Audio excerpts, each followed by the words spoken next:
The Bills still trail in both the AFC East and the AFC in general. Yesterday, in Week 6 in the NFL, couple of results, including the Colts over the Chargers, 38-24. They remain the 1 seed for now in the AFC, 6-1. The Colts win in Week 7. Also yesterday, the New England Patriots in Mike Vrabel's revenge game going back to Tennessee handled the Titans with a 31-13 win. New England with a 5-2 record. That's a half-game lead over the Bills, but then they also, of course, have the tiebreaker at this point as well. The Kansas City Chiefs look very impressive with a 34-0 win over the Raiders to go to 4-3. The Miami Dolphins, bad result, 31-6. They fall to Cleveland in Cleveland. Weather was bad in that game, and Mike McDaniel's job squarely on the hot seat at this point in time. Last night on Sunday Night Football, the 49ers doubling up the Falcons 20-10. Tonight there's a doubleheader on Monday Night Football with the early game at 7 between the Bucs and the Lions. Then at 10 o'clock, Texans and Seahawks. Last night, the Blue Jays force a Game 7 in the ALCS. 6-2 win over the Seattle Mariners. Game 7 tonight is at 8:08. Sabres back in action tonight after winning over the weekend 3-0 over the Florida Panthers. They play at 7:30 in Montreal tonight. We'll have that game here on WGR with pregame starting at 6:30. That's your Paddock Chevrolet Sports Update. Paddock Chevrolet, celebrating 90 years of being your hometown dealership.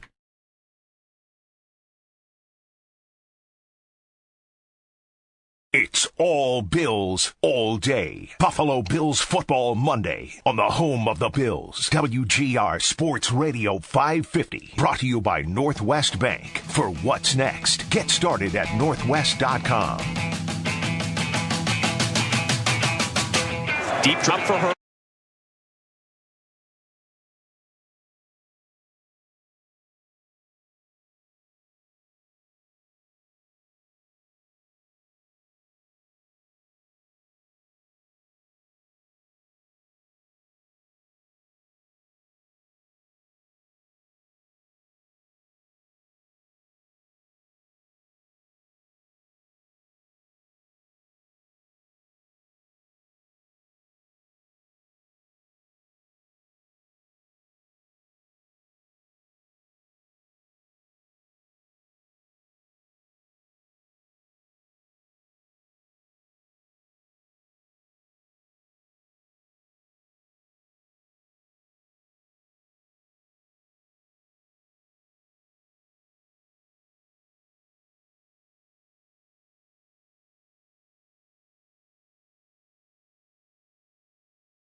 Hey, everybody. Happy Monday. A rainy 51 degrees, and you can pretty much lock that in as your forecast for the next 4 or 5 days. 51 and rainy tomorrow, 50 and rain Wednesday, 50 and rain Thursday, 50 and rain Friday.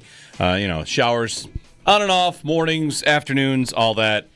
Hopefully you're feeling well, we were due to have this kind of deluge of rain for 4 or 5 days because it has been so nice. The weekend was beautiful on Saturday. Weekend was even beautiful on Sunday, right up until it started to rain. But get ready to fend off your "this is elite weather" I know, right? Takes for the next 5 days. Yeah, I mean, if you're gonna come at me with fall stinks, you better come at me with I don't know what, that Tiger Woods isn't good at golf right now. Like, hey, pretty good run. This one is a pretty good run. It's a beautiful fall, and it's not over. I mean, what are we? We're into week 7 of fall, and it started raining. And it was 70-something degrees yesterday. I was wearing T-shirt and shorts doing fall activities. We went apple. Who had the most fall weekend? Ready? Okay. Apple picking. We went apple picking. Apple picking and the whole, the Fall of Palooza tour. Yeah, we went for apple cider slushies and apple cider and pumpkin donuts. Okay, that's strong. While also there was like a playpen for all the kids in it was a corn pit. Like corn kernel pit. That's a strong counter. Yeah. I'll see that and raise you. We carved pumpkins. Yeah, it's pretty good. The next day. Yeah, I didn't do that. Right. I went into the app on my phone and changed the lights on my house to orange and purple. Oh, all right. I mean, look at this. Basically, the equivalent of putting up the Halloween lights. This is a good old-fashioned autumn off right here. This is a battle. And I watched football for 6 hours. All right. There you go. We put on the movie Hocus Pocus while doing it. Oh, okay. We did that too. All Hocus right. Pocus was on yesterday while I had the games on my phone during the 4 o'clock. What else? So I wasn't really watching Hocus Pocus. It was on. I was focused on Denver coming back against the Giants, though. Same. My wife has a spot for Hocus Pocus in her heart. What else did we do that would have been fall-like? Hocus Pocus is a 32-year-old movie, by the way, at this point. I have never seen it. It's on in my house. You said it was on yesterday. It's on in my house every year. And every year I take a look at it and I think, I'm not going to watch it. But if you've seen it like 7 times on in the background, you haven't learned it at this point? I get an idea of what it's about and think I'm not going to actually watch this. I could not tell you much about it other than, Bette Midler's in it. Bette Midler and Sarah Jessica Kathy Parker. Najimy is in it. And, Yep. and they're witches. Have a good time. Yeah, the Sanderson sisters. Okay. Yeah. That's about my... How could you would pick up on things as you hear it, though? No? I mean, I'm telling you, I walk in a room, I see it for 30 seconds, I walk out. Like, I'm not... Oh, you're not sitting in the room. No, when it's, no, okay. no, You no. don't have, okay, because I'm sitting in the room and I've got the games on, another screen, like a laptop or a phone or something. No, I watched some games. I watched some in New England. I watched a lot of the Chiefs. Mm-hmm. I watched that Sunday night game last night a little bit. Saw some Colts-Chargers. And is that it? What was the afternoon game, the 4 o'clock game that was on around here that I would have watched? Oh, Colts-Chargers. That would have been the one I watched the most of. Colts-Chargers. So, yeah. Watched some games, got some football vibes.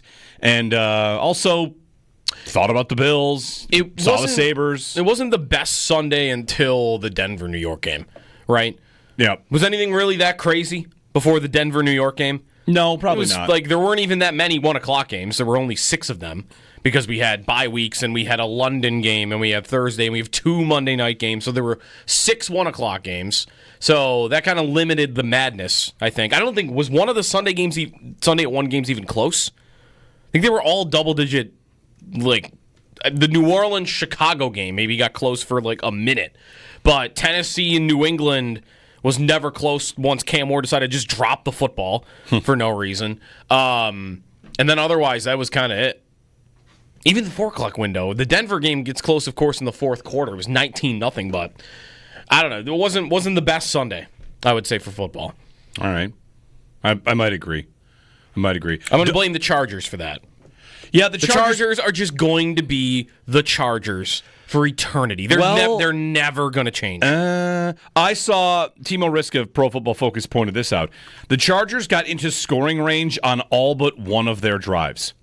And it was kind of like the playoff game where they threw Herbert, who doesn't throw picks, apparently now. Maybe he throws picks now. He threw a bad red zone pick. He threw a pick at the 28, not a red zone pick. And then after that, threw a pick at the 5. Yeah, that was a bad one. In the end zone, rather. So, he got picked off a couple times. Their drives, here's the Chargers' drives yesterday, not to get too deep into this. Field goal, punt, interception, and then touchdown, and then turn it over on downs. Yeah. They had a couple of early turnovers, and then the offense hit the gas, and the Colts just never let them back in. That's what I mean, though. Isn't everybody just tired of, going through what the Chargers did the day before for 15 years, or whenever Phillip Rivers started as their quarterback, and having to explain to people, no, they're actually good. I'm telling you, they're look, they're good. And then what do? They find a way to in this game, they just didn't blow it. They just weren't competitive. Really, the Colts had a double-digit lead for almost the entire day. Yeah. I'm just tired. I'm exhausted by the Chargers, trying to think they're actually going to turn this into meaningful seasons, and it just never happens. What do you think it would look like if the Bills played the Colts? Right now, really good question. Would it look a lot like that? I think the Colts would do whatever they wanted. Here are the Colts' drives in that game. Possessions. Touchdown, punt before the half. Okay. Second half, touchdown, punt, end of game. They're good. They're really good. It's harder and harder to believe that's not real. Or at this point, no one has figured out how to stop them, clearly. Yep. Because they're like, how would it look against the Bills? I don't know. I wonder if they would think, let's go to Pittman and Daniel Jones play action and throw on him, or like yesterday it seemed like it was a lot of we're just gonna run Jonathan Taylor and just smash you in the face with our offense. That's kind of how it felt yesterday. They could not stop Taylor. He has three touchdown games this year. Yeah. Yes. Yeah. So how would it look? I think they could almost pick how they want to do it. Yep. He only ran for 94 yards in that game, but again, like 3 touchdowns. He's got a case at Offensive Player of the Year as much as James Cook does. Like early in the season, we talked James Cook. Especially with Puka out right now. Yeah. He's hurt. You might get Offensive Player of the Month for Jonathan Taylor here. He has 7 touchdowns in his 3 games with another game still to come. I mean, someone's going to have to beat them. Like, if you want to reinsert yourself into the 1 seed conversation, someone's going to have to beat the Colts. And their next 4 games, Titans, Steelers, Falcons, and then Chiefs. All right. Well, if my someone to beat them is going to be Kansas City, maybe it's Kansas City. I don't know, but someone's got to beat them. Yep. I mean, at this rate, they're winning a lot of these games kind of easily. I mean, what's the one game that wasn't easily? It was the game they maybe shouldn't have won against Denver, right? Yeah. With the leverage call at the end on a game-winning field goal. Because otherwise, they look super, super impressive. Not a good look if you're Anthony Richardson, by the way. No, and Daniel Jones has come in, who was there were stats like he was the lowest yards per attempt in the NFL in like 50 years for somebody who's played as much football as he has. And he has come in and just like effortlessly is running that system. Yep. Do you remember? So this is a good, I don't know about a referendum. It's a case for why you should bench the bad quarterback if you're a bright offensive mind.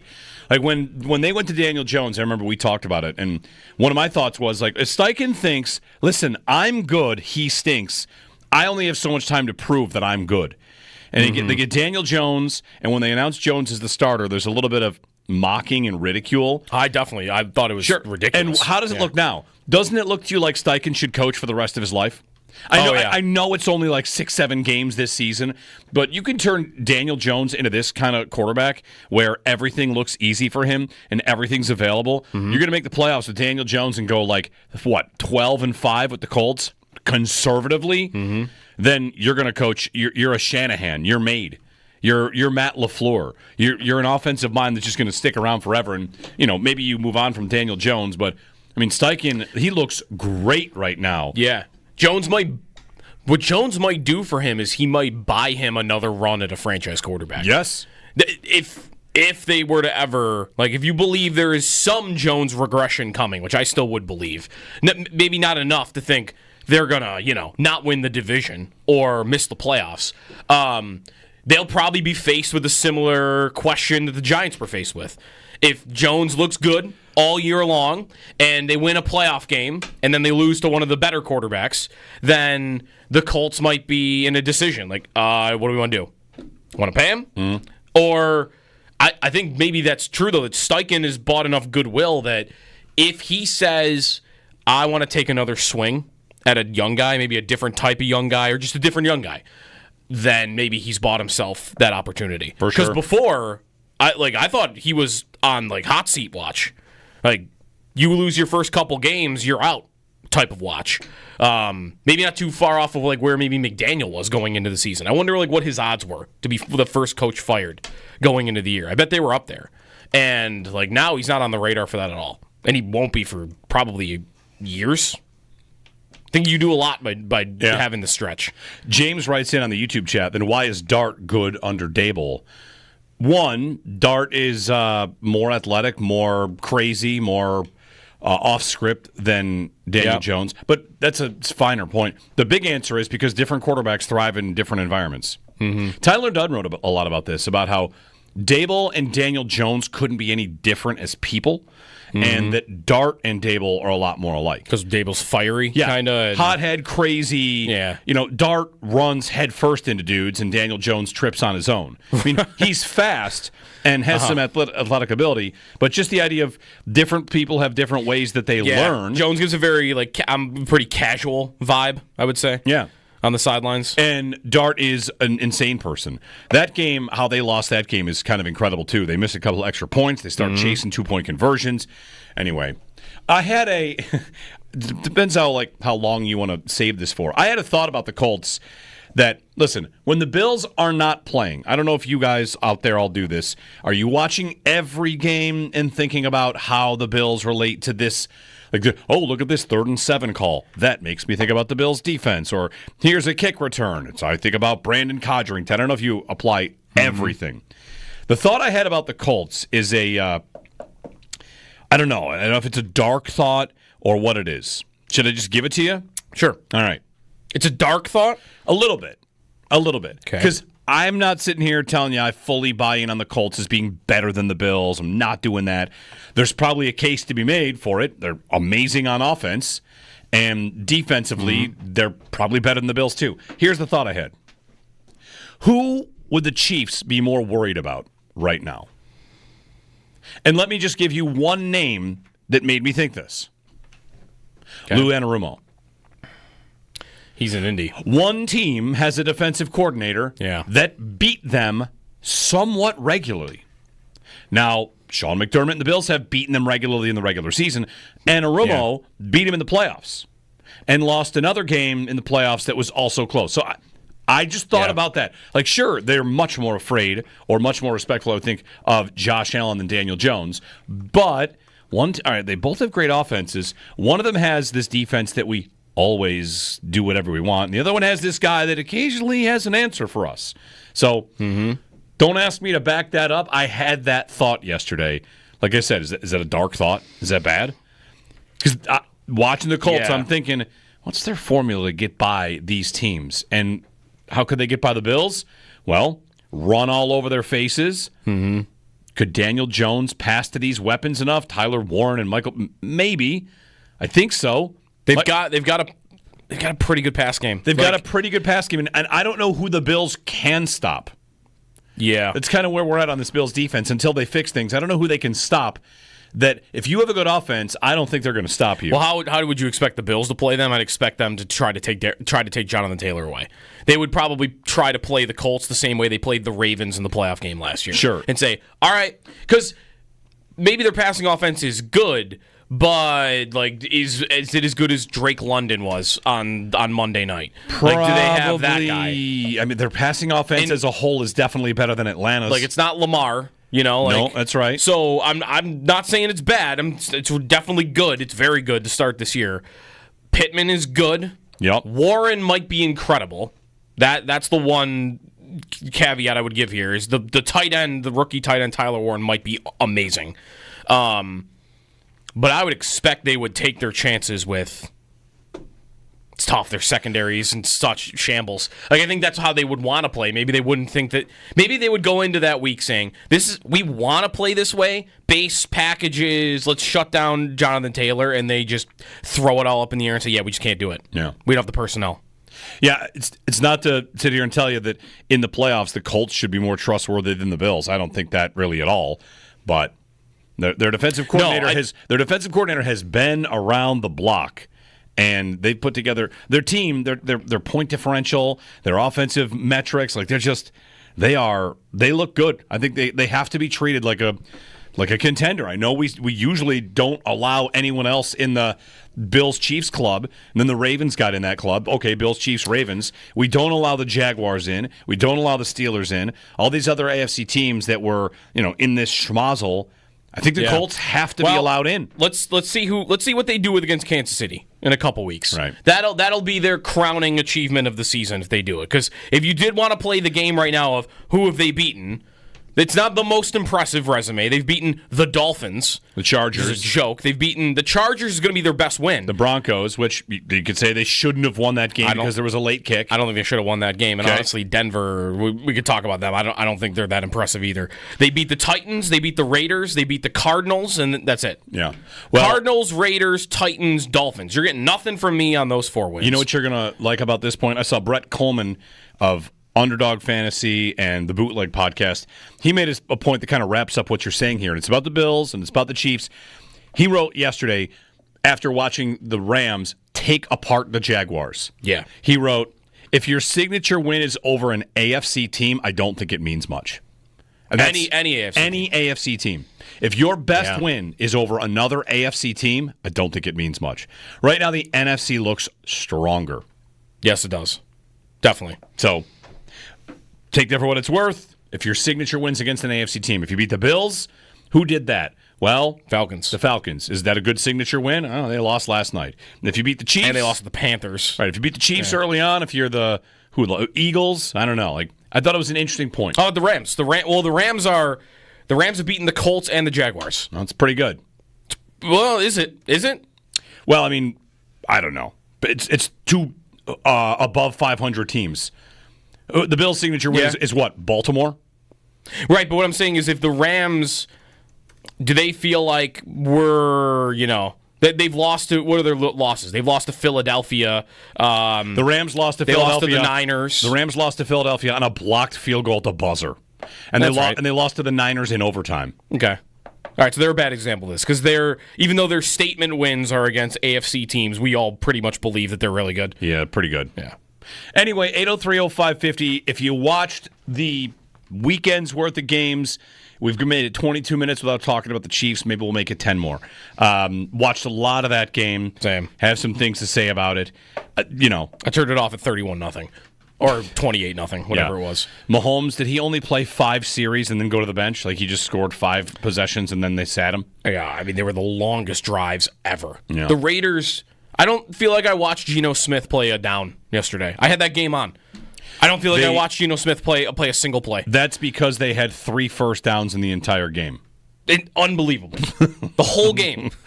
To give context there, the Raiders had 3 first downs. And at one point, the yards were like 350 to 50. I mean, the numbers, some of the numbers and the stats on the Raider game were incredible, including this one, that the Raiders had 30 offensive plays, and the Chiefs had 30 first downs. That's incredible. 30 offensive plays for the Raiders, 30 first downs. And what did Pete Carroll say after the game? He said, as at ProFootballTalk.com, Pete Carroll said, the Raiders' blowout loss was a game I didn't see coming. Pete, I got to be honest. I saw that coming. 11 and a half. Not the Chiefs team last year that played everybody close. I saw that coming. They're a terrific team. They did everything they do. They played really well in all phases and kept us totally at bay. We couldn't make a first down and couldn't get off the field. That's the Raiders. How did the Raiders beat New England? First week. League is weird. First week of the season. Because Drake... in New England, too. In New England. Because that team looks like they couldn't beat anybody right now. That's right. And Drake, baby amazingness, man. Drake May, I don't know what phrase that is. Baby amazingness, man. I was going to say, Put that on his Pro Football Reference page right now. It's been spoken as often as Tom Brady's been called the Pharaoh. I started to say... Baby amazingly, I started amazingly, to man. say baby, and I was going to go Baby J. But then I thought, that's not right. So then I didn't, and I landed on amazingness, man. Yeah. Drake May was what? Last I checked, 19 of 20 for 220. Yeah, he just did whatever he wanted. Did whatever he wanted against the Titans. So, anyway, what did you think about the Bills yesterday? Watching those games, what did you think about the Bills? Drake May did 21 of 23 for 222 yards and 2 touchdowns. Yeah. He had 2 incompletions. Right. I mean, Titans are bad. But man. Or May does whatever he wants out there. He's fourth in the MVP odds this morning. And he ran for 60 yards. Yes, 8 for 62. Yep. Pretty good. Pretty good. 803-0550. Meanwhile, we'll get to this also today. The Sabres are maybe going to save their dead season that wasn't totally dead. It was starting to feel dead. 2 straight wins, shutout win on Saturday against the Florida Panthers. A game in Montreal tonight. Win that game tonight. Get to 3-3. It's nice to see them win a couple of games in the division. Yep, it is nice. It is tough to see them win a couple of games and still be sitting in the third from the bottom spot in the Eastern Conference. I mean, they got a lot of work to do, but they're in the mix. They're back. So that's good. Win tonight, beat Montreal, who is I think Montreal's good. They are 4-2. I think Montreal's good. They're 4-2. Yeah. The division, the Atlantic, it's Detroit in first and Montreal in second. Let's hope that's early. Let's hope that's an indication that it's early. It's too early for this, yeah. So go ahead and string together another win. Ride Alex Lyon into the center of the earth as a goalie. Can he play 82 games? Is it possible? What's the record? 70. I bet it's 72. Who has the record? Like Brodeur? Brodeur used to play 70 every year. One of those seasons, I bet Brodeur played 75. Brodeur once started 77. Wow. No, sorry, the year before, 78. 78 games. The 06-07 Devils, 78 games. Wow. Yeah. Well, there you go. That's incredible. Wait, Sabres. So who was the backup? He started 4 games the whole year? What, do you play once every other month? I wonder if the backup even played 4. Could have been just some guy who called from the AHL and play for a game. That's crazy. 803-0550. All right, Jeremy and Joe, we got a doubleheader tonight in the NFL as well. It's a 7 o'clock, 10 o'clock doubleheader. The Lions and Bucks, and then the Texans and Seahawks. So doubleheader tonight, Sabres game tonight. Bills bye week, returning to practice this week to get on to Carolina. And there's news on Carolina because Bryce Young, walking boot. Bills look like they will get a backup quarterback this week. Andy Dalton, anyone? Good for that? 803-0550, our phone number, and 1-888-550-2550. Let's hope Andy Dalton does not do what Joe Flacco did this week. It's Jeremy and Joe here on WGR.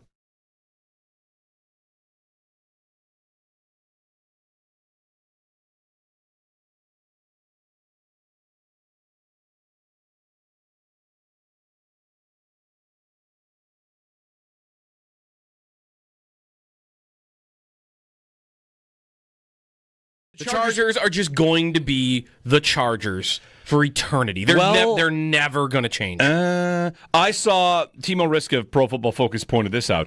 The Chargers got into scoring range on all but one of their drives. And it was kind of like the playoff game where they threw Herbert, who doesn't throw picks, apparently now. Maybe he throws picks now. He threw a bad red zone pick. He threw a pick at the 28, not a red zone pick. And then after that, threw a pick at the 5. Yeah. That was a bad one. In the end zone, rather. So, he got picked off a couple times. Their drives, here's the Chargers' drives yesterday, not to get too deep into this. Field goal, punt, interception, and then touchdown, and then turn it over on downs. Yeah. They had a couple of early turnovers, and then the offense hit the gas, and the Colts just never let them back in. That's what I mean, though. Isn't everybody just tired of, going through what the Chargers did the day before for 15 years, or whenever Phillip Rivers started as their quarterback, and having to explain to people no, they're actually good. I'm telling you, they're look, they're good. And then what do? They find a way to in this game they just didn't blow it. They just weren't competitive. Really, the Colts had a double-digit lead for almost the entire day. Yeah. I'm just tired. I'm exhausted by the Chargers, trying to think they're actually going to turn this into meaningful seasons, and it just never happens. What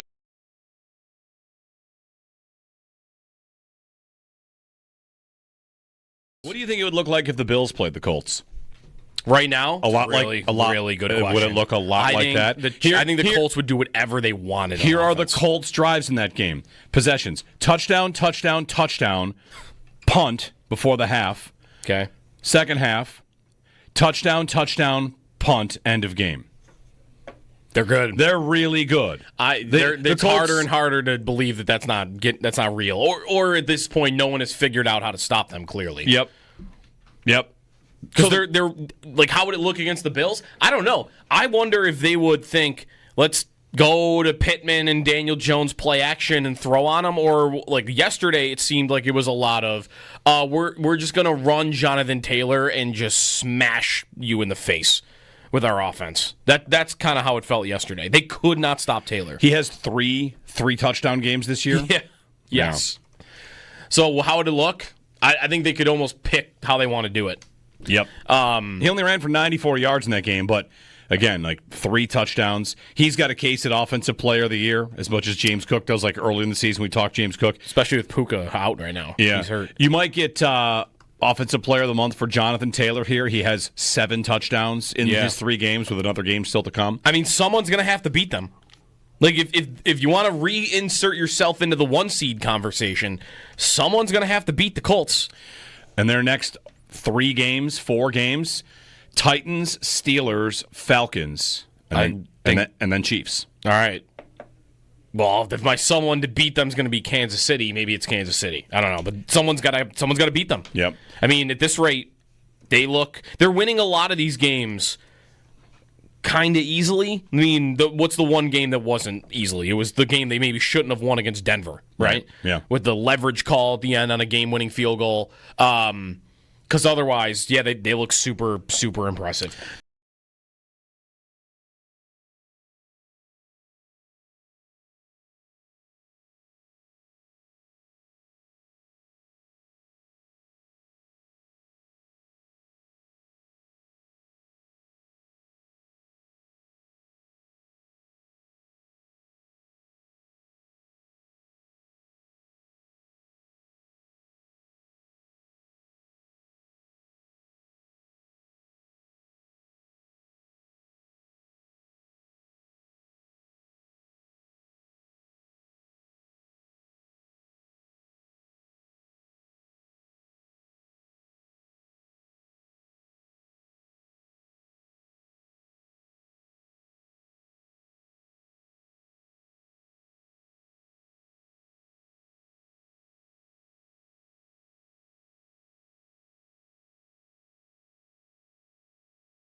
Week 7 in the NFL, the Patriots stay ahead of the Bills in the AFC East, winning 3 road games in a row. They beat Tennessee yesterday. They were a big favorite in that one. Win 31-13. Drake May only had 2 incompletions in the entire game. 5-2 for New England. That is a half game above the Bills, but then they also have the tiebreaker head-to-head.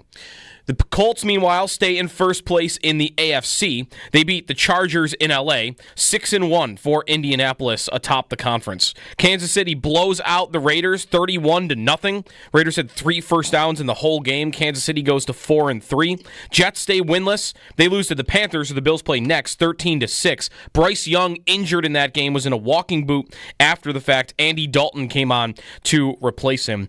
Panthers are at 4-3, next hosting the Bills. The Broncos put together a comeback. They were down 19-0. They scored 33 points in the fourth quarter and win by 1 on a last-second field goal.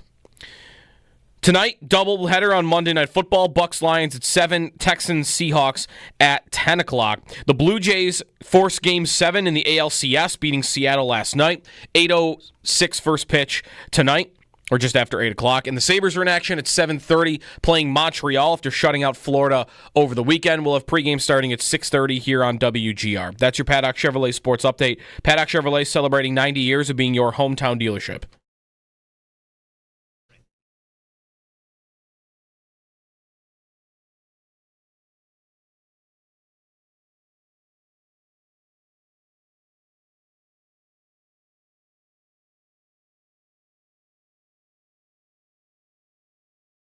The gun. Jones fires. End zone. Touchdown. Tyler Warren. The Colts can do no wrong. The Colts, your top team in the AFC by record right now. They beat the Chargers. Some stats for you on the Colts in a minute as the Bills come off the bye week. Highlights of these games provided by, or brought to you by, rather, Northland Workforce Training Center, trained for what's next. So, Skyworks stats of the game. I'll give you one of the Colts here, Joe. Hope you like this stat of the game. Skyworks stats of the game brought to you by Skyworks Equipment Rental, building America from the ground up. So, how good is this Colts offense right now? By efficiency on points per drive, which is one way to measure how good you are. It's not just how many points you score. It's how often do you have the ball, points per drive, yada, yada. They are the best points per drive team this century through 7 weeks. That is ahead of everybody.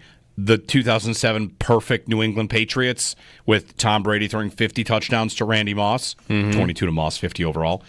The Colts have the most points per drive this century. So their offense is humming. Weapons, a run game, and, of course, like everyone predicted, Daniel Jones.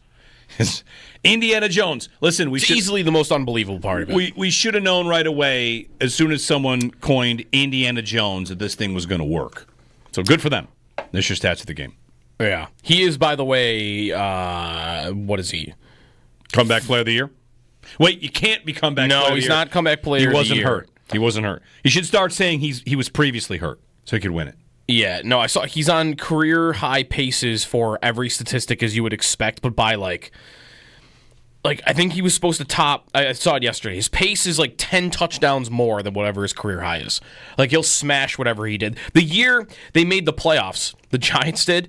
Daniel Jones had 15 touchdowns on the season. He's already at 10 this year for the Colts. Pretty good. And that's with Jonathan Taylor, obviously. I mean, Jonathan Taylor's got more than that, doesn't he? Because he has 9 in 3 games. Yeah. I still want to believe that that's going to regress some, but I don't think they're not like hosting playoff games.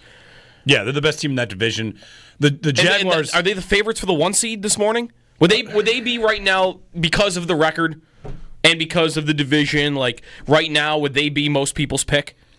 Probably. Who else would the Bills not be the next team you would pick because of the division? The Chiefs are far back. They're 2 games back. You don't want to count out the Patriots. The easiest schedule, the easiest schedule remaining. Their toughest game is against the Bills. I mean, they could lose to the Bills and still win the division. If I gave you Colts versus AFC East winner for the 1 seed, who would you pick? Well, the Colts already have a lead. They have a lead. And they don't play anybody in the AFC East, right? No, that's right. The finish to their season in Indy, they've got their division games. They play the Niners, the Seahawks, and the Chiefs still. Right. And the Falcons, if you want to say that's like a little bit of a prickly game. We'll see. Did you watch the Falcons and think about the Bills? Because the Falcons offense playing against a lot of backups there in San Francisco, and that defense didn't do much offensively. They had their 3rd string middle linebacker in the game. Yeah. They had backup defensive ends. They had backup players in the secondary, totally injured. They did look better, right? Like they only allowed 10 points. Atlanta did move the ball some, and there were some drives they just couldn't finish. A lot of it was London was the biggest difference, wasn't he? What did London end up with in this game? Because it felt like for at least 3 quarters, he was not really involved. 4 for 42. Yeah. After going the last 2 games, he'd gone over 100 yards. He went 10 for 158. Against the Bills, yeah. Against the Bills. I mean, because Bijan's going to get his, and he had a, you could see him on display yesterday. Like, they're still going to get him the ball, but they didn't let London beat them too. So that was the biggest difference last night. Bills could have also used the Falcons team to put 10 men on the field because they did that in a very big moment last night.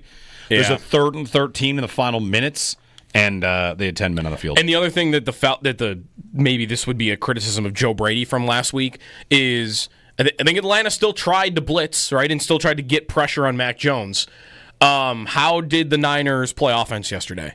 They just ran the ball up the middle all day. Like McCaffrey had 24 carries on the day. And you might think like, oh, well, that's McCaffrey in general. He averages closer to like 17 or 18. That was his most carries of the year in a single game. So how much did the Bills really do that with James Cook last week?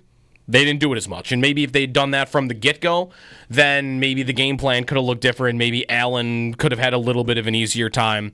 It felt like that helped. That Atlanta was a little bit neutered in how aggressive they could be because it was just 7-yard run up the middle, 6-yard run up the middle, 5-yard run up the middle, just over and over and over. And I think that really seemed like the way to play Atlanta. And the Bills didn't do that. 803-0550. As you mentioned, Brady, I'm immediately the poll I've been trying to figure, like, what am I going to ask? How am I going to ask this question? And I put up a Twitter poll now. I'm posting it right now. If the offense needs some fixing, maybe not everyone would agree it needs some fixing. Who are you looking to make necessary changes?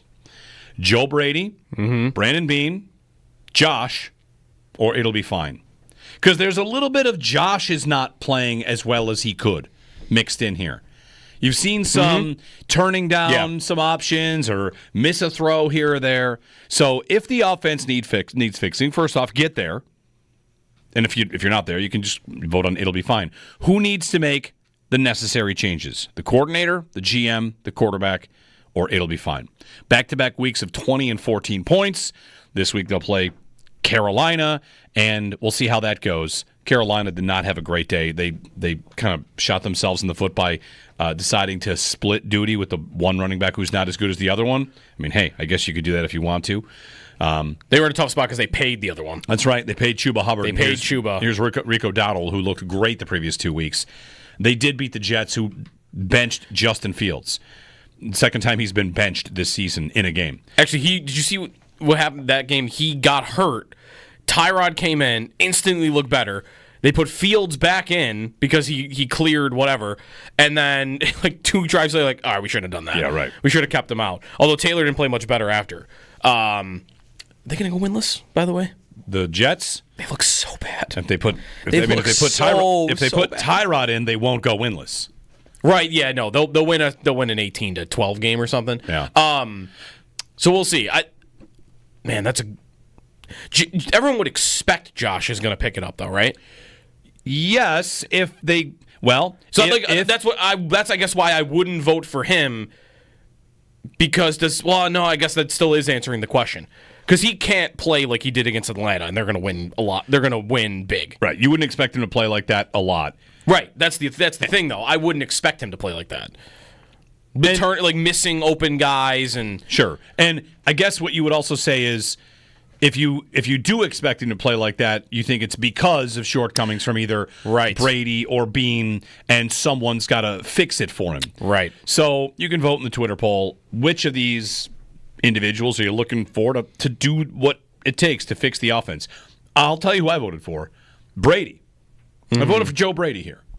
And the Bills have their shortcomings on offense to a degree, but watching these games, I don't need Xavier Worthy to get behind a defense. Other players get behind a defense, and other teams are taking more of these shots. When we watch the Bills throw a deep ball, it's like, holy cow, look at that. There's one.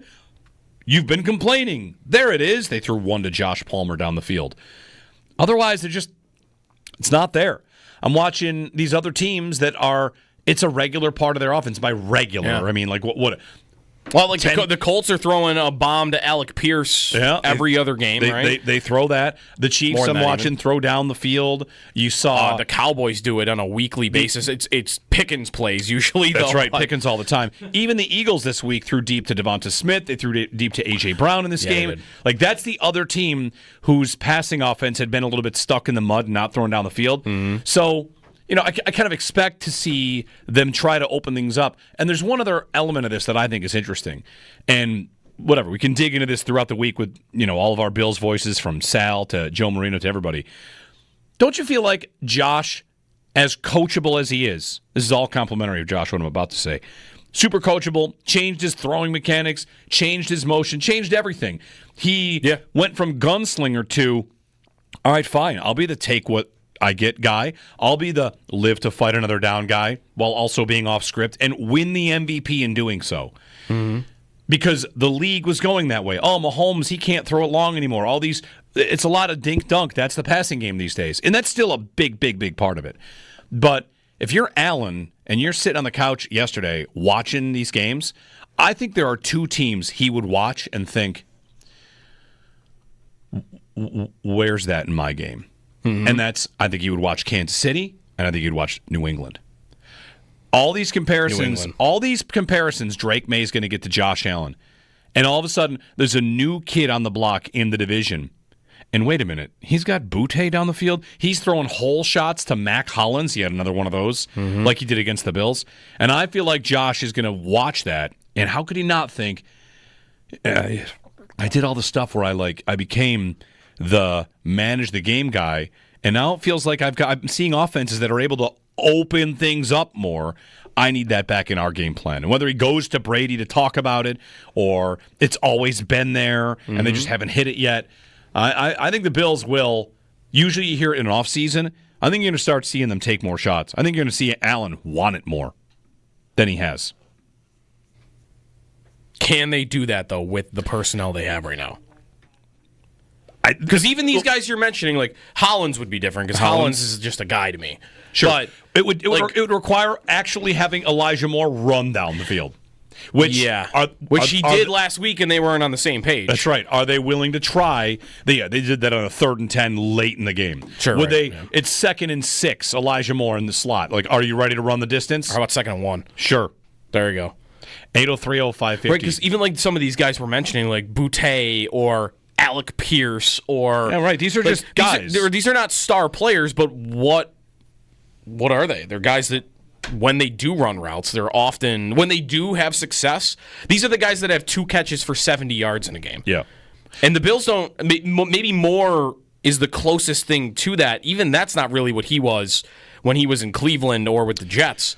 That's why I asked the question. I don't think they have a guy on their team that historically is 2 catches for 70 yards, unless you go down to the practice squad. But there are guys Gabe Davis who used to be that. There are guys that had been used vertically. Curtis Samuel. Go look at the Curtis Samuel highlights when he's in Washington. The year before he comes here. Yeah. This guy's down the field all day.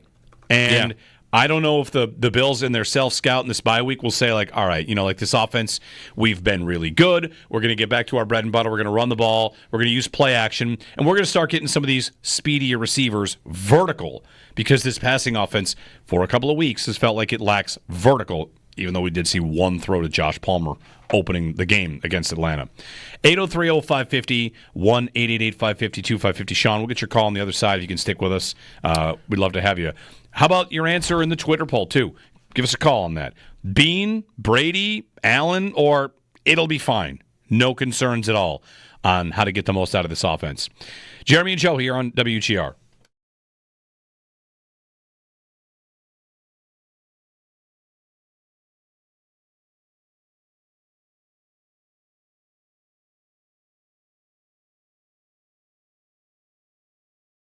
What do you think it would look like if the Bills played the Colts? Right now, really good question. Would it look a lot like that? I think the Colts would do whatever they wanted. Here are the Colts' drives in that game. Possessions: touchdown, touchdown, touchdown, punt before the half. Okay. Second half, touchdown, touchdown, punt, end of game. They're good. They're really good. It's harder and harder to believe that that's not real, or at this point, no one has figured out how to stop them. Clearly. Yep.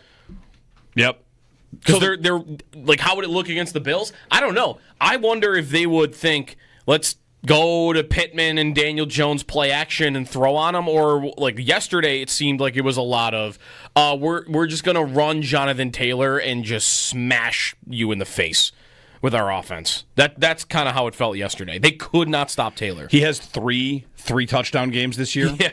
Yes. Yeah. So how would it look? I think they could almost pick how they want to do it.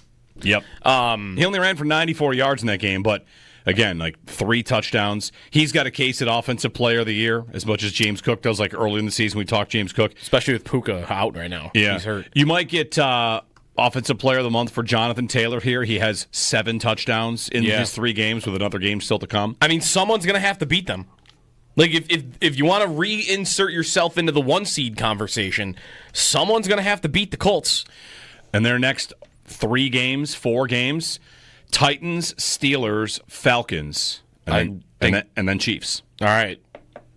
Well, if my someone to beat them is going to be Kansas City, maybe it's Kansas City. I don't know, but someone's got to beat them. Yep. I mean, at this rate, they're winning a lot of these games kind of easily. I mean, what's the one game that wasn't easily? It was the game they maybe shouldn't have won against Denver, right? Yeah. With the leverage call at the end on a game-winning field goal. Because otherwise, they look super, super impressive.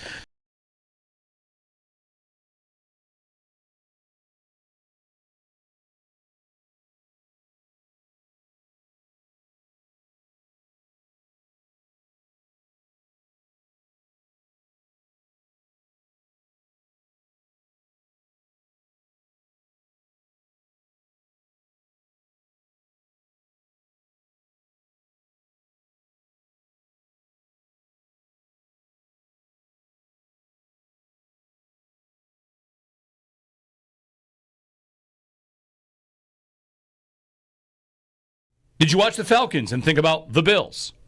Because the Falcons offense playing against a lot of backups there in San Francisco, and that defense didn't do much offensively. They had their 3rd-string middle linebacker in the game. Yeah. They had backup defensive ends. They had backup players in the secondary. totally injured. They did look better, right? Like, they only allowed 10 points. Atlanta did move the ball some, and there were some drives they just couldn't finish. I mean, a lot of it was London was the biggest difference, wasn't he? What did London end up with in this game? Because it felt like for at least 3 quarters, he was not really involved. 4 for 42. Yeah.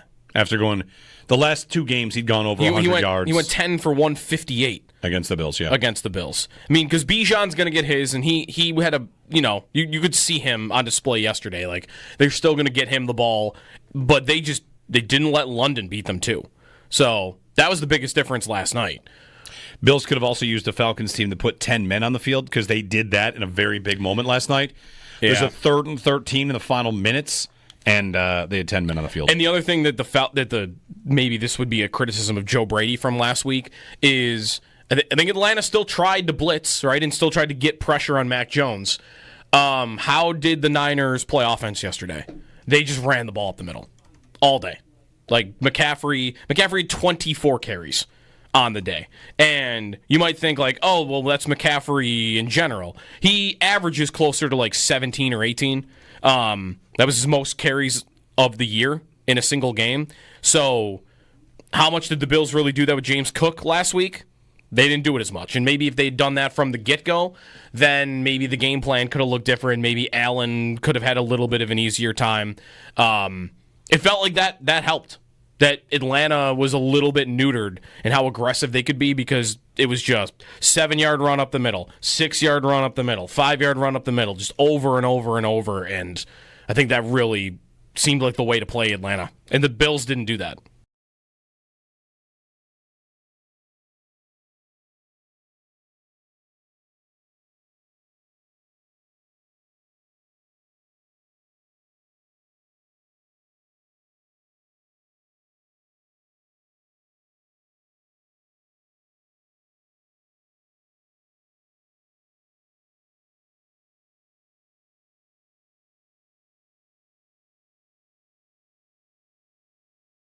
Warranted, and I mean, we all have our different opinions. I think I was like through 11, 12 passes in the first half. I had 40-something yards, 46 yards, 50 yards. So, like I said, it's not my decision. I'm here to be the best teammate I can be. I'm here to be the best person I can be. Is it Justin Fields saying I didn't get enough of a chance? Through 11 passes in the first half, had 40, 50 yards. It's not up to me. All right, Justin Fields benched. Yeah, I don't know. Who could have seen it coming that he would not work out? I think he's had plenty of chance in the NFL. Yeah. That's Locker Room Audio brought to you by Reimer Home Services. Homes rely on the Rhino. We've been talking a little eye on the quarterback. There's Justin Fields for you. Eye on the quarterback on a Buffalo Bills football Monday. Even on the bye week. Brought to you by Great Lakes Building Systems. We keep an eye on your business so you don't have to. Our business is protecting your business. We'll talk to Paul today about the Sabres, who have a winning streak. Look to make it 3 in a row. They look great on Saturday. Yeah, they did. Tonight against Montreal, look to make it 3 in a row. Sean on Long Island is up on the phones. Hey, Sean, good morning. Hey, guys, good morning. So I think the easy answer to the poll question is it's obvious that it's an all the above kind of thing, more so than anything. But if I was to pick one, I'm going to say Josh. And the reason why I'm saying Josh is because we're on year 8 now. Year 8, you'd figure you've got complete ownership, really, of everything in terms of, especially when you're the former MVP. And when it comes down to operating the offense, I understand Brady, we're in year 2 of it. But if you're the MVP, you're calling into plays that should be successful. You're calling out of plays that are not going to be, that likely are not going to be successful. You are going to, I don't know, maybe I'll see you communicate with the receivers a little bit on the sideline instead of going right to a beeline to the end of the bench with your hat on. And seems like there's zero communication or fire this year for whatever reason. I'm not asking him to get in people's faces and scream them up and down, but I mean, you just see no connection, and it's really odd to watch. It's like a different Josh, I feel like. So he's got plays that have been available to him that he, just doesn't see.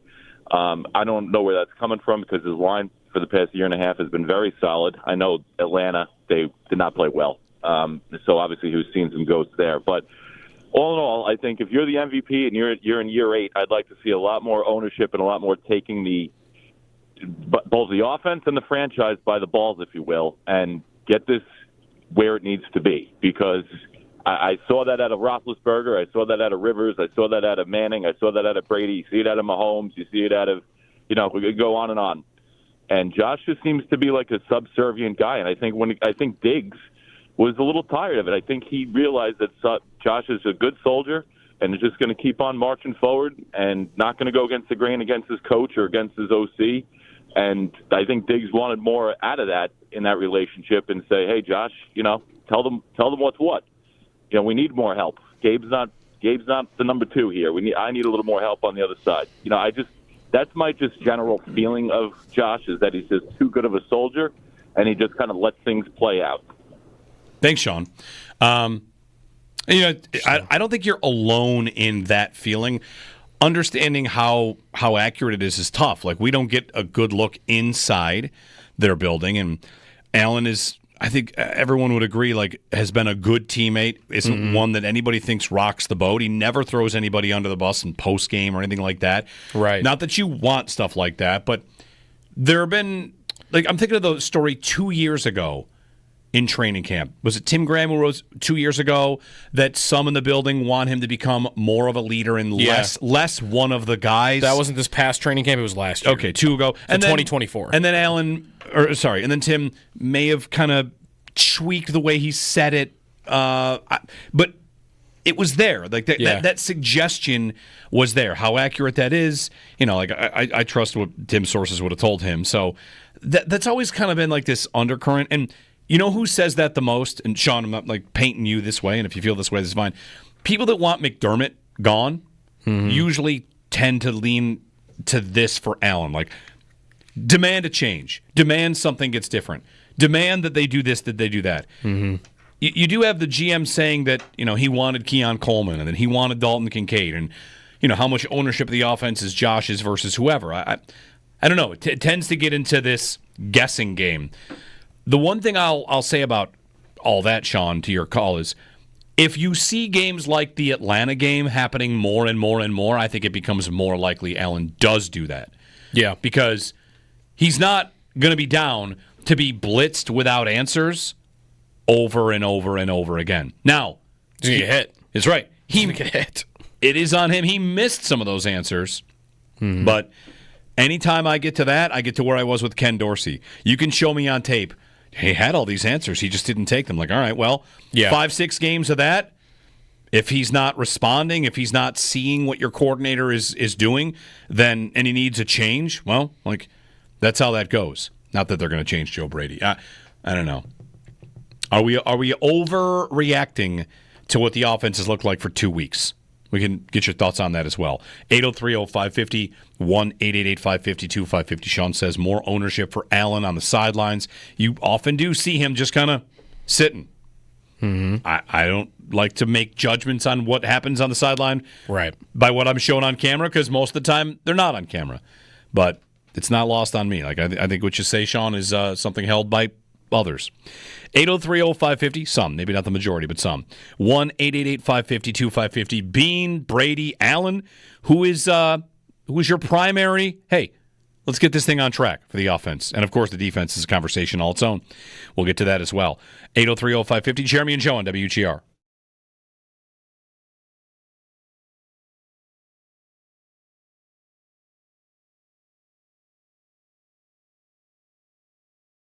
The Chargers are just going to be the Chargers for eternity. They're never going to change. I saw Timo Riska of Pro Football Focus pointed this out. The Chargers got into scoring range on all but one of their drives.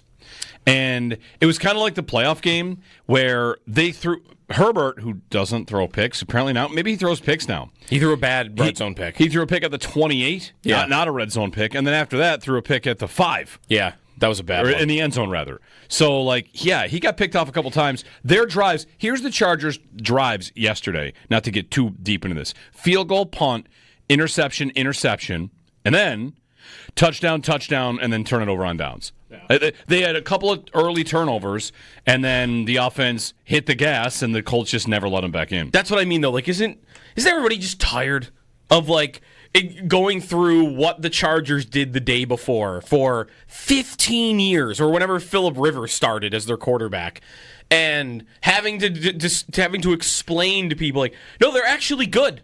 I'm telling you, they're look, they're good. And then what do? They find a way to just, well, in this game, they just didn't blow it. They just weren't competitive. Really, like the Colts had a double-digit lead for almost the entire day. Yeah. I'm just tired.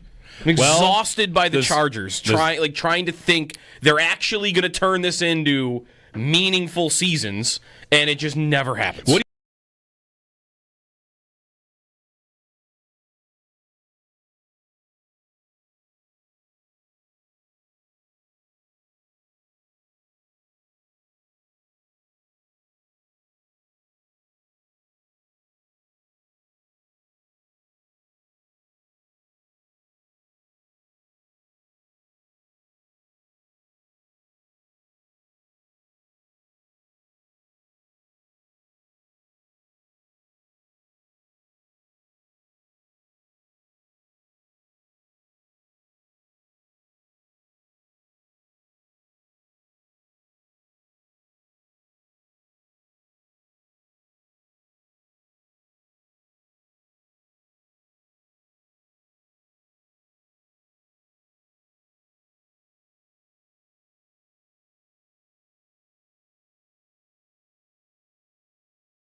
Week 7 in the NFL, the Patriots stay ahead of the Bills in the AFC East, smoking the Titans 31-13. They were big favorites in that game. Mike Vrabel going back against his old team. They are now 5-2, which is a half game above the Bills, but they do also have the tiebreaker. They next play the Cleveland Browns, by the way, next Sunday. The Bills' next opponent, the Carolina Panthers, narrowly beat the Jets 13-6. They're 4-3. Bryce Young hurt in the game, though, was in a walking boot. Andy Dalton came in his place. They're 4-3 in the year. Jets 0-7. Colts stay at first place in the AFC, 6-1 after beating the LA Chargers. Chiefs blow out and shut out the Raiders 31-0. They improved to 4-3 on the season. Rashee Rice 2 touchdowns in his return. Monday Night Football tonight, doubleheader. Bucks Lions at 7. Texans and Seahawks at 10. Sabres in action at 7:30 against the Montreal Canadiens after beating Florida on Saturday. We'll have pregame starting at 6:30. And the Blue Jays force Game 7 against the Mariners. Game 7 will be tonight just after 8 o'clock in Toronto. That's your Paddock Chevrolet Sports Update. Paddock Chevrolet celebrating 90 years of being your hometown dealership.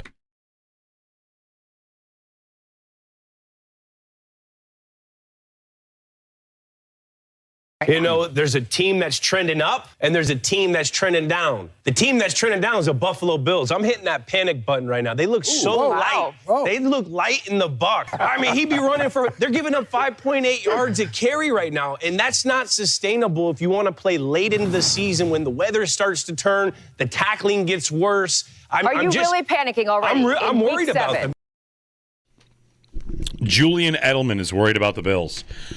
One thing I would ask, I'll look at the odds right now. Maybe I shouldn't look at the odds. I don't know if the odds matter here. Good morning, Jeremy and Joe. It's for the Bills? Yeah, it's a question about the Patriots because Edelman's got me thinking about New England. New England looked great yesterday. Again, they beat like the worst team in football. That matters. Yep. You know, their wins are over bad teams and the Bills. They'll probably continue, though. Yeah, that's right. They play the Browns this week. That might be a little challenge there. When is their next game where it's okay? They're for real. The Patriots, they play the Browns, and they play the Bills somewhat soon. They play at Tampa in a couple weeks. All right, that'll be a good one. They win in Tampa, and it's, oh no, this ain't ending. We'll get to the Twitter poll in a minute, 803-0550. It's a Buffalo Bills Football Monday. Sabres play tonight in Montreal. Game 7 ALCS tonight as well with the Blue Jays and the Mariners. That's hot. Yep. Buffalo Bills Football Monday brought to you by Northwest Bank. For what's next, get started at northwest.com. Have a question about the offense on a Twitter poll, but I'm hearing Edelman. I've got another question I'd like to ask. You know, hey, what are we doing here? It's a bye week. We're starting conversations. We have a game to react to. Is it already over, or is there still time in assuming the AFC East belongs to the Buffalo Bills? Is that over? Assuming? Yes. Yeah, that's over. Is this the final year of it? Or is it already gone, do you think? Because the Patriots, the schedule, how it is, how they continue to look, like they're not a perfect team. I don't think they're perfect. Their defense has some issues. Yep. And their roster, they've got some holes. But as these teams now jockey for position, without even predicting this year, who knows? Coin toss. Maybe the Bills win the division by 3 games. The Patriots show that they're not ready. But by next year, assuming Drake Maye is healthy, I feel like it's going to be a no longer assumed AFC East for the Bills. You've got a legitimate, well-run franchise. If I could even just go that far. The Dolphins, What are they? A joke. What are the Jets? A bigger joke. And what are the Patriots? Oh, they got a stud quarterback, and they've got a coach that has won. Like, not Super Bowls, not AFCs, but has put together winning seasons and is good. I think Vrabel is good, better than any other coach in this division outside of McDermott. If you want to put those two against each other, you can. But the days of assuming the East runs through the Bills with no competition, those days are gone. I think assuming it is over. I think, because I would pick the Bills still to win this division. I still think they'll get there. It probably will be close because of schedules, but right now, if you want the odds, they're minus 175 still to win it. Bills? Which is it's a good favorite. Yeah. It's not as good a favorite, though, when you consider they were minus 7,000 a month ago. Yeah. They were lock central, and now it's a little closer to a pick 'em or 50-50. When you throw assuming in there, though, I'm not assuming it anymore. And the biggest reason is, like, I don't think this is what Miami was before. Even, like Miami, they tried. They traded. How many first-round picks did they trade? They traded for a bunch for Hill. They traded for Bradley Chubb and Jalen Ramsey. Yeah. And, like, they went all in to try to compete with the Bills. But very clearly, that was a shorter window.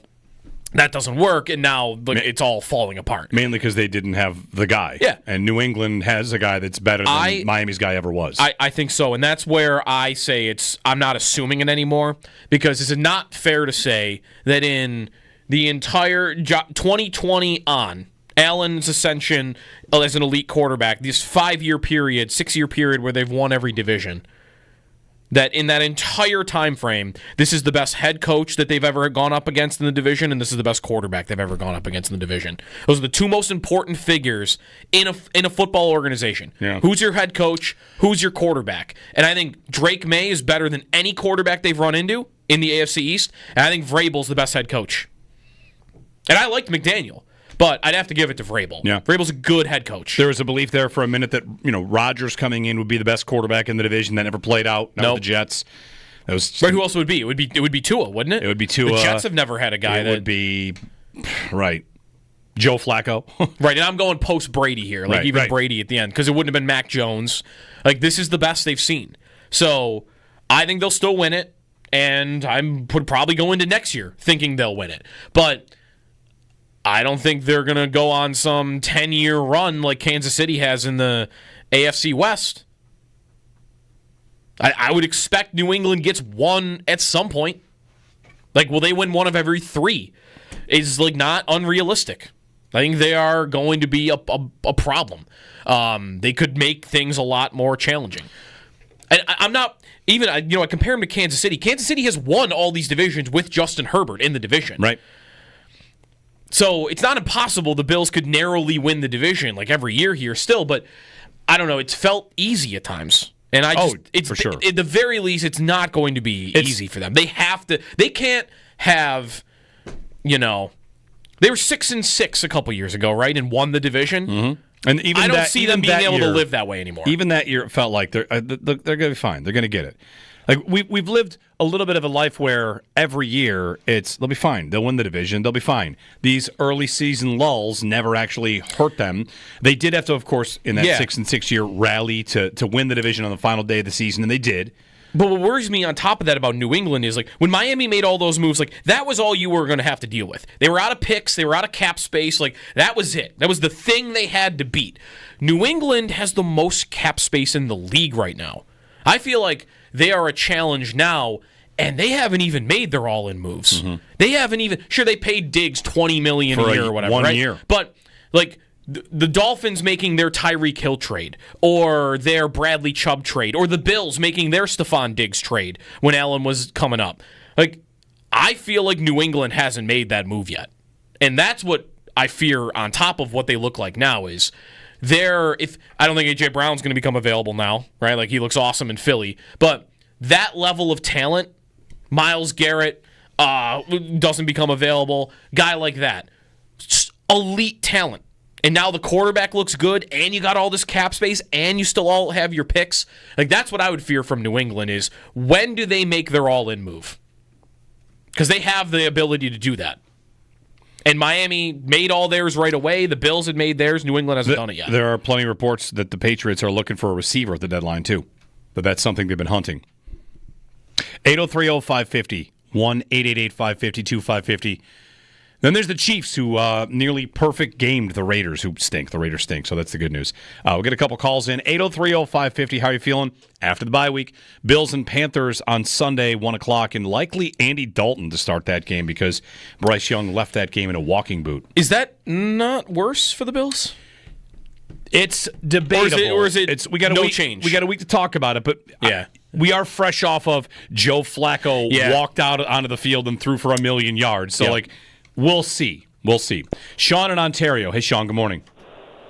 Good morning, guys. Thanks for taking my call. I think our goal should be to win the Super Bowl, and this roster is not a Super Bowl roster.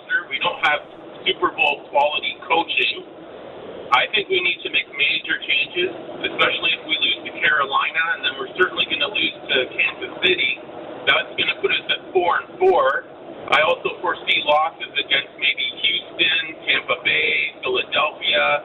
We may not even make the playoffs this year.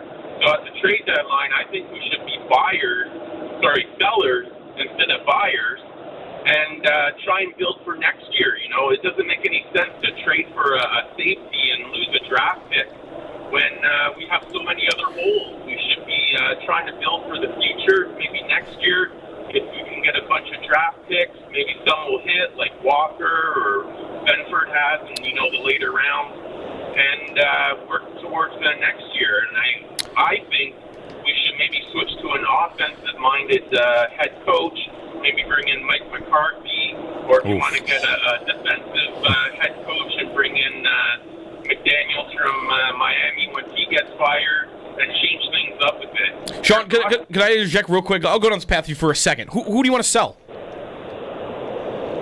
Anyone except for Josh Allen and the name me a veteran on this team that's not Josh Allen that you think they're going to get something for.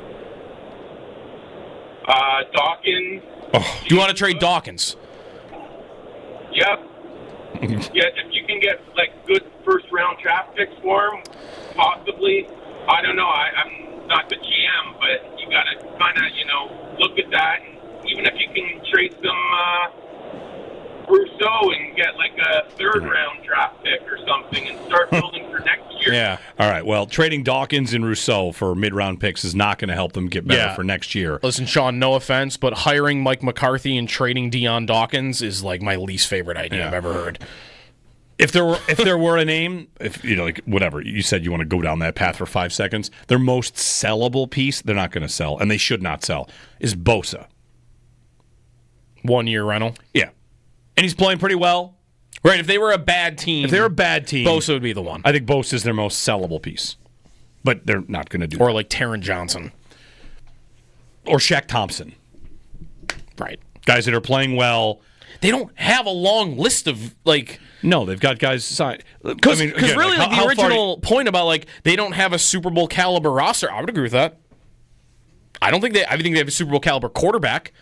I would not even say that about the coaching. We'll see. I don't know. Maybe they don't deserve the benefit of being called Super Bowl level coaching right now. But I think the one thing I know about this team is around Josh Allen, it is not a Super Bowl caliber roster. It's not what the Eagles were last year. Listen, it's funny because sure. We've got, on the one hand, we've got Sean calling to say, sell. All right. Sell, plan for next year. Trade Rousseau for a third. Right. And on the other hand, we've got we had a comment in the chat on YouTube. You can always stream us on YouTube and, jump in the chat and make comments. We had a comment about 10 minutes ago. These guys are way too positive about this current Bills team. This team is terrible and Buffalo will not make any impactful moves. I don't know how much they should really... This is a conversation for the trade deadline, and we'll see them play against Carolina. Listen, if they just crush Carolina and then go and beat the Chiefs and they're 6-2, we're sit here and think all right, well, they fixed their defensive problems. The pieces came back. Now I want to buy. How much should I want to spend to try and win the Super Bowl? Go out and trade your first-round pick for a difference maker? Whatever. These are issues to get to by the time the trade deadline rolls around. The idea that they should be sellers, it's you don't have to believe they can win the Super Bowl, but the idea that they should be sellers is preposterous. It's nuts. Yeah. There's no world in which you should have the reigning MVP above 500, still in good position to win your division. Yeah. You were 2 games away from 1 seed conference. 2 weeks ago, we were talking about them going undefeated, warts and all. Well, and they're not playing great. But the idea that they should sell is preposterous. Because one, there's a thought of you don't actually have to have the best roster and the best team to win the Super Bowl. There have been a lot of Super Bowl champions that probably weren't the best team that year. And if you have the quarterback, you're always going to be in play. You get a couple bounces in a playoff game. They got a couple bounces in years Baltimore, past. Last year. They got bounces. I'm really not convinced. I still am not. I never have been that they were a better team than Baltimore last year. But guess what? They won the game. Mm-hmm. That can happen. So that's one reason to never punt on it. And 2, right, okay, they don't have the best roster right now, maybe, and they have their issues. But we let off the show with the AFC might stink. Go get home field. Your competition right now is New England and Daniel Jones. Like, how far away are you? Maybe you're only a move away from being right back on the mountaintop. New England and going Daniel into the Jones, playoffs. you feel like you left someone out. Well, Kansas City, but they're playing from behind right now on you. Uh-huh. Do they not look like the best team in the AFC? And they played the Raiders. Right now, I would say in the NFL. The Chiefs? Last week I asked, like, who's the best team in the NFL? I said the Lions. You said the Lions, I said the and I Lions. said, like, I think you could say it about 7 different teams right now. Today I have my answer. It's Kansas City. They don't have the best record. Not yet. And they probably won't get that because they've already got 3 losses, and maybe they lose to the Bills in 2 weeks. PSA, if your power rankings look like the standings, they're not power rankings. Kansas City would be my number 1 team today. Yeah. You know how I know the Chiefs are starting to really assemble and look good is because they're becoming more annoying. When they're at their best, they're annoying. Them running a pretend to call them offsides, and then Mahomes standing up and saying, this never works, only to then call a run play.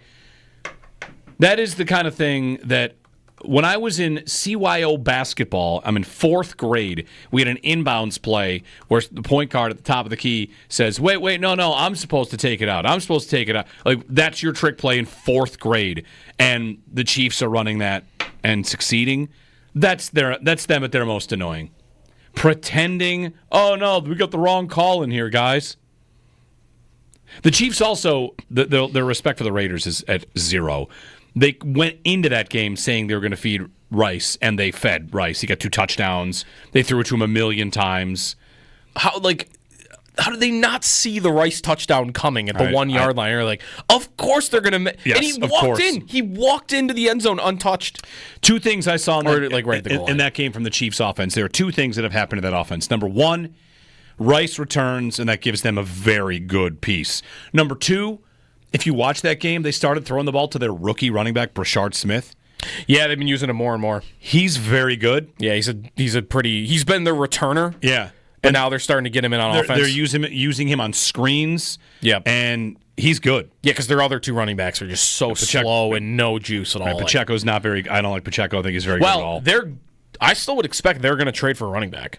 It's not going to be Kamara. No? Kamara has said, don't trade me. All right, it's going to be Breece Hall then. Kamara will not accept the trade. Could they trade for Breece Hall? I guess it's possible. Breece Hall. They'll find their way. Somebody's got a running back they could trade for, right? Find all the bad teams. They're going to trade for a running back. Our last caller, you could sell him Ty Johnson. Sell. So they want. No, I'm kidding, of course. 803. If they called about Ty Johnson today, you wouldn't trade him? I don't want to help him. No, that's right. I don't want to help him in anything.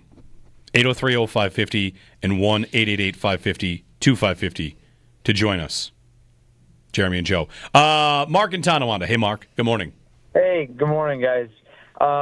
Hey, so I don't know if it's just me, but it feels like that the Falcons game just happened yesterday. The bye week went super fast for me.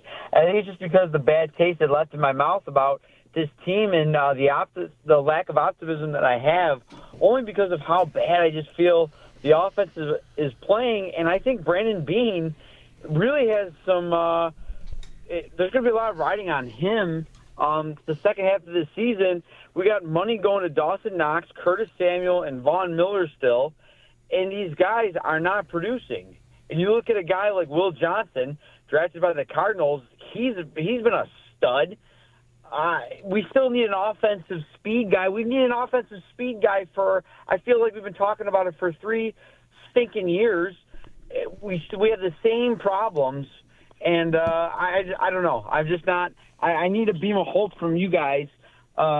Is Hoyt and Ogunjobi going to be the answer? And Hairston, again, a rookie cornerback. I just don't know. I've been critical of Sean McDermott. I think a lot has to do with Joe Brady and the play calling these last 2 games. Specifically, our defense can't stop anybody. But Brandon Beane has put a ton of money in everything but what I've always thought we've needed and what we have continued to struggle with. I'm going to have to listen to you guys. Thanks, Mark. I mean, the hope for optimism is that they have Josh Allen at quarterback. Yeah. And their offense, they get back and to their line what is they great. do. They run the ball. They use some play action. They get their players healthy and back. And I kind of feel like they're still only. I said this all off season. They're only one. It's the right type of player, but they're one player away from the perfect offense. I feel. Is that right player who does? Well, I guess I'll ask it this I don't way. know if it is out there right now. And who does that player take off the field? Coleman. Definitely. Replacing Coleman with a different type of receiver, a separator. Like yesterday, I know, like I'm going to be comparing him with like some of the great receivers in the league, but that one of those deep bombs you mentioned earlier by Hurts yesterday. It's like they're trying to put the game on ice, and they're selling out to stop the run, and they're going to blitz Hurts, right? Mm-hmm. It's one-on-one A.J. Brown against Isaiah Rodgers, who's had an awesome season at corner for the Vikings, and he runs an in and out move and just toasts him. Hurts actually underthrows the ball. It doesn't matter because his wide receiver's open by 5 yards. That play is that's a big physical receiver. I know he's elite. Pickens yesterday, again. Pickens has been every ball that is around him. Like he's either beating the guy or he actually is making highlight reel contested catches on a weekly basis. I think he's also leading the league in defensive pass interference drawn. Okay, that too. Yeah. That's the guy that would make this offense perfect. And I think they would have wanted Coleman to give them some version of that, and I just don't think it's happening at all. 803-0550 and 1-888-550-2550. The thing about Hoyt, Ogunjobi, Hairston, you mentioned Will Johnson. It's tough. What do you do about it? Max Hairston got hurt. Hopefully he can come back and be a difference maker. The thing about Hairston, Hoyt, Ogunjobi less so, but Hairston and Hoyt, those two, I do feel like those two are their, let's be honest, first picks in each. What was their first move in free agency? Hoyt. Mm-hmm. And it was not 1 year, $3 million. That was 3 years, a contract. This is a piece. We like how he can help us match up against other teams. Hairston was their first pick in the draft. All right, what's the direction of this draft class? This one. This is the direction. So both free agency and the draft, the players they started with have been unavailable. That could change the way they play a little bit. You could get better results defensively. And if they do that, then great. Then that's a start. Ogunjobi, what is he? You don't have to elevate practice squad defensive tackles every week anymore. Maybe you could just have them. Now, maybe the injury to Daquan Jones changes that math too, but Ogunjobi was signed to be on the team. And they've been, dipping at the practice squad every single week. So, yes, the reinforcements that come on defense could help. I don't know if it's enough. I don't know, especially against some of the better offenses that are operating at the high end. We're an hour and a half in. We've flirted with Chiefs talk and not gotten all the way there yet. Maybe we will. We'll talk some Sabres as well. Paul Hamilton, we'll call him at 8 o'clock. Sabres play in Montreal tonight. Big night for the Sabres to get to 500, 3-game losing streak, turn that to a 3-game win streak, and let's see where things go. Later this week, it's Columbus and Detroit. You've got a chance to get right back in this divisional race. And a lot of hockey left. 803-0550 to join us. 1-888-552-550. Twitter poll is Brady, Bean, Josh. Who are you looking to the most to get this offense back on track? Back where it was earlier parts of the season. Jeremy and Joe, give us a ring here on WGR.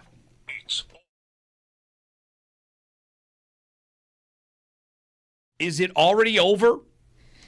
Or is there still time in assuming the AFC East belongs to the Buffalo Bills? Is that over? Assuming? Yes. Yeah, that's over. Is this the final year of it? Or is it already gone, do you think? Because the Patriots, the schedule, how it is, how they continue to look. They're not a perfect team. I don't think they're perfect. Their defense has some issues. Yep. And their roster, they've got some holes. But as these teams now jockey for position without even predicting this year. Who knows? Coin toss. Maybe the Bills win the division by 3 games and the Patriots show that they're not ready. But by next year, assuming Drake May is healthy, I feel like it's going to be a no longer assumed AFC East for the Bills. You've got a legitimate, well-run franchise. If I could even just go that far. The Dolphins, what are they? A joke. What are the Jets? A bigger joke. And what are the Patriots? Oh, they got a stud quarterback, and they've got a coach that has won. Not Super Bowls, not AFCs, but has put together winning seasons and is good. I think Vrabel is good, better than any other coach in this division outside of McDermott. If you want to put those two against each other, you can. But the days of assuming the East runs through the Bills with no competition, those days are gone. I think assuming it is over. I think, because I would pick the Bills still to win this division.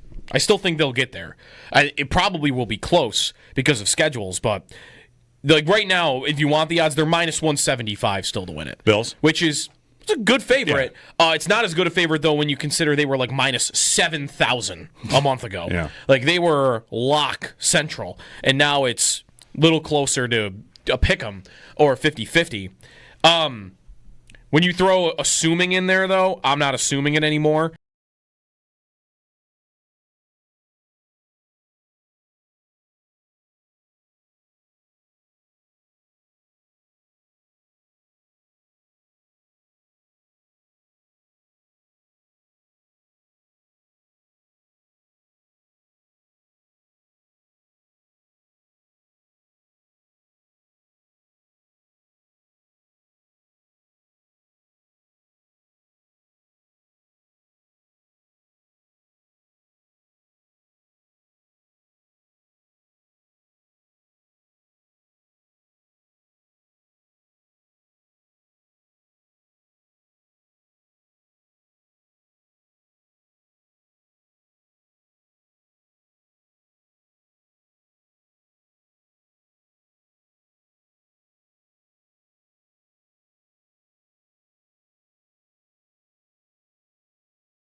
What do you think it would look like if the Bills played the Colts?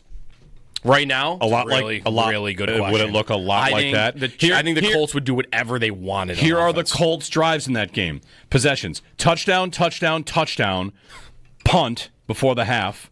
Okay. Second half, touchdown, touchdown, punt, end of game. They're good. They're really good. It's harder and harder to believe that's not real. Or at this point, no one has figured out how to stop them. Clearly. Yep. Because they're how would it look against the Bills? I don't know. I wonder if they would think, let's go to Pittman and Daniel Jones play action and throw on them, or yesterday it seemed like it was a lot of we're just gonna run Jonathan Taylor and just smash you in the face with our offense. That's kind of how it felt yesterday. They could not stop Taylor. He has three touchdown games this year. Yeah. Yes. Yeah. So how would it look? I think they could almost pick how they want to do it. Yep. He only ran for 94 yards in that game, but again, 3 touchdowns. He's got a case at Offensive Player of the Year as much as James Cook does. Early in the season, we talked James Cook, especially with Puka out right now. Yeah, he's hurt. You might get Offensive Player of the Month for Jonathan Taylor here. He has 7 touchdowns in his 3 games, with another game still to come. I mean, someone's going to have to beat them. If you want to reinsert yourself into the 1 seed conversation, someone's going to have to beat the Colts. And their next 4 games, Titans, Steelers, Falcons, and then Chiefs. All right. Well, if my someone to beat them is going to be Kansas City, maybe it's Kansas City. I don't know, but someone's got to beat them. Yep. I mean, at this rate, they're winning a lot of these games kind of easily. I mean, what's the one game that wasn't easily? It was the game they maybe shouldn't have won against Denver, right? Yeah. With the leverage call at the end on a game-winning field goal. Because otherwise, they look super, super impressive.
Week 7 in the NFL, Colts stay on top of the AFC, beating the Chargers. Patriots stay on top of the AFC East, blowing out the Titans. New England now at 5-2, half a game up on the Bills. They play Cleveland next. The Bills obviously play Carolina. The Panthers lost Bryce Young to a foot injury yesterday. He was in a walking boot after the game. If he can't play against the Bills, it'll be Andy Dalton who would start at quarterback. Hockey tonight, Sabres play at 7:30 against the Montreal Canadiens, looking for a third straight win after beating Florida on Saturday. We'll have pregame starting at 6:30 here on WGR. Blue Jays force Game 7, beating the Mariners last night 6-2. Game 7 tonight will be just after 8 o'clock in Toronto. Winner goes on to play the Dodgers in the World Series. Those are your Paddock Chevrolet sports headlines. Paddock Chevrolet, celebrating 90 years of being your hometown dealership.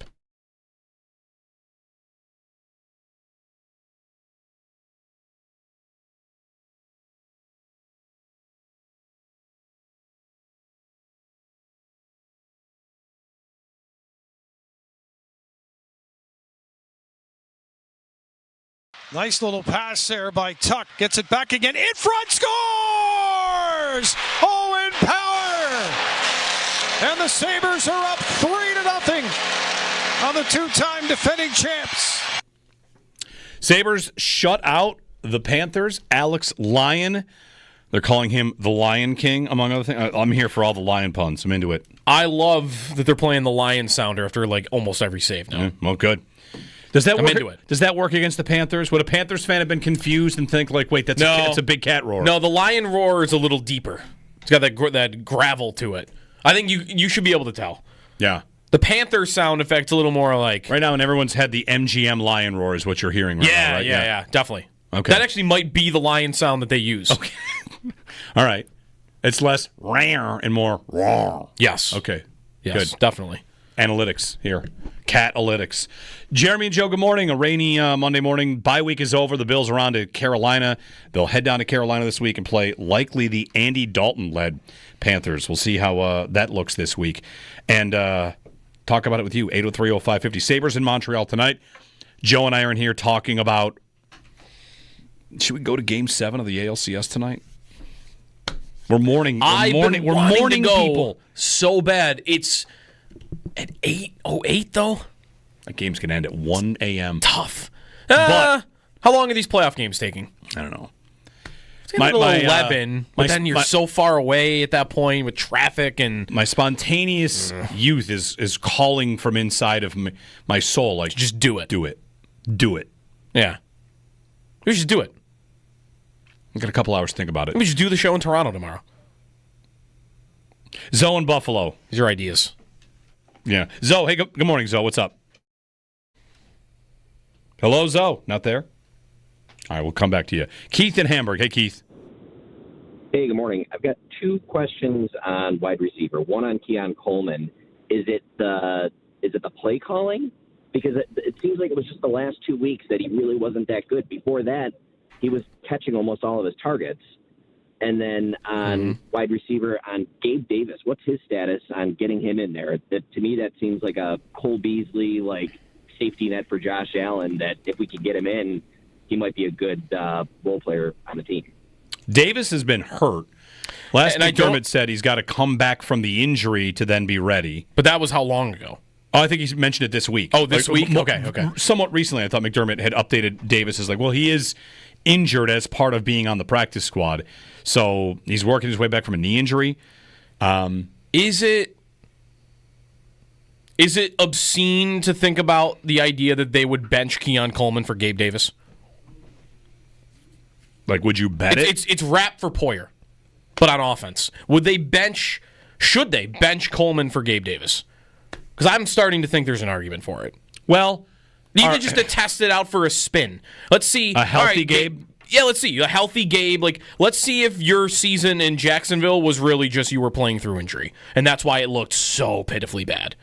I mean, every single year, Gabe has a little bit of a subpar season. It's because he's got an injury. I know. So, right, even if he was healthy, how long would I expect it to hold up? Yeah. But if I get what Gabe was, which I always wanted better than, and a lot of people did, and I think it was fine, is that not better than what Coleman is currently giving them?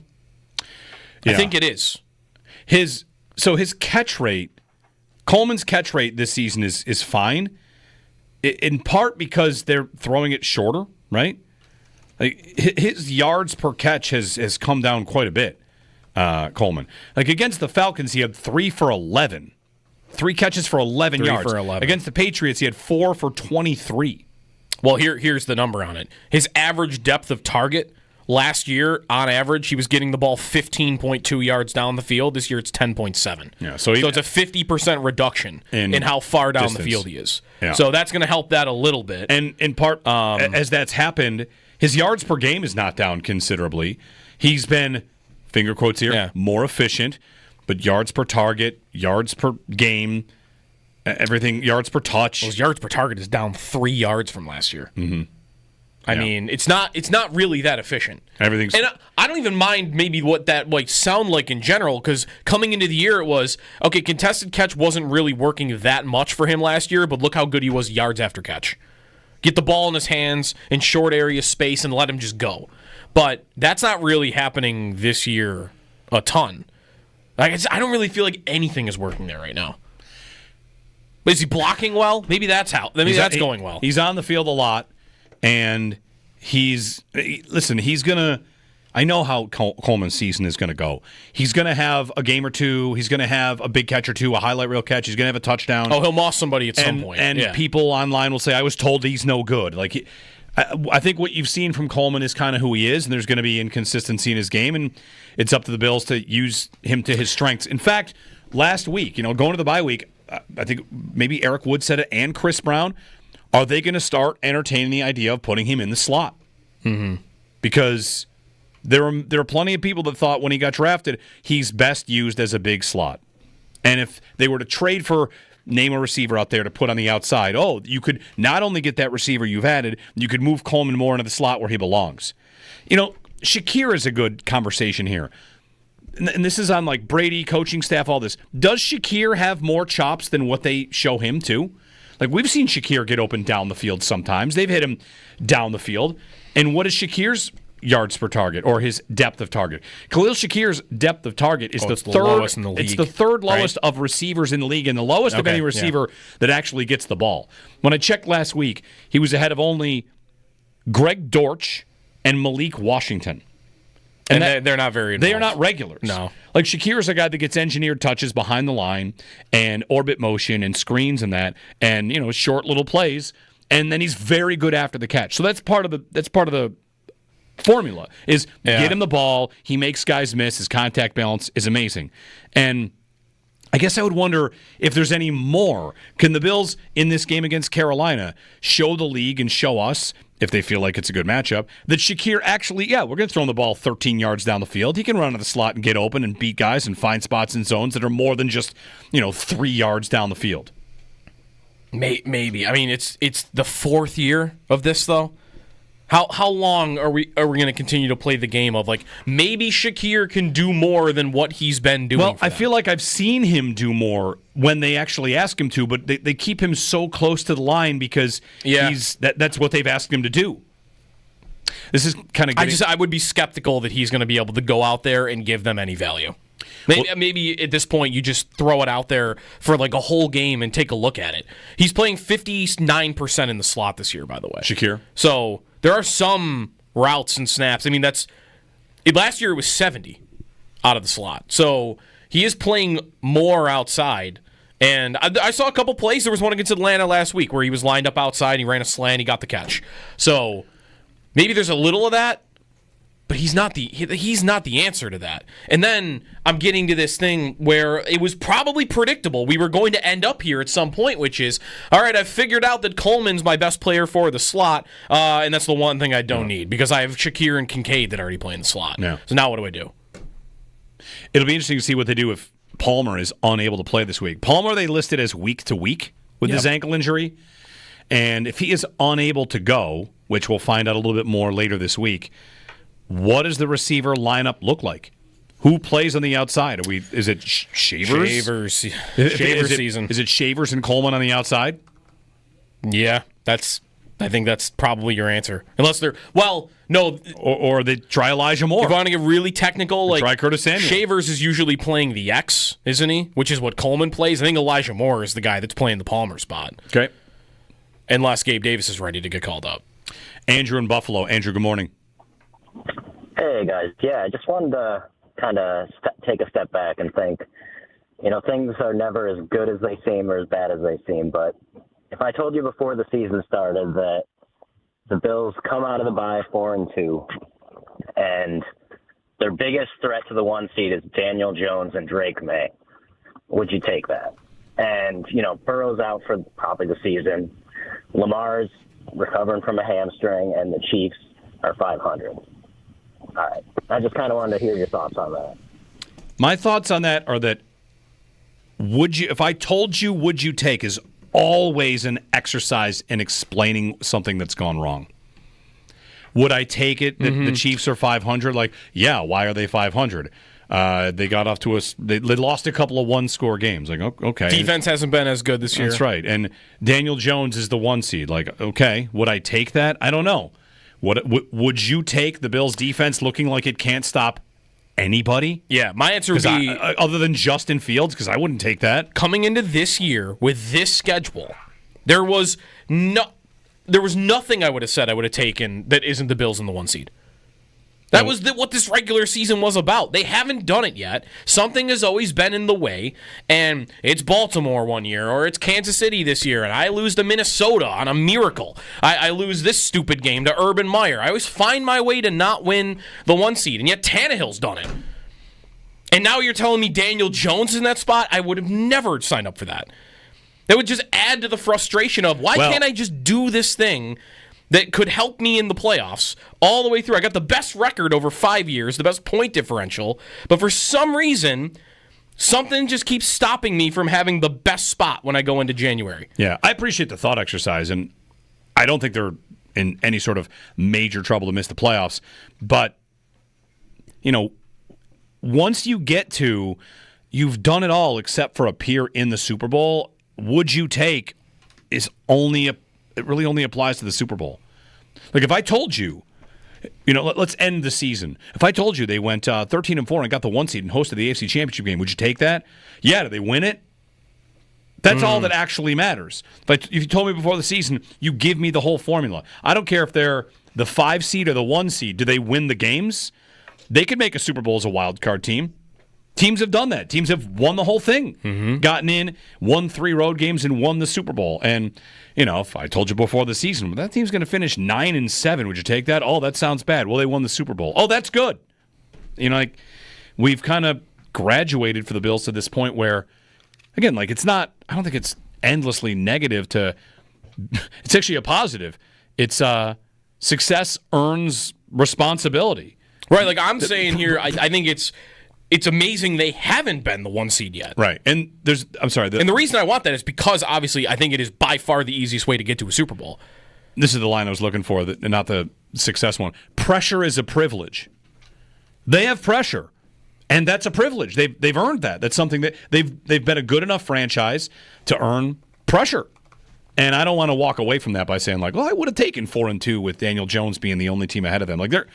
They got a team in their division that's a game and a half ahead of them, and they've got to go to New England and beat them in New England. And if they don't, then the road's real tough. I'm telling you, if the Colts win the 1 seed or get the 1 seed, and I do this where I got a time machine, I go back in time and tell my August version of myself, hey, they didn't get the 1 seed. Because the Colts Daniel Jones got it.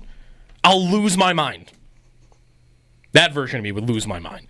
Yeah, maybe hey, the Ravens, would you take the Ravens being a dumpster fire and the Chiefs losing 3 of their first 7 games and you're still not the 1 seed? I could spin would you take however you want, because I wouldn't take that. They could still get it, of course. 803-0550, 1-888-550-2550. Give us a ring. Paul Hamilton, top of the hour. Get back to your calls. Zoe, you're back with us. We'll have you jump on. Bye week. Bye week pressure. Is it still the bye week? Yes. We are? Yes, because week 7 hasn't completed itself yet. This is like a Buffalo Football Monday bye. We're not talking about how the offense or defense did this or that. So, yeah, it's still bye week. All right. When they get back to media day and talk for the first time, then we're back. So tomorrow is still the bye week? Yeah, shit. Even though week 7 will be 100% completed? It's a good question. I think the bye week is when the final game ends. That's when the bye week ends. Going to get a coach fired today? McDaniel? I can't believe McDaniel hasn't been fired yet. I thought he'd be fired before he got on the plane. Listen, he's talking about maybe benching Tua now. They put it for Quinn Ewers. Quinn Ewers stinks. Quinn Ewers was a from Texas or did he do something yesterday? Texas. Yes, he stunk. Maybe beat out Arch Manning. Although Arch Manning might stink too. Watch that guy can't. No. They also have Zach Wilson. I know, but he lost his job to Quinn Ewers. Before the game, they said they were elevating Ewers ahead of Zach Wilson, and then he got in the game. That's why he got in, yeah. All right, 803-0550. Miami in shambles, the Jets in shambles, the Bills and Patriots locked into a race here. Give us a ring, 803-0550. Sabres in Montreal tonight, Game 7 of the ALCS in Toronto tonight, and Bills bye week chatter with us here on WGR.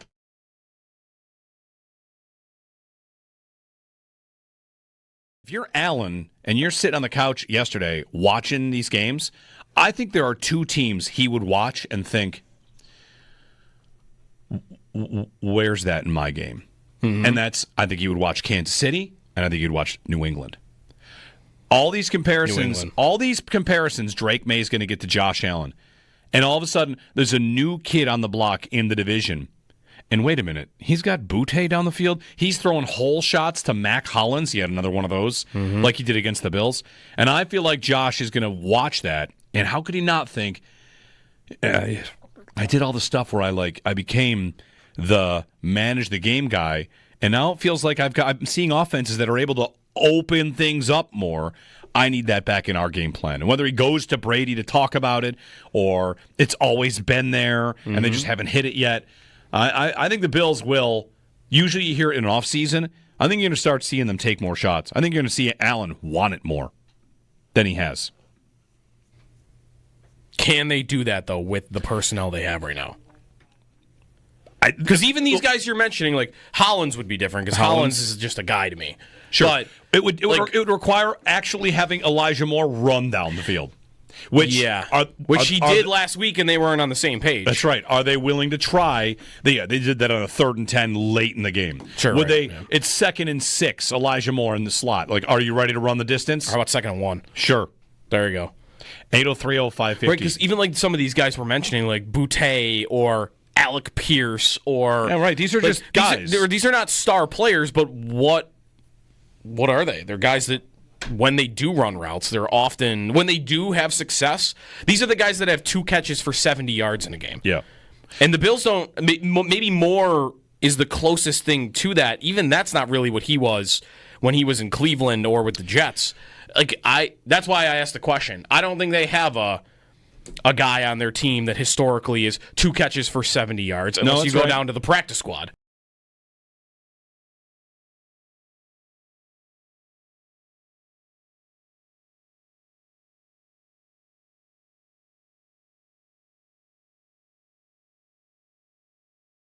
The Chargers are just going to be the Chargers for eternity. They're never going to change. I saw Timo Riska of Pro Football Focus pointed this out. The Chargers got into scoring range on all but one of their drives.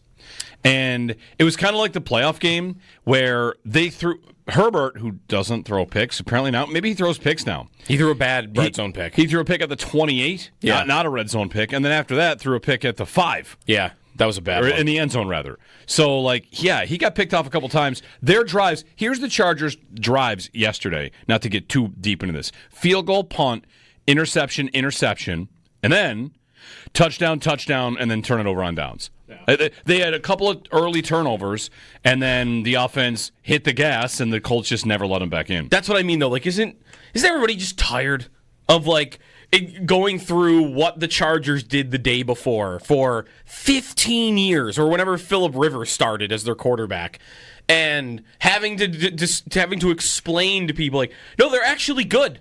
I'm telling you, they're look, they're good. And then what do? They find a way to in this game they just didn't blow it. They just weren't competitive. Really, the Colts had a double-digit lead for almost the entire day. Yeah. I'm just tired I'm exhausted by the Chargers trying to think they're actually going to turn this into meaningful seasons, and it just never happens.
Here's 1-1 to Guerrero. Here's one to left field. Forget about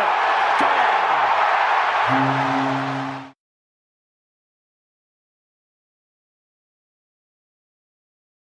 Playoff Vlad. Not quite as good as Ohtani. My God. That was the single greatest performance of all time? Yes. Of maybe of arguably any sport. It's up there. 10 strikeouts and 3 home runs. Zero runs against. Yeah.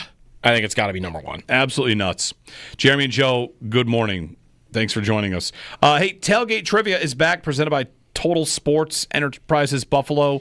Listen during every Bills game for your chance to call in, answer the trivia question, and win autographed Bills merch, courtesy of TSE Buffalo. 803-0550, our phone number, and we'll get to Zoe in Buffalo before we get off to Paul Hamilton and some Sabres chatter. Hey, Zoe, good morning.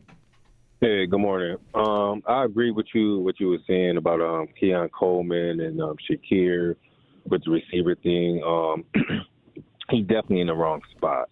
But he can't get separation. They kind of did this similar a few years ago with Tremaine Edmonds. Tremaine Edmonds was in the wrong spot. Tremaine Edmonds, the outside linebacker, where he also could rush. They put him in the middle because of his height for the quarterback.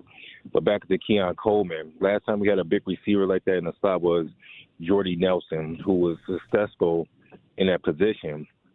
But I also get that we got the Kincaid and Shakir in that spot, but Shakir can kind of do some damage still at the outside receiver. He still can stretch the field. Cornerback is still hesitant on him because of his twitchiness and his separation he still can do. But I believe Keon Coleman definitely need to get into the inside where he could get mismatched with the linebackers and the safeties.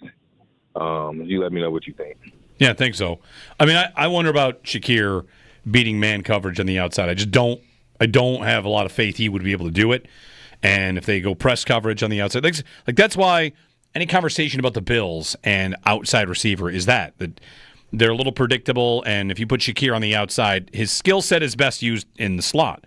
He's best against zone. He's best in finding spots, and after the catch, he's great. And on the outside, he would not get – it just wouldn't get his favorable matchups. It's a harder job on the outside.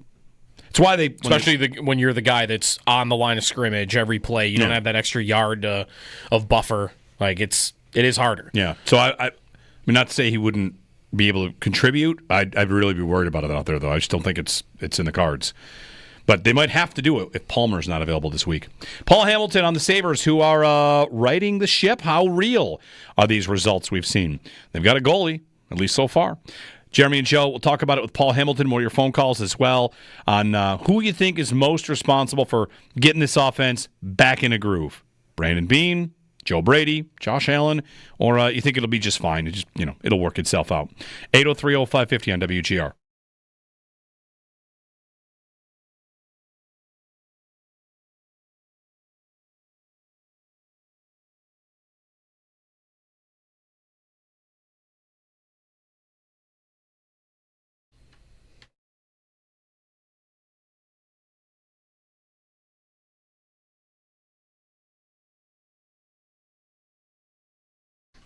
Did you watch the Falcons and think about the Bills?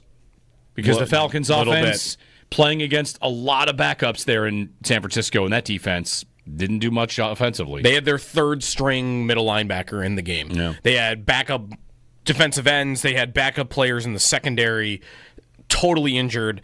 They did look better, right? Like, they only allowed 10 points. Atlanta did move the ball some, and there were some drives they just couldn't finish. A lot of it was London was the biggest difference, wasn't he? What did London end up with in this game? Because it felt like for at least 3 quarters, he was not really involved. 4 for 42. Yeah. After going the last 2 games, he'd gone over 100 yards. He went 10 for 158. Against the Bills, yeah. Against the Bills. Because Bijan's going to get his, and he had a, you could see him on display yesterday. Like, they're still going to get him the ball, but they didn't let London beat them too. So that was the biggest difference last night. Bills could have also used the Falcons team to put 10 men on the field because they did that in a very big moment last night. Yeah. There's a 3rd and 13 in the final minutes, and they had 10 men on the field. And the other thing that maybe this would be a criticism of Joe Brady from last week is I think Atlanta still tried to blitz, right, and still tried to get pressure on Mac Jones. How did the Niners play offense yesterday? They just ran the ball up the middle all day. Like McCaffrey had 24 carries on the day. And you might think like, oh, well, that's McCaffrey in general. He averages closer to like 17 or 18. That was his most carries of the year in a single game. So how much did the Bills really do that with James Cook last week? They didn't do it as much. And maybe if they'd done that from the get-go, then maybe the game plan could have looked different. Maybe Allen could have had a little bit of an easier time. It felt like that helped. That Atlanta was a little bit neutered in how aggressive they could be because it was just 7-yard run up the middle, 6-yard run up the middle, 5-yard run up the middle, just over and over and over. And I think that really seemed like the way to play Atlanta. And the Bills didn't do that.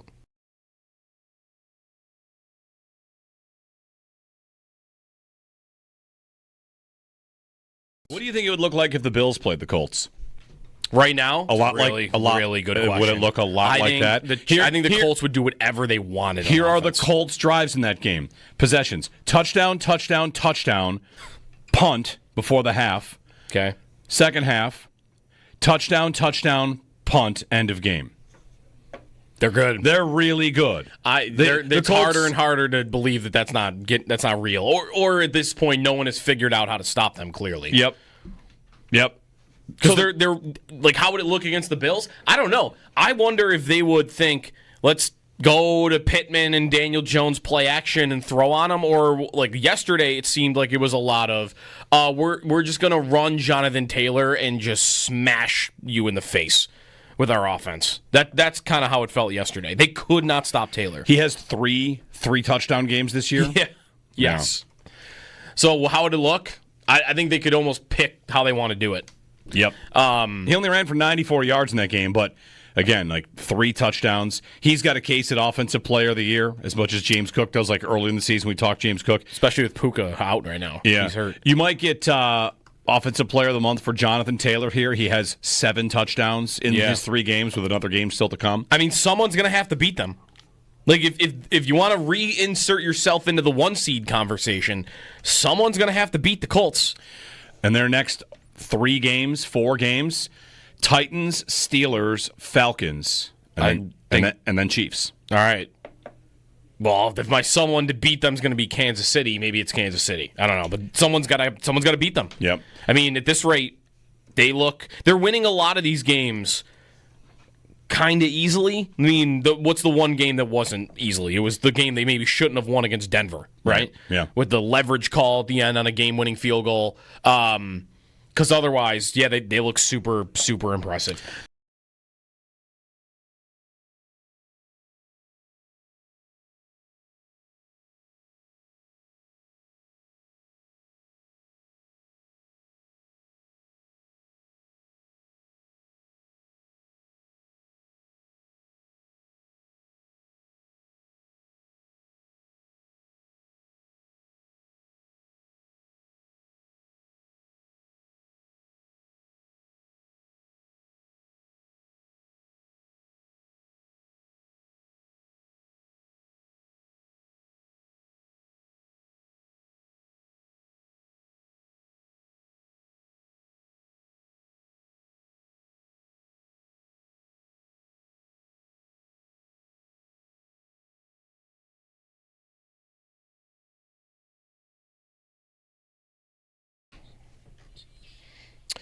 The Bills were off Week 7, fell a little bit further behind, though, in the AFC East while they were off. The Patriots win easily over the Titans, 31-13, and Mike Vrabel's return to Tennessee. 5-2 now for New England, with a half-game lead over the Bills and also the head-to-head tiebreaker over the Bills as well in the AFC East.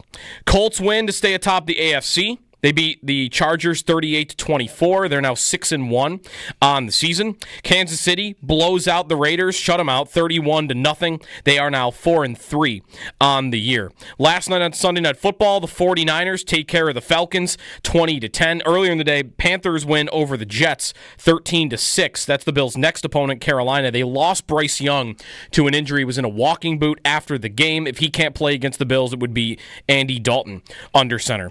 Sabres play tonight, 7:30 against Montreal after shutting out Florida on Saturday. We'll talk more about it with Paul coming up next. Pregame starts at 6:30. And the Blue Jays play in Game 7 of the ALCS tonight. They forced that with a 6-2 win yesterday over Seattle. Tonight's game in Toronto, winner goes on to play the Dodgers in the World Series. That's your Paddock Chevrolet Sports Update. Paddock Chevrolet celebrating 90 years of being your hometown dealership.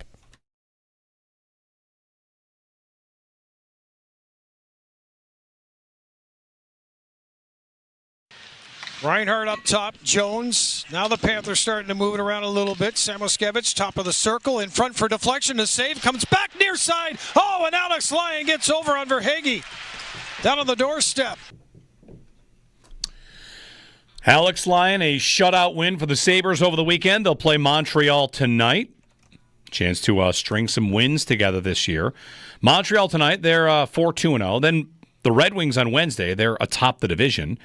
And the Leafs, back-to-back games on the weekend, Friday in Buffalo to start. So 3 more games in a row in the division, part of a division run for the Sabres. We'll get back to your phone calls on the Bills off the bye week as well. The news from Carolina is it looks like it could be Andy Dalton. And just in a quick little group chat there, Yumi and Sal, the conversation is that better or not?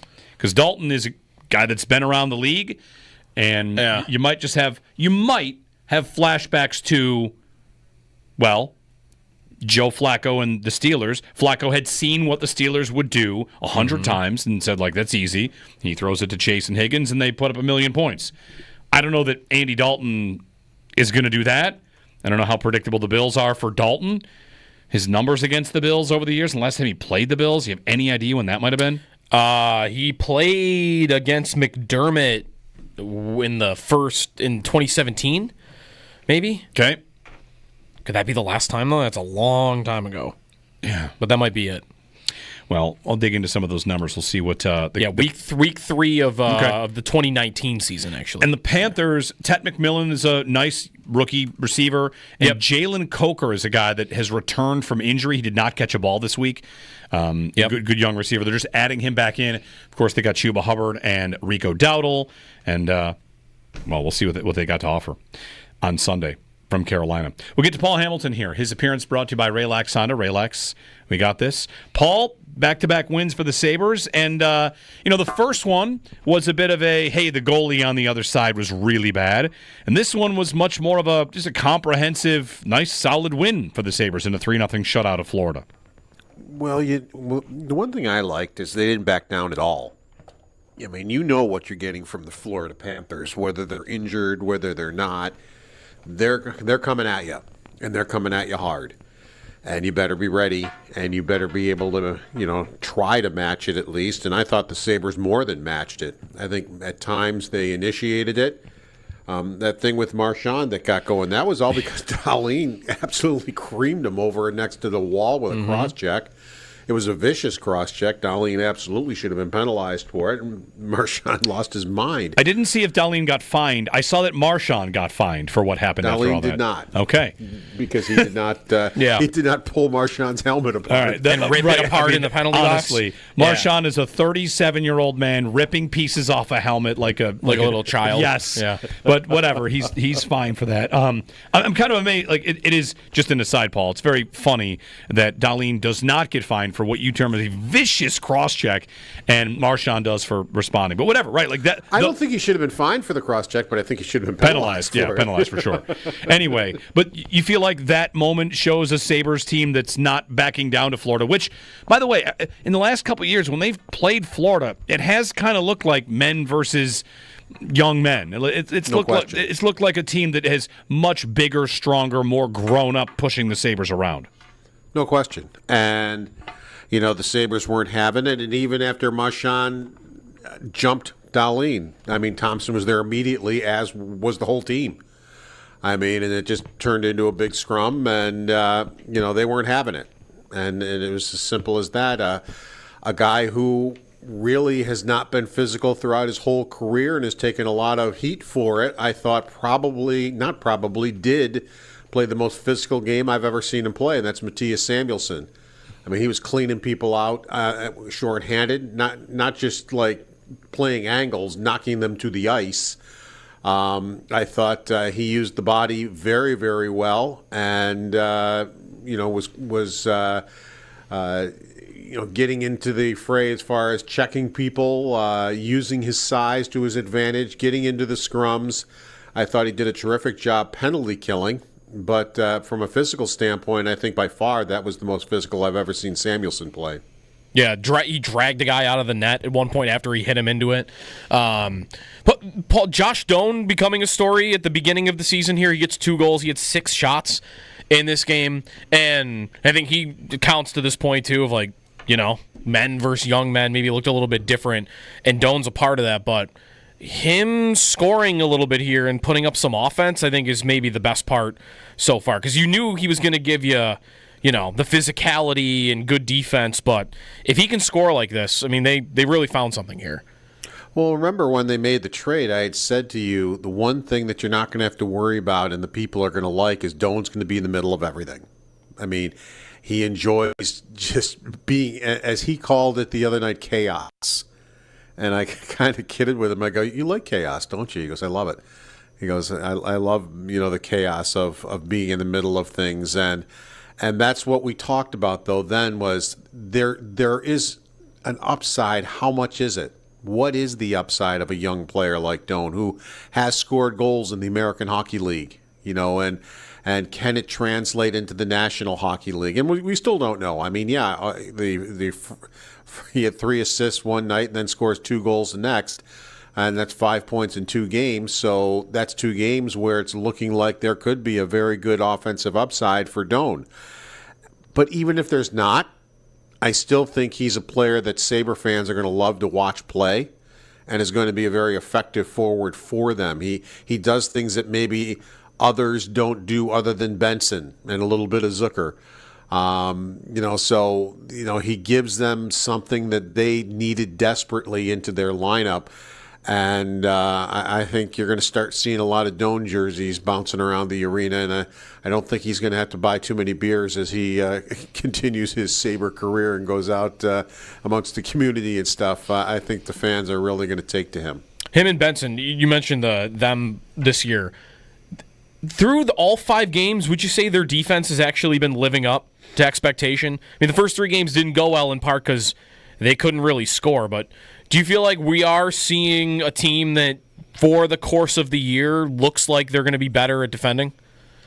Yeah, that's why, I felt bad for the sellout crowd against the Rangers both teams play pretty well defensively, but that doesn't make for an exciting game for a sellout crowd. It makes for a 1-0 game. And you're kind of sitting on your hands going, great. Yeah, it's a 1-0 game. Maybe they can win. Maybe they'll score a goal for us and we can cheer.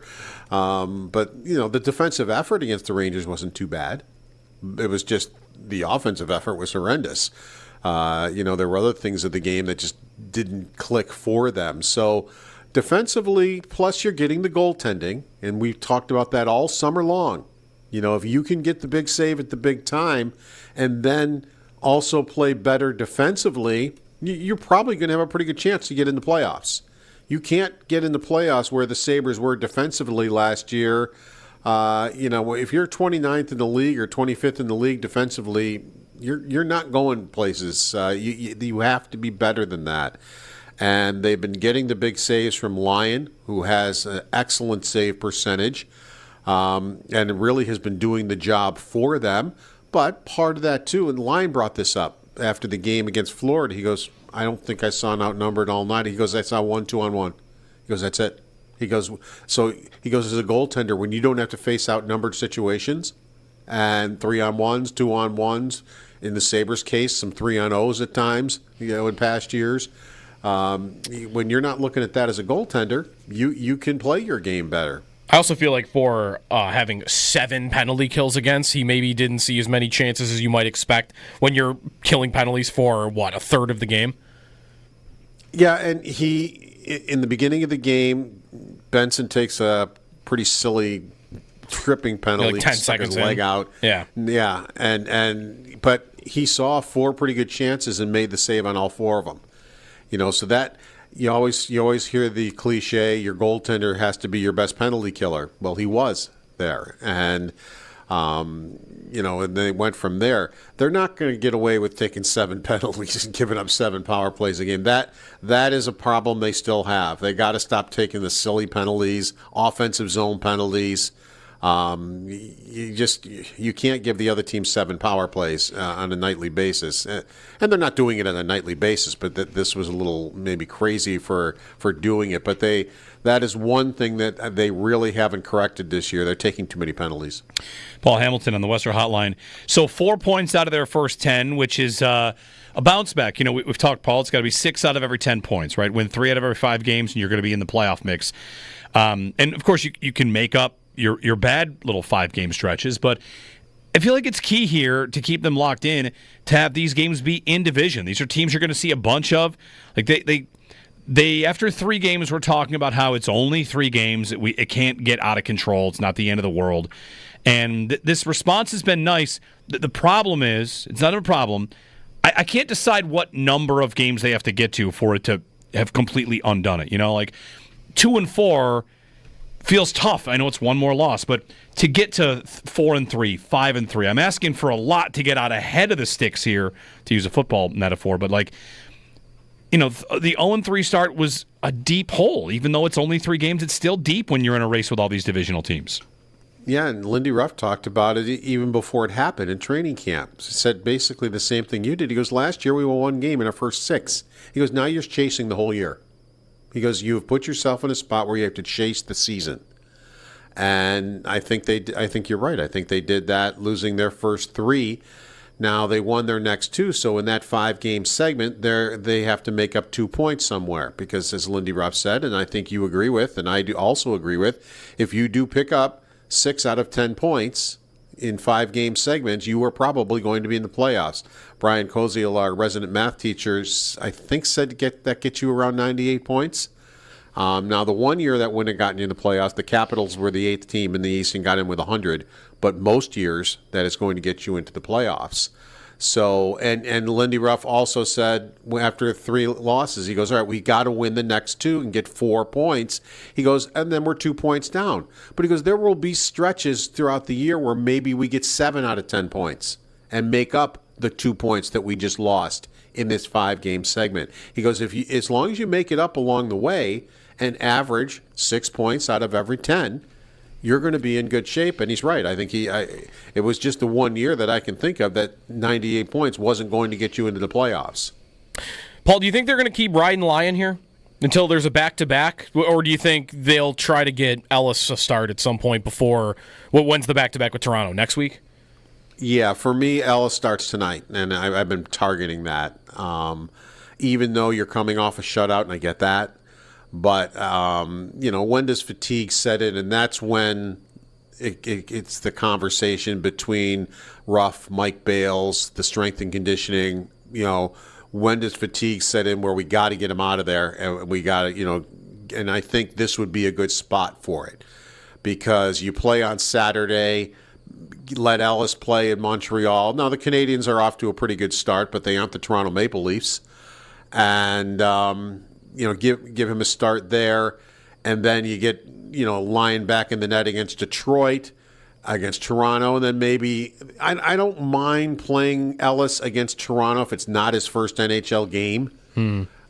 So maybe he gets a second game there, but I would prefer it not being his first NHL game. And I even though Montreal is like a cathedral of hockey, also for me, I think it would be tonight. I mentioned it to Lindy Ruff, and he said we haven't gotten that far yet because I mentioned it before the Florida game.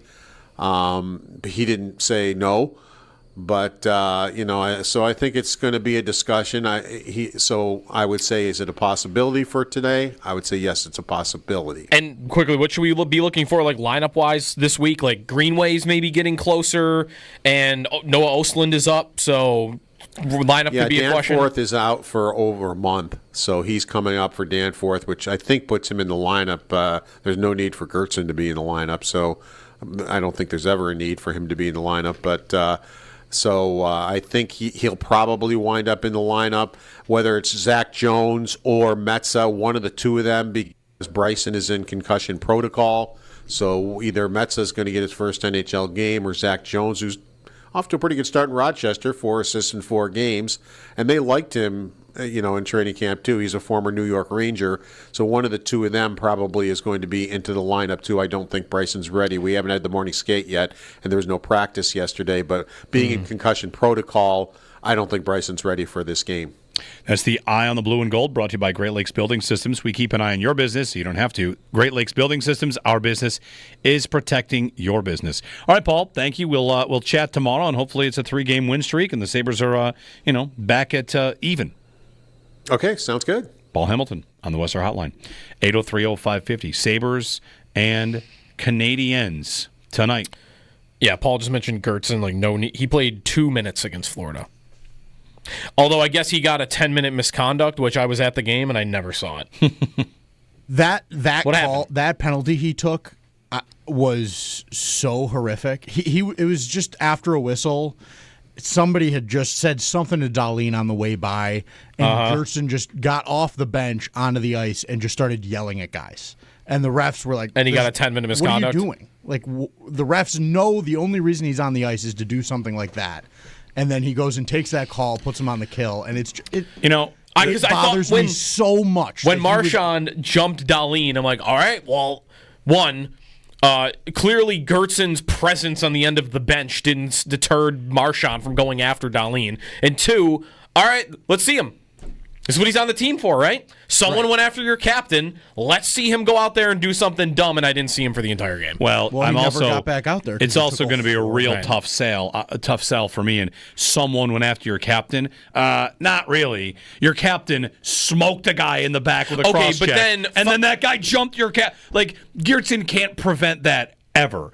Trust me, I'm with you on the idea that he's preventing stuff might be a myth. But if Darlene... But then Marchand didn't slash him. Marchand dropped his gloves and started punching him. Because he got cross-checked in the back. Right, but that already happened. Yes. Darlene then was going to the net involved in the play, and he got slew-footed and punched. It was 6 seconds later. Yeah, but the play was continuing. It was dirty by both guys. But right, Marchand that's all I'm saying. Took a much bigger chunk. You cannot, was necessary. and no team in the entire planet should expect. If I take a cheap shot at Brad Marchand, I've got a guy on the bench that's going to prevent him from retaliating. That's never going to happen. I'm not saying retaliate. He can retaliate by slashing or cross-checking him back. This was he slew-footed him and immediately threw his gloves off and started punching him on the ice. So Darlene, there are levels of attacking. Darlene earned that. He earned a slash back. He didn't earn getting jumped on the ice. Darlene kind of did try to get him again. Yes, he did. He did. He tried to hit him again. He tried to. You can't poke the bear of bears and be like, "What did I do?" Oh no, the bear came for me. And they've always had a thing, those two, Darlene and Marchand. They've always been like that. And so Marchand's always going to see red in a situation like that and do something insane. But he's not always going to drop the gloves like he did. I think he pretty much always is going to do that. I think so. This guy wants... He does dirty things more than he does that. Marchand? Yeah. Like, he'll wait for his chance and then he'll slew foot you. I think the Which reason I guess actually is what he did originally. I Because think that's how Darlene he goes dropped down. his gloves is because Darlene just turtled. And so he knew, even, like, Darlene's not going to get up and punch me back in the face. Like, I'm going to shed him here because Darlene's turtled on the ice, and I can get a few pops. Where were the Panthers players to defend Marchand after that cross-check? Soft? Soft team? Did you guys see the Toronto play where Stolarz got bulldozed? And I did not see this play. Oh, you guys got to find this in the break. It is. Are they freaking out about whether or not they're tough? It's worse than the Tage thing last year. Well, Toronto loves to do that. So. It's worse than the Tage thing was last year. It's ugly. Like, Stolarz gets bulldozed, pops up, looks around and goes, nobody's going to get this guy, and then throws the net off and goes at him. Yeah, I can't even find the clip because all I have is Leafs people complaining about how they don't defend their goaltender. It's tough. All right. I retweeted it if you want to look at mine. 803-0550. Jeremy and Joe. Owen is here. Owen Parker. Owen, the parlay killer, who's over here making his own generationally good bets. He had Ohtani to hit 3 home runs. That's insane. That's amazing. Congratulations on that. $1.97. Put some of that in. Put some of that into our Monday Night Parlay tonight. We'll get into that. 803-0550. If you're on hold, Tom, you've been waiting patiently. We go right to your call. Chris as well. Jump in. We're talking Bills bye week. Would you rather face Bryce Young or Andy Dalton? That's a question we've probably got. It's probably going to be Dalton. So the trade deadline, how the Chiefs looked.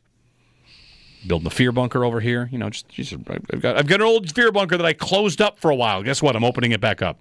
It was closed while they went to the Super Bowl. It was closed when Josh Allen became so good that it didn't bother me that the Chiefs had Mahomes. I'm opening that fear bunker up because of what I think the Chiefs are forming into. They look like they're fully formed.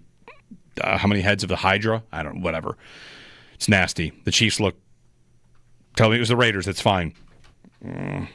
Last year they played close games against the Raiders. They just beat the. They were an Aiden O'Connell snap off his face from losing to the Raiders last year. That's right. And if they wanted to score 90 yesterday, they would have. Yeah. 803-0550. Jeremy and Joe, your phone calls on Bills bye week on the AFC, all here on WGR.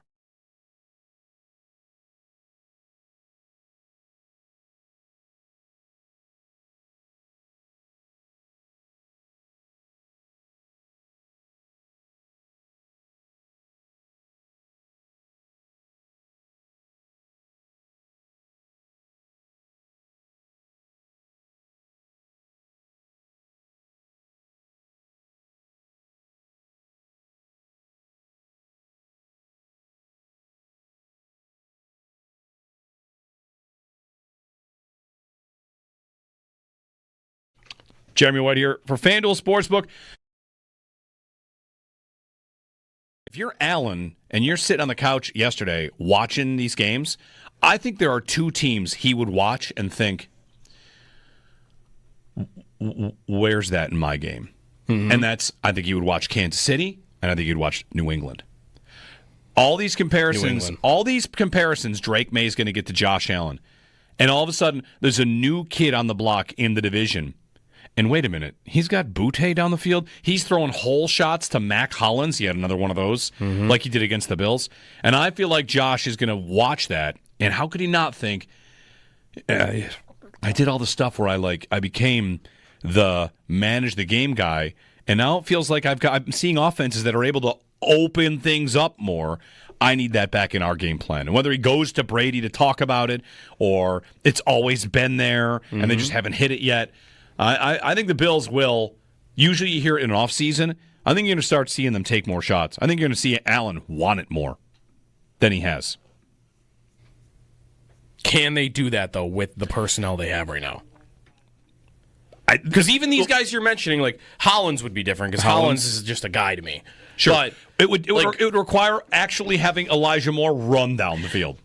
Which he did last week, and they weren't on the same page. That's right. Are they willing to try? They did that on a 3rd and 10 late in the game. Sure. Would they? Yeah. It's 2nd and 6. Elijah Moore in the slot. Like, are you ready to run the distance? How about 2nd and 1? Sure. There you go. 803-0550. Right, because even like some of these guys we're mentioning, like Boutte or Alec Pierce, or these are just guys. These are not star players, but what are they? They're guys that, when they do run routes, they're often, when they do have success, these are the guys that have 2 catches for 70 yards in a game. Yeah. And the Bills don't, maybe Moore is the closest thing to that. Even that's not really what he was when he was in Cleveland or with the Jets. That's why I asked the question. I don't think they have a guy on their team that historically is 2 catches for 70 yards unless you go down to the practice squad.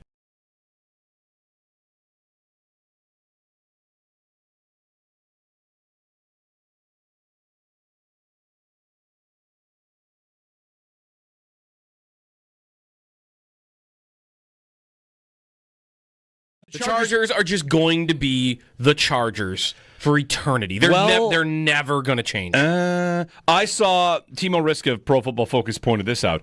The Chargers got into scoring range on all but one of their drives. And it was kind of like the playoff game where they threw Herbert, who doesn't throw picks, apparently now. Maybe he throws picks now. He threw a bad red zone pick. He threw a pick at the 28, not a red zone pick. And then after that, threw a pick at the 5. Yeah. That was a bad one. In the end zone, rather. So, he got picked off a couple times. Their drives, here's the Chargers' drives yesterday, not to get too deep into this. Field goal, punt, interception, and then touchdown, and then turn it over on downs. Yeah. They had a couple of early turnovers, and then the offense hit the gas, and the Colts just never let them back in. That's what I mean, though. Isn't everybody just tired of, going through what the Chargers did the day before for 15 years, or whenever Phillip Rivers started as their quarterback, and having to explain to people no, they're actually good. I'm telling you, they're look, they're good. And then what do? They find a way to in this game they just didn't blow it. They just weren't competitive. Really, the Colts had a double-digit lead for almost the entire day. Yeah. I'm just tired. I'm exhausted by the Chargers trying to think they're actually going to turn this into meaningful seasons, and it just never happens.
Bills fall a little bit further behind in the AFC East while they were off. The Patriots blow out the Titans, as was mostly expected. They were a big favorite in that game. 31-13, New England now 5-2. It's a half-game lead on the Bills. They also have the tiebreaker. They'll play Cleveland next, while the Bills will play the Panthers. Panthers quarterback Bryce Young injured in the Jets game yesterday. They did beat the Jets 13-6, but was seen in a walking boot after the game. If he cannot play this week, it would be Andy Dalton at quarterback. The Cowboys beat the Commanders. Washington also loses Jaden Daniels to another injury. This time it's a hamstring injury. He'll have an MRI on that today. Colts stay ahead in the AFC overall, 6-1 after beating the Chargers yesterday by a couple of touchdowns. Chiefs shut out the Raiders 31-0. First downs in that game were 30-3 in favor of Kansas City. Sabres win over the weekend, 3-0 over Florida. They play again tonight, 7:30 against Montreal. In Montreal, we'll have pregame starting at 6:30. Blue Jays force Game 7 of the ALCS, winning 6-2 last night. Game 7 tonight, just after 8 o'clock in Toronto. Those are your Paddock Chevrolet sports headlines. Paddock Chevrolet celebrating 90 years of being your hometown dealership.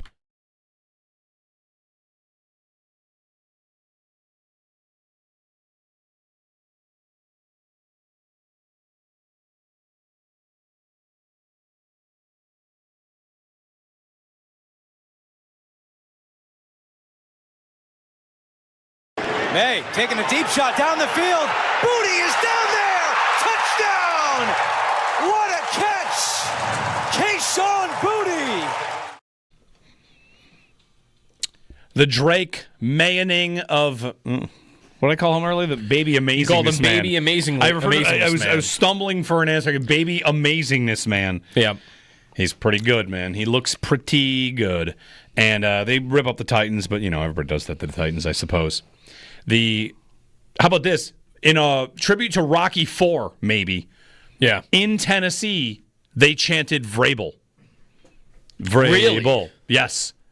They chanted Vrabel in the stands as their old head coach with a stud quarterback laid waste to their organization, which has fired his replacement already. And that's about as well as you can do in a revenge game. For them to chant your name. To get the away crowd, chanting for you. Pretty good. Good for the Patriots, I guess. I've ever seen that topped. Right. They're a game and a half up on the Bills.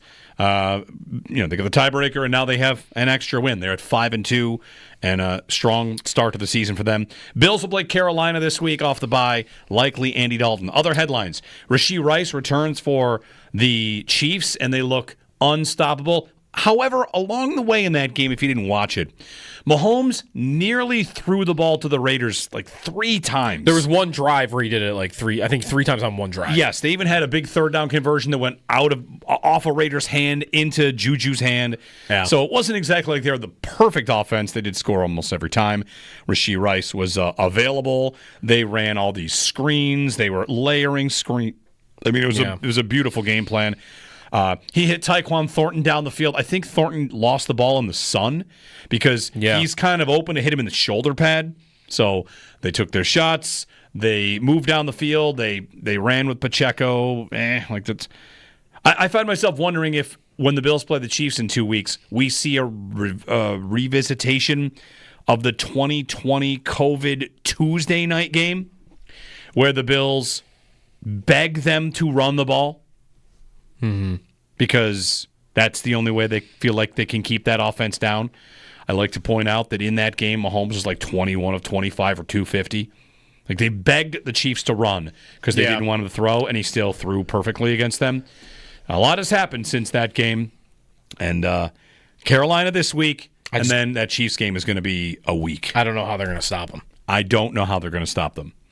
It would be Sean McDermott's greatest hour. Yes. If he can figure out a way. Yes, because to keep them even at what would be great for McDermott? If McDermott could keep them at like 24 points. I want to be careful about this is my new thing. I want to be careful about point total because they can name their score. It's not only can they name their score, like they beat the Lions by 10 points, and in that game they scored 30. And it's just because up and down the field, sometimes high-level offense, and the Bills play like this sometimes. High-level offense is so efficient that the clock is ticking when you're throwing your 5-yard passes and you're moving the ball. So, I want to be careful on a point number. How about force 4 or 5 stops? I'll be amazed if they get 4 stops. 4 stops against the Chiefs. 5 stops would feel like a miracle. And I'm like clapping for Sean McDermott the next morning. Especially with who he's probably got at his disposal, because I'm not guessing Hairston is on the field yet. And it would be a lot about speed for me. Like, it's not just that, you're missing guys. It's you got a slow defense, and you're about to play a fast offense. It's what the Chiefs can do to the Bills in a potential matchup nightmare is Rashee Rice on one side of the formation. Which corner goes with him? Who goes? Well, he played a lot in the slot yesterday, so it's probably Taron Johnson. Taron Johnson on him? Okay.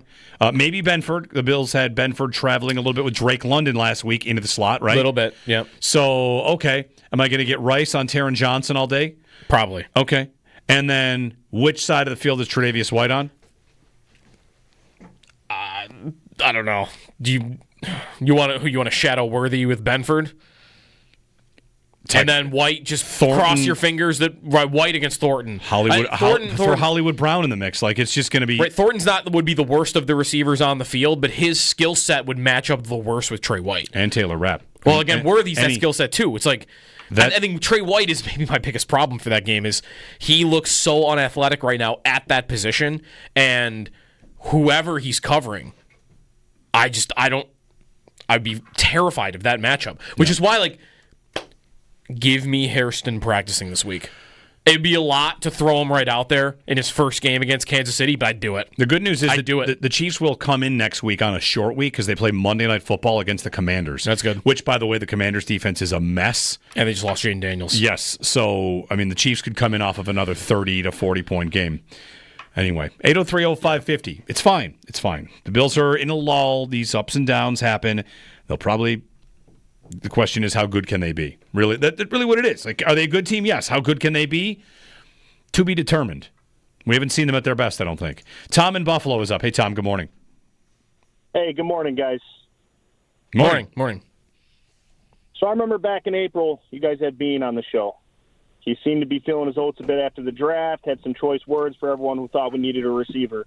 So my question to Bean is, where's our defensive draft class? Because with a couple injuries, we got a bottom of the barrel defense. James Cook is our only spark on offense, and we're not scoring 30 points a game. And I watched the New England game the past 2 weeks. Mac Hollins, he's no superstar, but he gives the offense a spark. He's making some plays, and he's getting paid half the money Curtis Samuel is, and it looks like he's doing a little more than Curtis is even when he's active. So I just think we need some juice on offense and some answers from Bean. I'll hang up and listen. Thanks, Tom. One thing about Holland's departure, I feel like it surprised them. I bet they thought they were getting him back. Mm-hmm. And if he does come back, do they sign Josh Palmer? Ooh, I think so. Or if maybe they don't sign Elijah Moore or someone. There's one other move. Maybe Shavers doesn't make the team. Well, the other thing I would say is if Hollins does come back, which I think they wanted him back, wasn't his answer when he was asked about it saying you'd have to ask Mac? Yep. They wanted him back, and I mean Josh talked glowingly about him last week when he came in for a visit with the Patriots. If they re-sign Mac, maybe they don't sign Josh Palmer. Maybe they do find their way to drafting speed. Maybe they don't draft the speed because they signed Palmer. I mean, they had 1 million visits of speed receivers. But Hollins is not Palmer in any way. Hollins is doing in New England what he did last year. He's on the field for 60% of the snaps. He has 11 catches. You're asking... he's Shavers. You're asking to evaluate wide receivers through the prism that we all do and then the prism that the Bills do, which is roles. What's the role? But these roles are very specific. And Palmer... But they already tried to replace Hollins last year. With who? Cooper. They watched Hollins be one of their starting receivers for half a year, and they watched Allen try to throw the ball down the field to him all day against Houston, and they lost the football game, one of the least efficient passing days ever. And then they went out and said, "Yeah, we can't do that anymore. Let's go get Amari Cooper." So I'm not saying you're wrong that they didn't want him back. I just think Palmer was so separate from him. Palmer was downfield separation that they were not getting from him, or they were not getting from Coleman. So I think he probably would be your Shavers right now.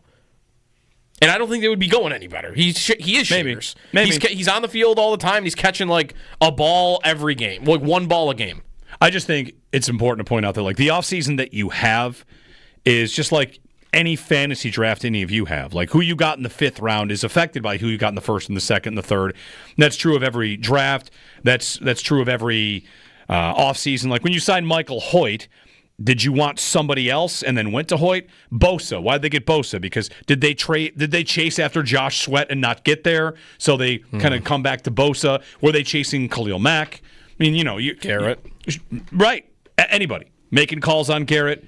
The way Beans talked about Garrett, if he ever actually became available, that would have been their offseason. Yeah, your offseason. Going after your offseason is a living, breathing thing that changes. I mean, I know a lot of NFL GMs and this is the draft too. We like to evaluate what happened as if everything that happened is what you wanted to happen. That's what every GM would like to tell you.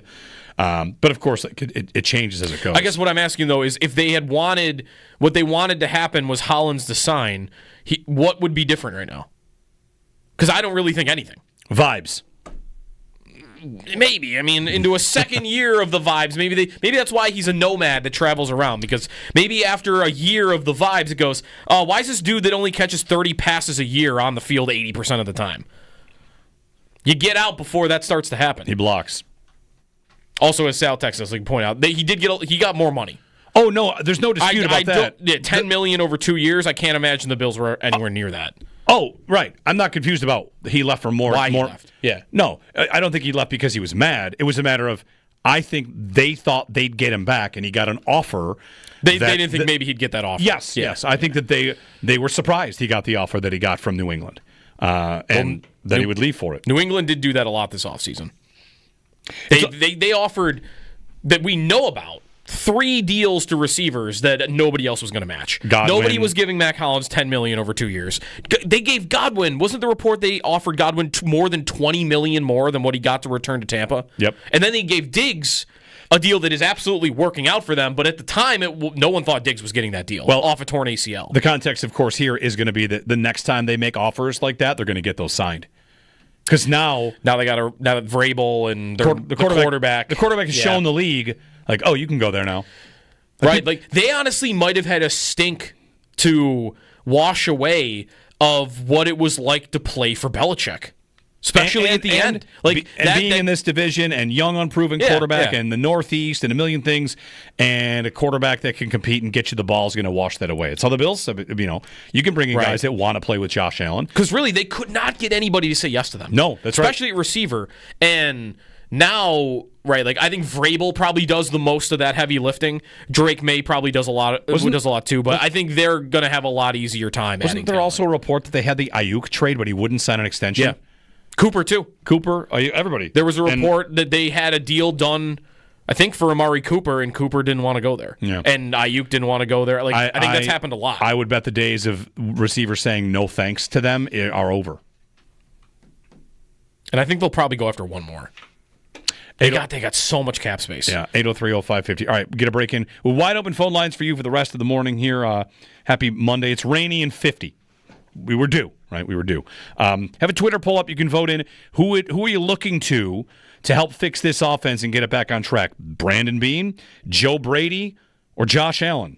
Or you can vote fourth. Like, it'll be fine. Like, you're not really worried about it too much, which, is a spot you could land in. 803-0550. Everybody 8 on the Chiefs.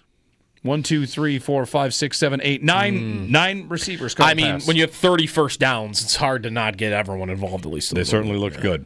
Jeremy and Joe on WGR.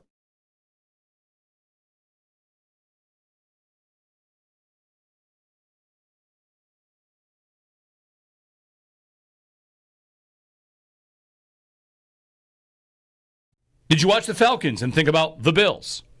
Because the Falcons offense playing against a lot of backups there in San Francisco, and that defense didn't do much offensively. They had their third string middle linebacker in the game. Yeah. They had backup defensive ends. They had backup players in the secondary, totally injured. They did look better, right? Like, they only allowed 10 points. Atlanta did move the ball some, and there were some drives they just couldn't finish. A lot of it was London was the biggest difference, wasn't he? What did London end up with in this game? Because it felt like for at least 3 quarters, he was not really involved. 4 for 42. Yeah. After going the last 2 games, he'd gone over 100 yards. He went 10 for 158. Against the Bills, yeah. Against the Bills. Because Bijan's going to get his, and he had a, you could see him on display yesterday. Like, they're still going to get him the ball, but they didn't let London beat them too. So that was the biggest difference last night. Bills could have also used the Falcons team to put 10 men on the field because they did that in a very big moment last night.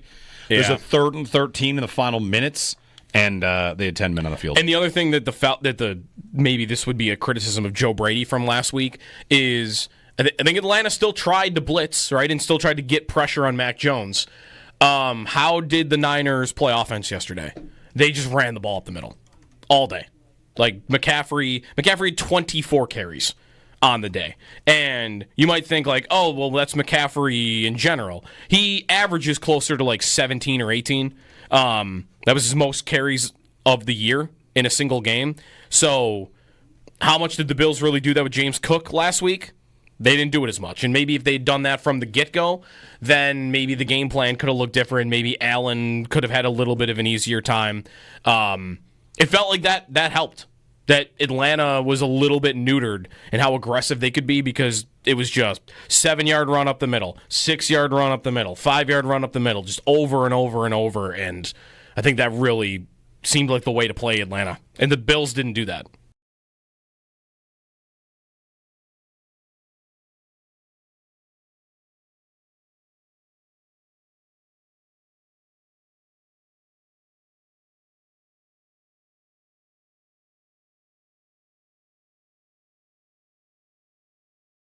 Is it already over? Or is there still time in assuming the AFC East belongs to the Buffalo Bills? Is that over? Assuming? Yes. Yeah, that's over. Is this the final year of it? Or is it already gone, do you think? Because the Patriots, the schedule, how it is, how they continue to look. Like, they're not a perfect team. I don't think they're perfect. Their defense has some issues. Yep. And their roster, they've got some holes. But as these teams now jockey for position, without even predicting this year, who knows? Coin toss. Maybe the Bills win the division by 3 games. The Patriots show that they're not ready.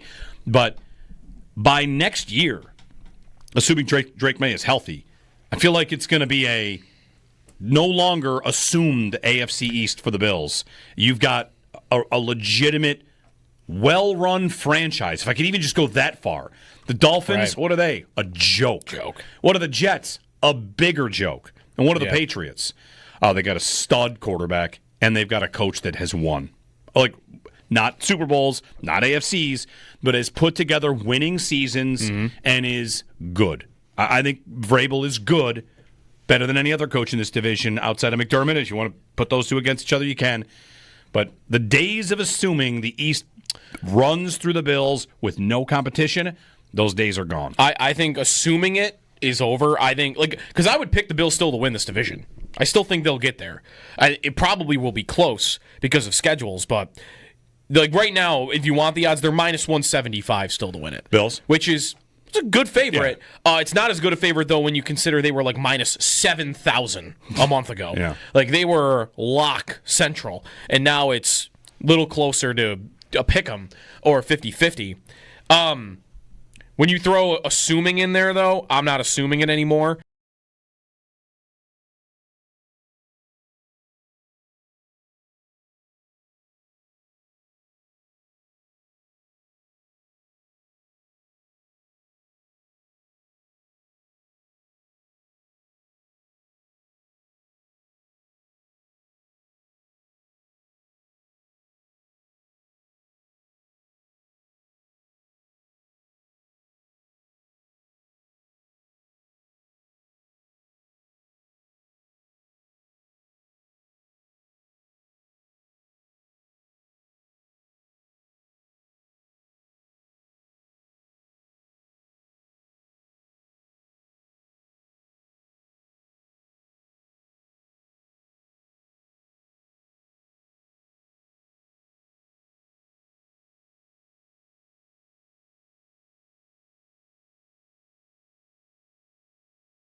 I mean, if you are negatively affecting the football team routinely, I don't have a choice but to assess a different player, and I have to coach a lot better as well. So we're going to find out who and what we're made of.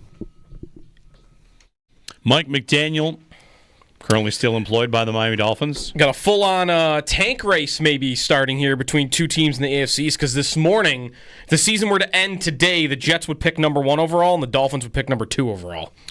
So maybe you've seen Timo Risk Pro Football Focus. Maybe you're not. I'm going to guess most of you listening have not seen this, but they do team tiers, right? Yeah. It's a little chart about how good your offense is and how good your defense is, and this will be 1 point about the AFC. Yeah. The 6 worst teams in football, according to this, by offensive and defensive EPA, Yep. and the 6 lowest rated teams are all AFC teams. Wow. What is it? Jets, Miami, Tennessee, Cleveland, Vegas. And there's one more in there. Houston? Maybe. Cincy? Cincy. Probably Cincy. Maybe that. Anyway, 6 worst teams are AFC teams. You know who the worst NFC team is? The worst NFC team. Is it the... It's not the Giants anymore, is it? I'll give it to you. It's the Saints.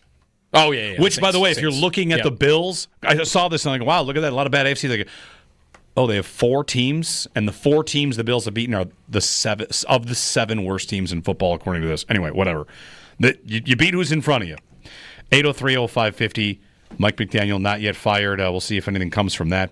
The Saints and the Bears. Look at the Bears. The Bears, even though Caleb Williams had like a bad day, they still won. They ran the ball well. Yeah, they ran all over him. Ben Johnson turning DeAndre Swift into what appears to be a really good running back is a big deal. He looked great yesterday. Yes, That's not often that happens. Would you not expect that one of McDaniel or Tua is done? Those two don't line up again next week. One of them's gone. There's another team that has Tua that, wouldn't be gone; he'd be benched. There's another team that has that same problem. The Cardinals are about to put Kyler Murray back in, despite the fact that he's not good. They should not. Brissett is better. They should not put Kyler back in. There's a number that Trey McBride has 2 touchdowns in his last 3 games with Brissett, and 2 touchdowns in the last 37 games. Yeah, 37 games from with Kyler Murray. I actually can't believe they're putting Kyler back in. Silas in New Jersey before the break. Hey, Silas. Good morning. Good morning. Morning. Good morning. The Bills look really, really bad right now. Sean McDermott deserves a good amount of blame for not having his team prepared to adjust to what Atlanta was doing in the first half on the ground. Now, I understand, it's a long season. We're moving on. Carolina's coming up. But last night, the 49ers, who are way more injured than we are, lost more star players, better star players than we have on that defensive line, and just the defense in general. Contained Bijan to the point to where Atlanta had to change what they were doing offensively just to manufacture positive touches for Bijan to get the ball in his hands.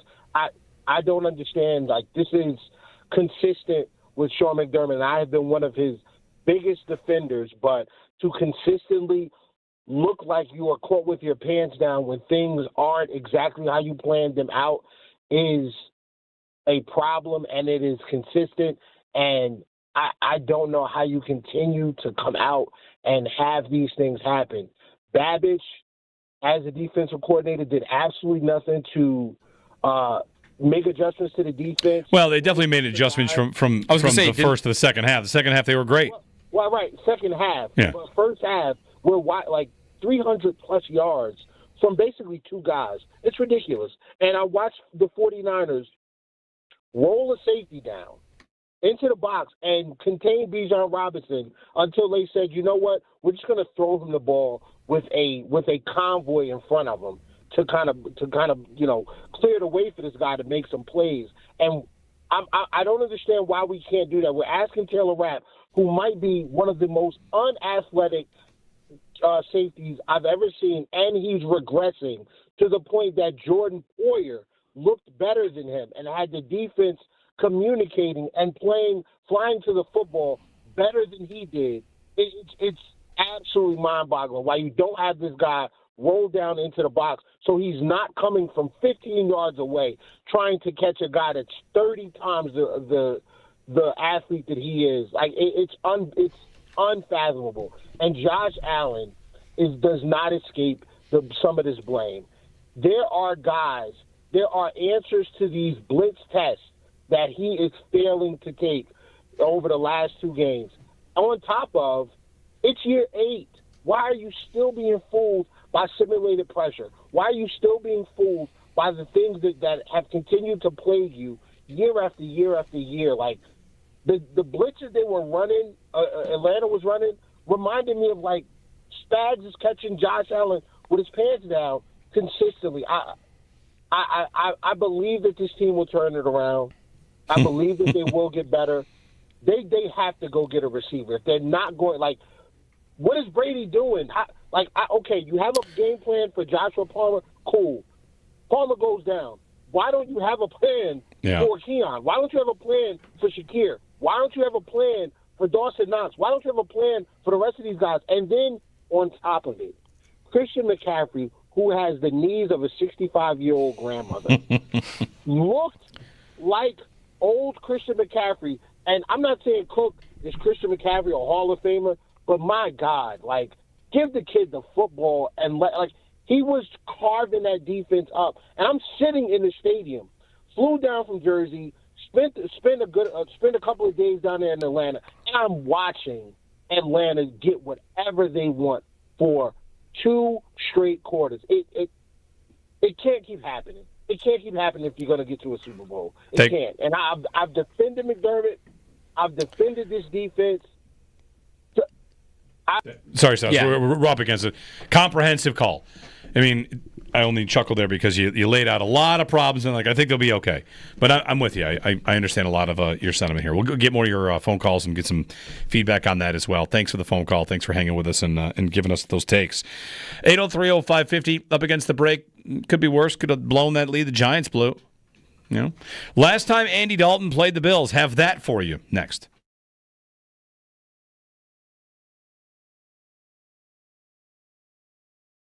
Did you watch the Falcons and think about the Bills?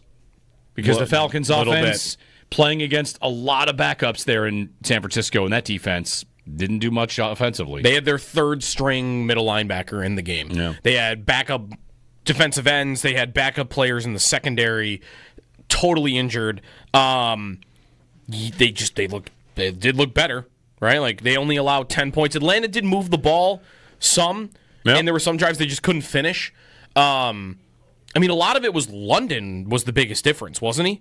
What did London end up with in this game? Because it felt like for at least 3 quarters, he was not really involved. 4 for 42. Yeah.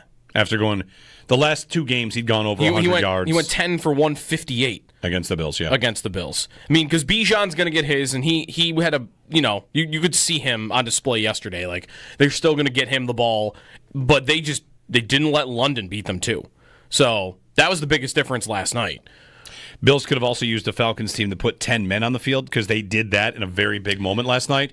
Yeah. There's a 3rd and 13 in the final minutes, and they had 10 men on the field. And the other thing that maybe this would be a criticism of Joe Brady from last week is I think Atlanta still tried to blitz, right, and still tried to get pressure on Mac Jones. How did the Niners play offense yesterday? They just ran the ball up the middle all day. McCaffrey 24 carries on the day. And you might think oh, well, that's McCaffrey in general. He averages closer to 17 or 18.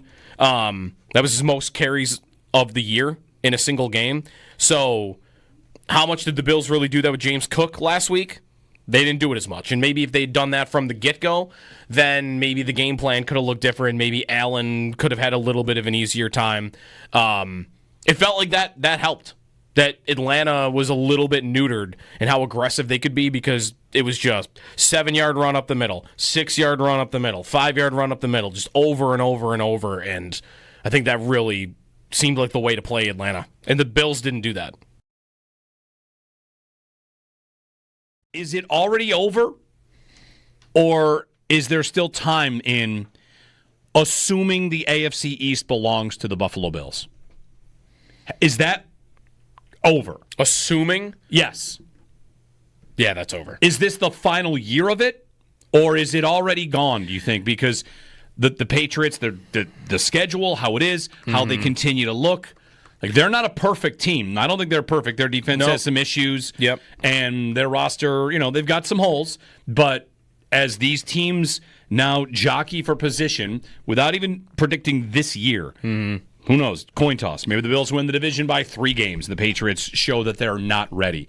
But by next year, assuming Drake May is healthy, I feel like it's going to be a no longer assumed AFC East for the Bills.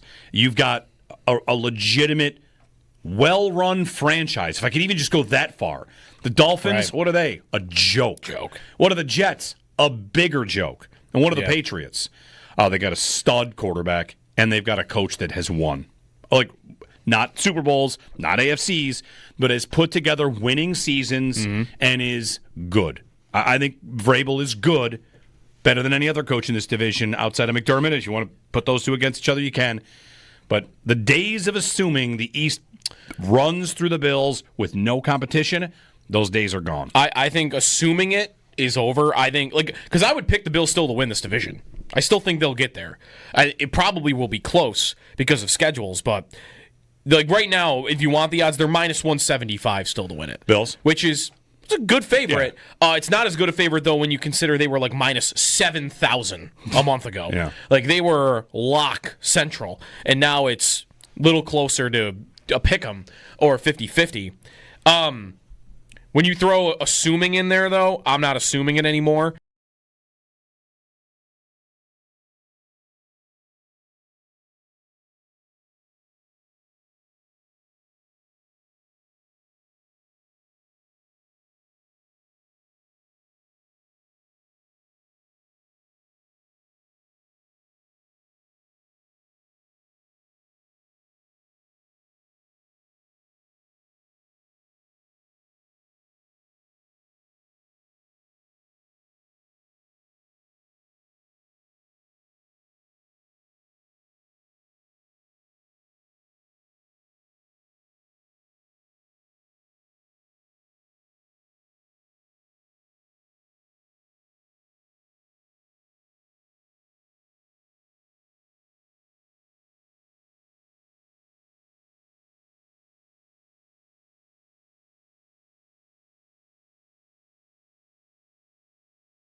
Bills were off this Sunday, but they fell a little further behind in the AFC East. New England wins over Tennessee, 31-13. They go to 5-2 on the year. It's a half-game lead over the Bills. They also have, of course, the head-to-head tiebreaker at this point in time. The Colts stay ahead as the number one team in the AFC, 6-1 after beating the Chargers in LA by a couple of touchdowns. Kansas City looks great, 31-0 shutout win over the Las Vegas Raiders. They are 4-3. The Bills' next opponent, Carolina, wins over the Jets 13-6. Bryce Young, injured in the game, was seen in a walking boot after the fact, so it could be Andy Dalton starting against the Bills on Sunday.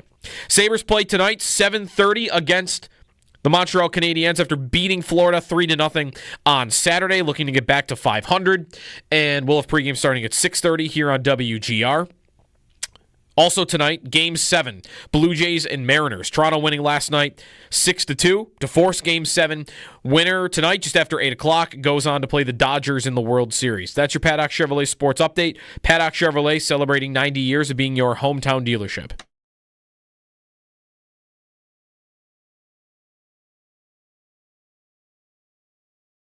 It just came out like we thought. We just switched some series and let those guys go out there and play some football for us. And, we were able to find some yards in different ways, some screens, some different things like that. And then, as they were trying to, make things difficult, we were able to get the ball on the edge a couple of times with Rico in there. So I just thought it was a good day of both guys running physically, running aggressive, and it ended up paying off for us. The Carolina Panthers, that's Dave Canales, their head coach. They beat the Jets. And didn't look too great on offense, but they did it. Final score was a low one. It was 13-6. They got Chuba Hubbard back involved, who had a good year last year. But, on the numbers, Rico Daboll, 17 for 79. Chuba Hubbard, 14 for 31. And Andy Dalton went 4 for 7 for 60 yards in a game that the Panthers win. Dalton's last game against the Bills. So it looks like it'll be Andy Dalton. Yeah. Last game he played against the Bills, he is with the Bengals, and it's in Buffalo, September of 2019. The Bills go out to a 14-0 lead in this game. The Bengals come back and take the lead, and then the Bills win it. I think they took the lead. It was 14-0 at halftime. Final score 21-17. Dalton, 20 of 36, 250, a touchdown, and 2 picks. Leading carrier for the Bills that day? This is in 2019? 2019. Keith Ford. Frank Gore. He came up the other day. Frank Gore, leading receiver for the Bills that day. John Brown. Dawson Knox. 3 for Still 67. Here? Still here. Last year he went in. Remember how it was going so bad for Bryce Young at the beginning? Like horrific, like all-time bad. And then Dalton went in and the offense in Carolina looked immediately better. Yeah.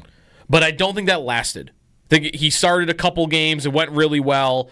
You get that veteran quarterback bump. And then it doesn't last because it usually doesn't. And then I think he got benched again or maybe he got hurt. His first game was against the Raiders, 319, 3 touchdowns. Right, 319. Right after Bryce Young and that offense couldn't do anything. And for a whole season. He had a game against Washington, 11 of 16, 93 yards, no touchdowns, 2 picks, and that was his last game. That was it. Yeah. So it caught up to They him. went back to Bryce Young, but he had some serviceable games in there. We'll see. Bills and Panthers and likely Andy Dalton. It is Jeremy and Joe. Good morning. 803-0550. We got Game 7 of the ALCS tonight in Toronto. The Mariners and the Blue Jays, and the winner plays the Dodgers. What's in the ballpark for single performance that could even be considered on the level in the same room as Shohei Ohtani's 3 homers and 10 strikeouts? What single performance could possibly be even in the discussion? Man, I don't know. I feel like you sound like you're just doing recency bias. You say that's the greatest performance I've ever seen in sports. But it's hard to even. What would you say? LeBron in Game 6 with the Heat against the Celtics, where he made every single shot. Sure. But I don't know. If it was Ohtani, the equivalent of Ohtani, he would have had 50 points and then also 50 rebounds in the game because he's doing 2 things. It might be the best. It's in the playoffs too. They're up 3-0 in the series, but it's to send them to the World Series. I don't know what before Saturday. What was the greatest performance in sports history? Was it a Jordan game? Was it? There's going to be Jordan games in there, but still. Yeah, was there a Randy Moss game where he went for 300 yards, or a receiver doing that? Was there a 250-yard rushing outing in a big spot? I guess that would be the question I'd ask. What was the best? Because that was the first one that came to my mind. LeBron in Game 6 against the Celtics. I think they're down 3-2. They end up going to the finals, I think, and winning it. And he had 45 points. He made every shot. That's the meme where you see LeBron leaned over and his eyes are looking up and he's in the zone. That's the game that meme is from. I don't know. I think it might be the greatest performance in sports history. 803-0550. You can throw that at us if you want. And you can also vote in a Twitter poll we got up this morning to fix the Bills' offense. Listen, we know the defense might need to be fixed as well. But to fix the Bills' offense, who is primarily responsible? You putting it on Bean, go get somebody. Brady, figure it out. Josh Allen, figure it out. 803-0550. Mike Renner has the stat on Drake May. He has completed 12 of his last 13 deep passes. And the incompletion was a drop that hit the receiver in the hands. So May is getting the ball down the field in addition to distributing. His completion percentage is off the charts. He's putting together a heck of a season on always making the right decision and also dropping the ball in the bucket down the field consistently. Something the Bills are not doing. It is, without a doubt, a missing part of this Bills offense. I would also wonder how much of their downfield passing game comes out of structure. Allen can create those plays, and he frequently does. I don't know that I've ever seen an advanced stat show of deep ball passer rating from the pocket, because for the Bills there, it feels like that's not a part of their game. We got the throw to Josh Palmer against Atlanta, and that felt like water to a person in the desert. Yep. And here I've got a highlight reel of Drake May completing effectively 13 in a row on his last 13 attempts. So I get the sense Allen I wonder if Allen gets antsy and wants more of it in their game. And you see it when he's outside the pocket chucking it deep. That's him wanting to get those chunk plays back. Yeah. He's been great at taking what's there. I just wonder when he starts to get antsy. If they play the Chiefs in 2 weeks and the Chiefs are hitting big plays, isn't he going to want to hit big plays? The problem is, though, isn't that so the antithesis of what their offense is? Yes. It feels like maybe that's how they got in trouble last week. Trying to hit him? Yeah. Trying to hit guys down the field, waiting, passing on a James Cook check down. I don't know, this is part of, though, where I want them to give him what he wants. He wants, historically, this was true of him. It wasn't really true last season, and it's probably part of why they gave him the MVP award, is he didn't do that. He didn't say, I need to grab a 30-yard chunk here. I need to rip it down the field. I got the biggest arm in the league, and I want to use it. He didn't do that for almost an entire season. No.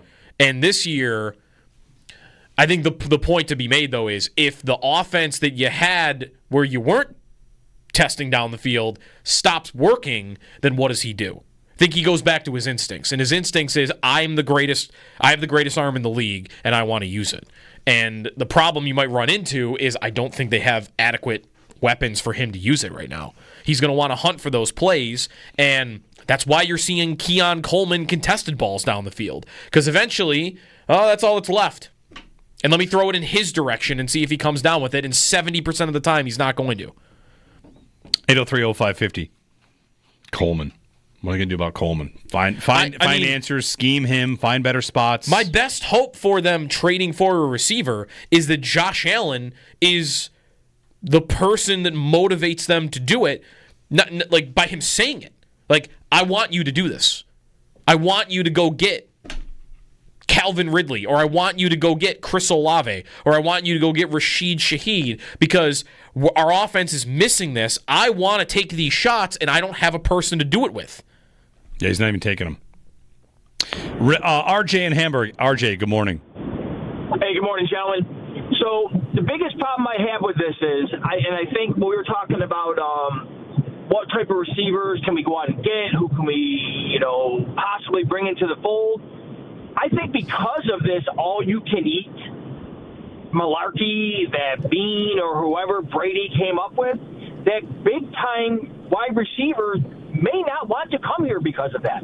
They may not want to come here knowing that their role is not what it was, even though they may be technically a number one, that they're not going to be that number one because everybody eats here.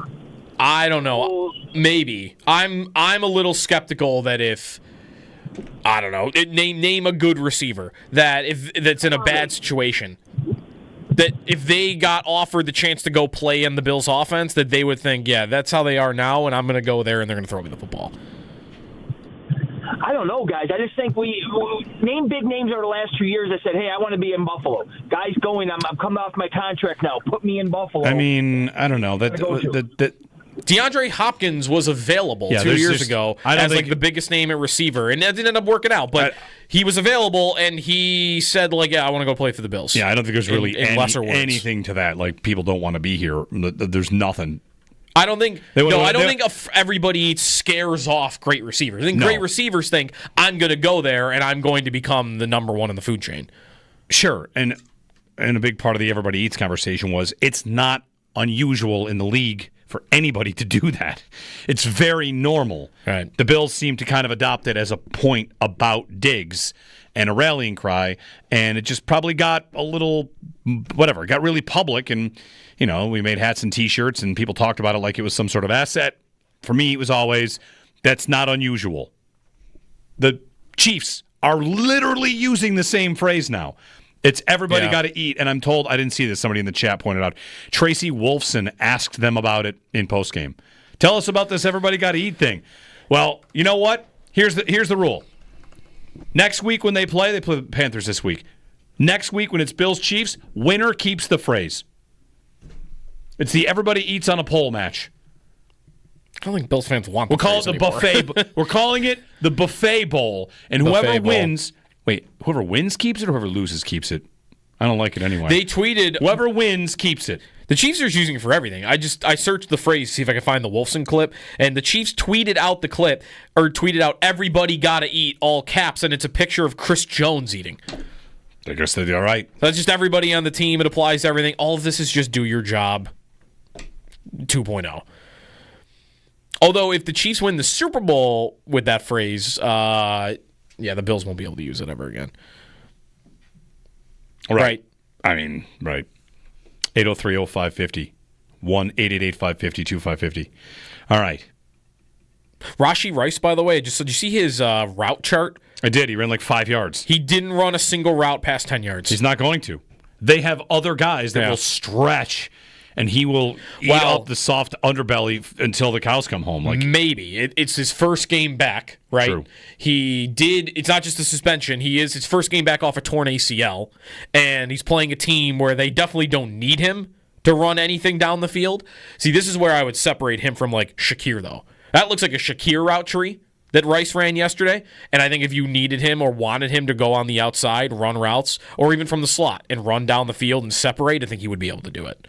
I think you have seen him been able to do it. That's what makes them more terrifying at that position, and everybody gotta eat right now is more dangerous than everybody eats because all of those receivers in Kansas City can do everything.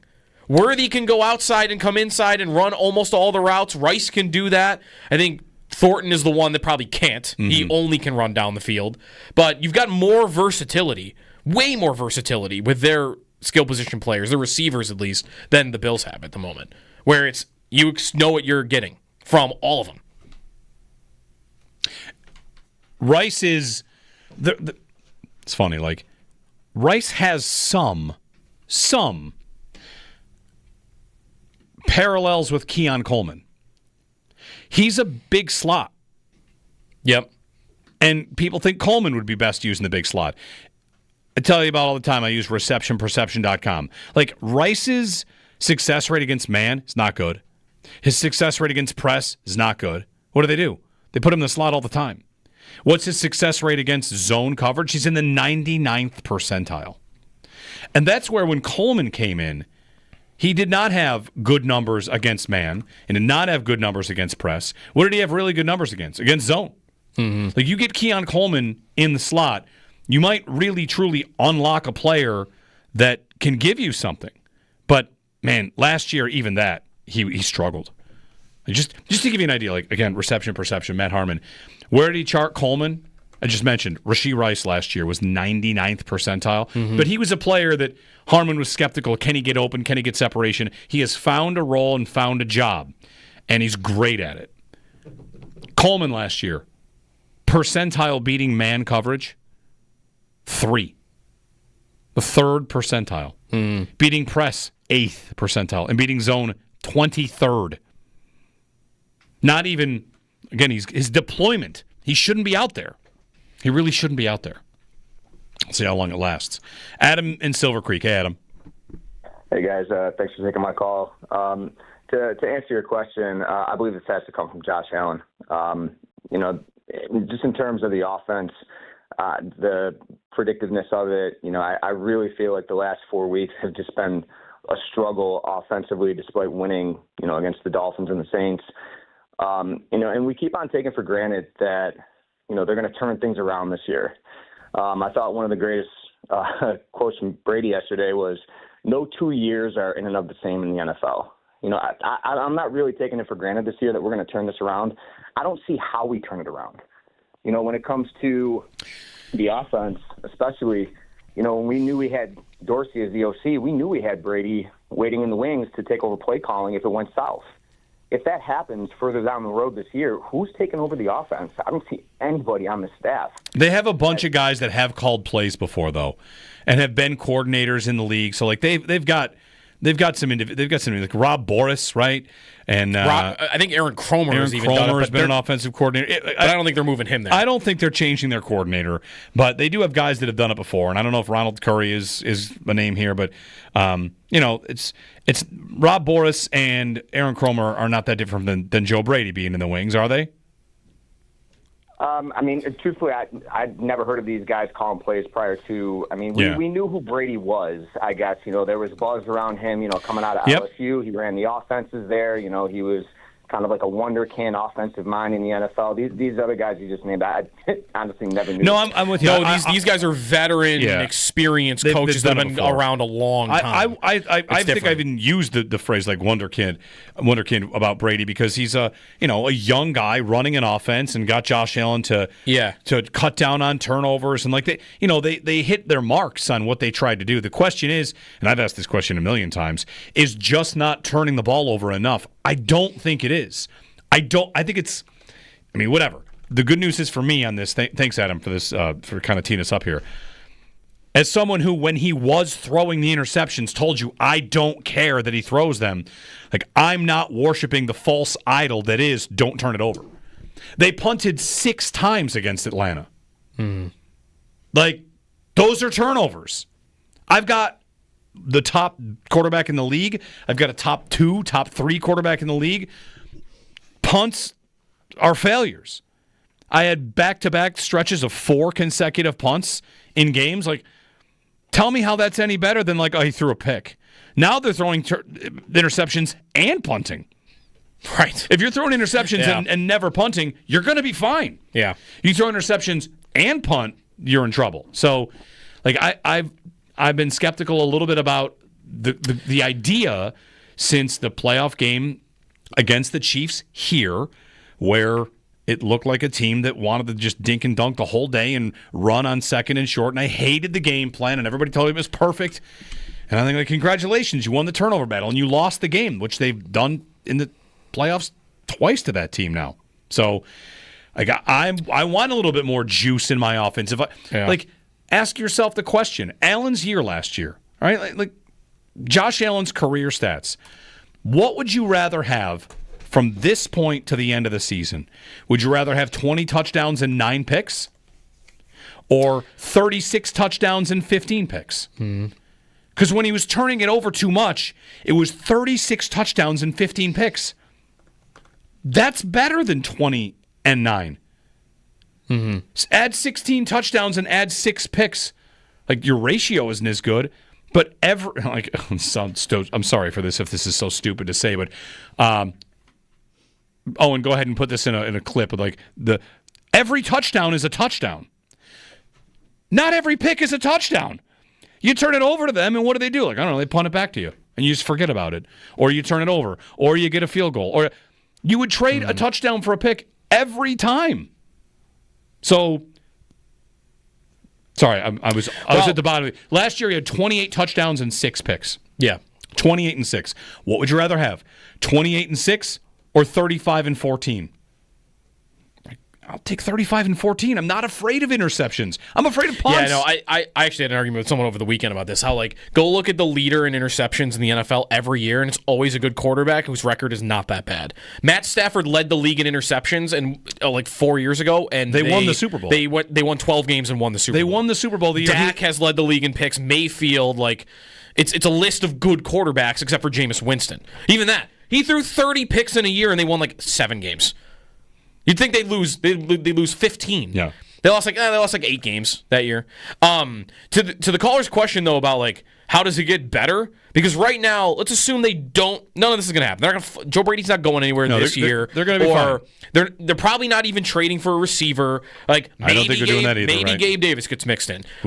I don't know. That might be the extent of a change. The way it gets better is they lean into Kincaid. Yeah. Whose name I don't think we've even said today yet. That would be my hope. My hope is this dude is having a breakout season right now, and he's not running any routes compared to the other starting tight ends in the league. Lean into him, get him the ball, focus your game plans around him rather than just making him a supplemental piece of what you run overall. Make this a Dalton Kincaid-focused offense. That would be my hope. He has to stay healthy. And that's a risk. He's been getting... It kind of feels hey, Josh Norris is my number 1 center. He's dinged up. He's dinged up from time to time. All right, 803-0550. Good calls. I think a lot of people think they're going to be fine. The question is fine okay? Because fine has led to similar endings to seasons. And what's different this time is now Kansas City's offense looks like it's a juggernaut. You've lost to them twice when their offense has been meh. Mm-hmm. And now I think the age of the free AFC East is over. That's the maybe bigger variable right now. The days of a free ride through the AFC East are kind of over. You're going to have to chase down the Patriots. Maybe they lose to the Browns this week. We'll see. 803-0550 on WGR. If you're Allen and you're sitting on the couch yesterday watching these games, I think there are two teams he would watch and think, where's that in my game? Mm-hmm. And I think he would watch Kansas City, and I think he'd watch New England. All these comparisons, Drake May's going to get to Josh Allen. And all of a sudden, there's a new kid on the block in the division. And wait a minute, he's got Boutte down the field. He's throwing hole shots to Mac Hollins. He had another one of those, like he did against the Bills. And I feel like Josh is going to watch that. And how could he not think, I did all the stuff where I became the manage the game guy, and now it feels like I'm seeing offenses that are able to open things up more. I need that back in our game plan. And whether he goes to Brady to talk about it or it's always been there and they just haven't hit it yet, I think the Bills will. Usually you hear it in an offseason. I think you're going to start seeing them take more shots. I think you're going to see Allen want it more than he has. Can they do that, though, with the personnel they have right now? Because even these guys you're mentioning, like Hollins would be different, because Hollins is just a guy to me. Sure. But it would require actually having Elijah Moore run down the field. Which he did last week, and they weren't on the same page. That's right. Are they willing to try? They did that on a 3rd and 10 late in the game. Sure. Would they? Yeah. It's 2nd and 6. Elijah Moore in the slot. Like, are you ready to run the distance? How about 2nd and 1? Sure. There you go. 803-0550. Right, because even like some of these guys we're mentioning, like Boutte or Alec Pierce or these are just guys. These are not star players, but what are they? They're guys that when they do run routes, they're often when they do have success.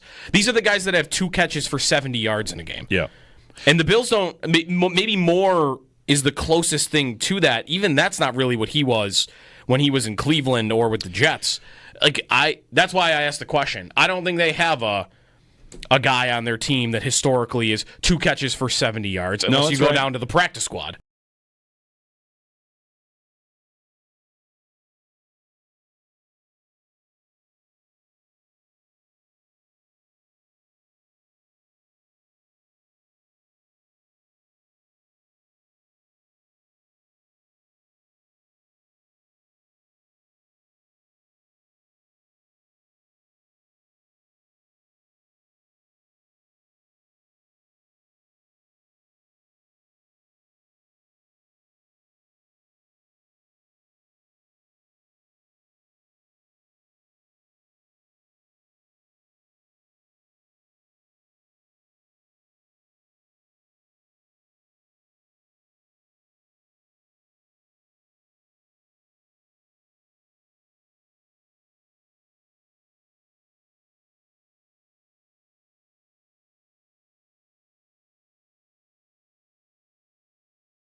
I mean, there's nothing to overturn it. I was out there. I felt it. I mean, hands under the ball, snag it. And I don't understand. I don't obviously understand the catch rule at this point. Jay had one like the exact same thing last year in the corner of the end zone. So they got to figure it out. It's New York can't call in and say that it's not a catch when every other ref out there says it is. I mean, that's all it is to it. TJ Hawkinson. I'm kind of with him. Of the Vikings? I can't believe they didn't keep that a catch. I did not see this play. He Superman dove through the air, made an insane catch. Like, I don't know. We got back into like survive the ground or like process of the catch, and like the ball moved a little while he was collecting it, while he was finishing the play, which I thought was fine as long as it doesn't hit the ground. It didn't hit the ground. The ref in the pool report said it did. I don't know what they were looking at. So he kind of got robbed, I would say. Well, surviving the ground, always great, 803-0550, 1-888-550-2550. Bucks and Lions tonight. Good game. And Seahawks and Texans, too.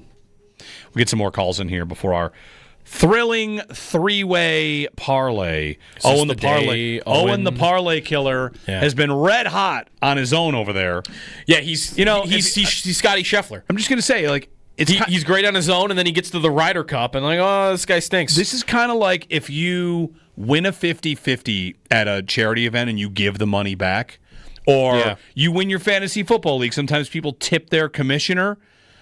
I just feel like Owen the parlay killer over here should maybe make us whole on some of our investments we've made. You want him to pay us? Well, just, you want him to give us money. If not for the parlay killer, we'd be Scrooge McDuck in this room. Yeah, I don't know that diving into coins. Much to debate that with, really. I think you're making a pretty fair point. We'll get on the winning track. We'll do a three-way parlay tonight in a moment. Frank in Woodstock, though. Frank, good morning.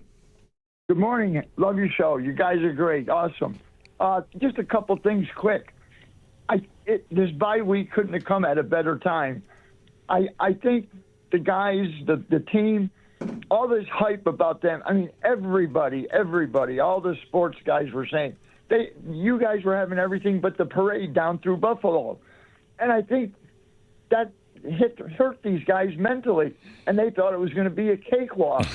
And then when they got to play somebody reputable, New England, they should have known that was going to be a tough game. The Falcons, they should be 6-0 in reality.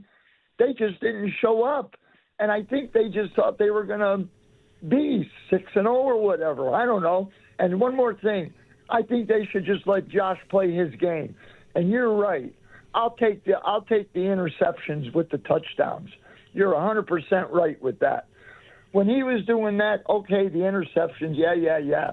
But like you said, they either stopped them or they get the ball back or something. I'm with you on that 100%. Let Josh be Josh. And anyways, go Bills. And I hope this bye week wakes them up and they realize they got to play football every week. You can't just assume anything. Thanks, Frank. I don't think they didn't show up because people told them they're going to be good. This team's been told it's going to be good and walked to the AFC East 5 years in a row. They know they're good. They talk about the 1 seed. They talk about the Super Bowl.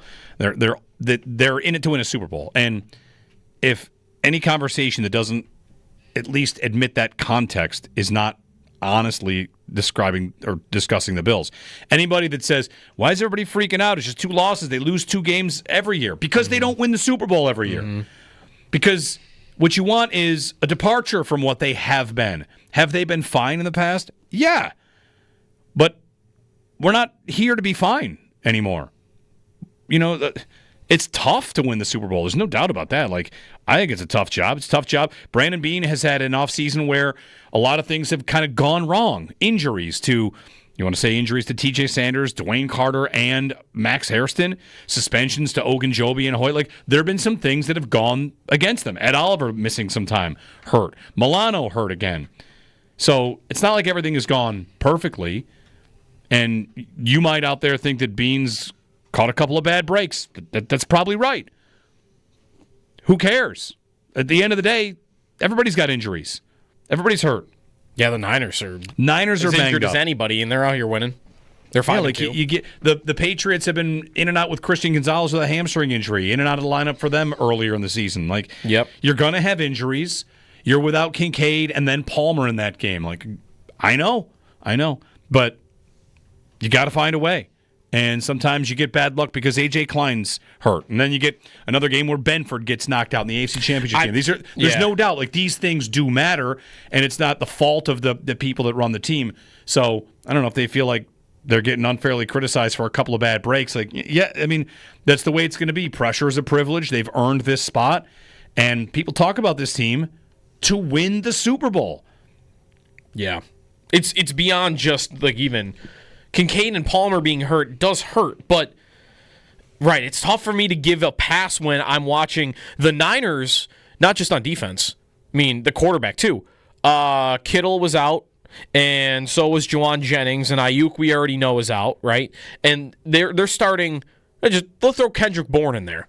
A couple weeks ago, what happens? He goes for 150 yards, and they don't miss a beat offensively. Tampa is this. Tampa's lost their top 4 receivers to injury, and they still throw the ball well. They're still able to do it. They just throw rookies in there. They got guys deep on their bench that can separate, and yeah, we're good. We're missing Ibuka, Evans, Godwin, and McMillan. Fine. So it is valid to bring up that Kincaid and Palmer were hurt, but it's not a total pass because I got elite teams around the league that got more injuries than they do, and they're still churning. Yeah, and I just don't buy that they even. Thanks, Frank. Even they should be 6-0. I mean, come on, they should have lost to Baltimore. That's really what should have happened in that game.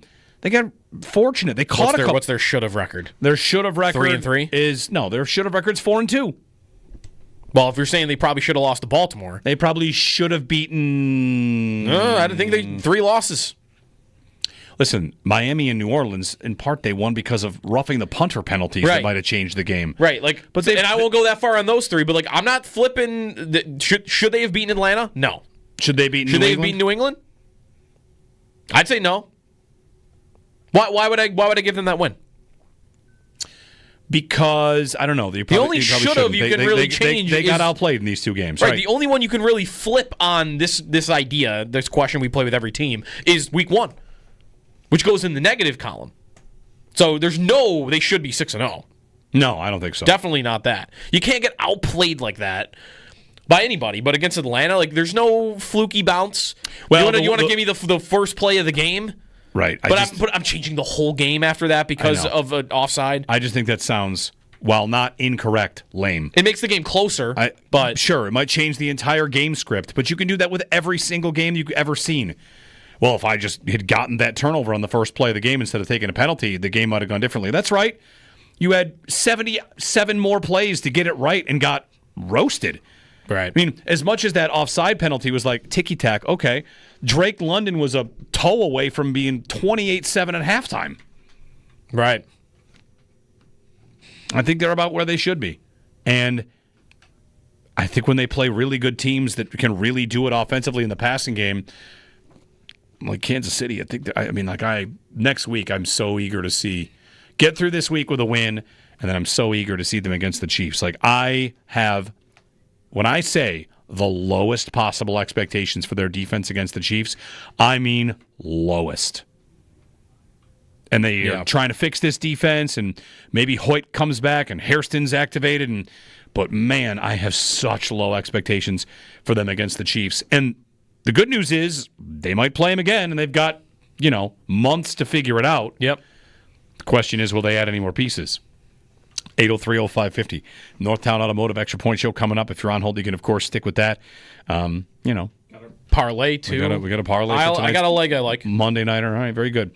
803-0550, 1-888-552-550. It's a Buffalo Bills Football Monday, and I'll just say, it off of 2 straight losses, it's fired up. People are calling in fired up. And in all the best ways. We've had calls on the offense, the defense. They'll be fine. They won't. Juicy week. Sabres in Montreal tonight, too. Got some juice into that game. Get a win. We can start maybe feeling something for that team. Jeremy and Joe here on WGR.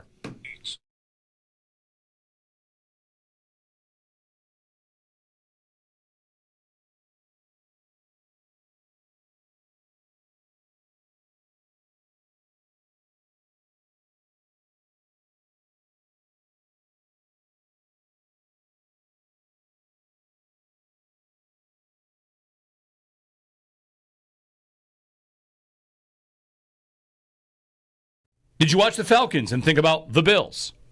Because the Falcons offense playing against a lot of backups there in San Francisco, and that defense didn't do much offensively. They had their third string middle linebacker in the game. Yeah. They had backup defensive ends. They had backup players in the secondary, totally injured. They did look better, right? Like they only allowed 10 points. Atlanta did move the ball some, and there were some drives they just couldn't finish. I mean, a lot of it was London was the biggest difference, wasn't he? What did London end up with in this game? Because it felt like for at least 3 quarters, he was not really involved. 4 for 42. Yeah. After going the last 2 games, he'd gone over 100 yards. He went 10 for 158. Against the Bills, yeah. Against the Bills. I mean, because Bijan's going to get his, and he had a, you could see him on display yesterday. Like, they're still going to get him the ball, but they didn't let London beat them too. So that was the biggest difference last night. Bills could have also used the Falcons team to put 10 men on the field because they did that in a very big moment last night. There's a 3rd and 13 in the final minutes, and they had 10 men on the field. And the other thing that maybe this would be a criticism of Joe Brady from last week is I think Atlanta still tried to blitz, right, and still tried to get pressure on Mac Jones. How did the Niners play offense yesterday? They just ran the ball up the middle all day. Like McCaffrey had 24 carries on the day. And you might think like, oh, well, that's McCaffrey in general. He averages closer to like 17 or 18. That was his most carries of the year in a single game. So how much did the Bills really do that with James Cook last week? They didn't do it as much. And maybe if they'd done that from the get-go, then maybe the game plan could have looked different. Maybe Allen could have had a little bit of an easier time. It felt like that helped. That Atlanta was a little bit neutered in how aggressive they could be because it was just 7-yard run up the middle, 6-yard run up the middle, 5-yard run up the middle, just over and over and over. And I think that really seemed like the way to play Atlanta. And the Bills didn't do that.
All right, we're going to do our thrilling three-way parlay on a doubleheader game tonight.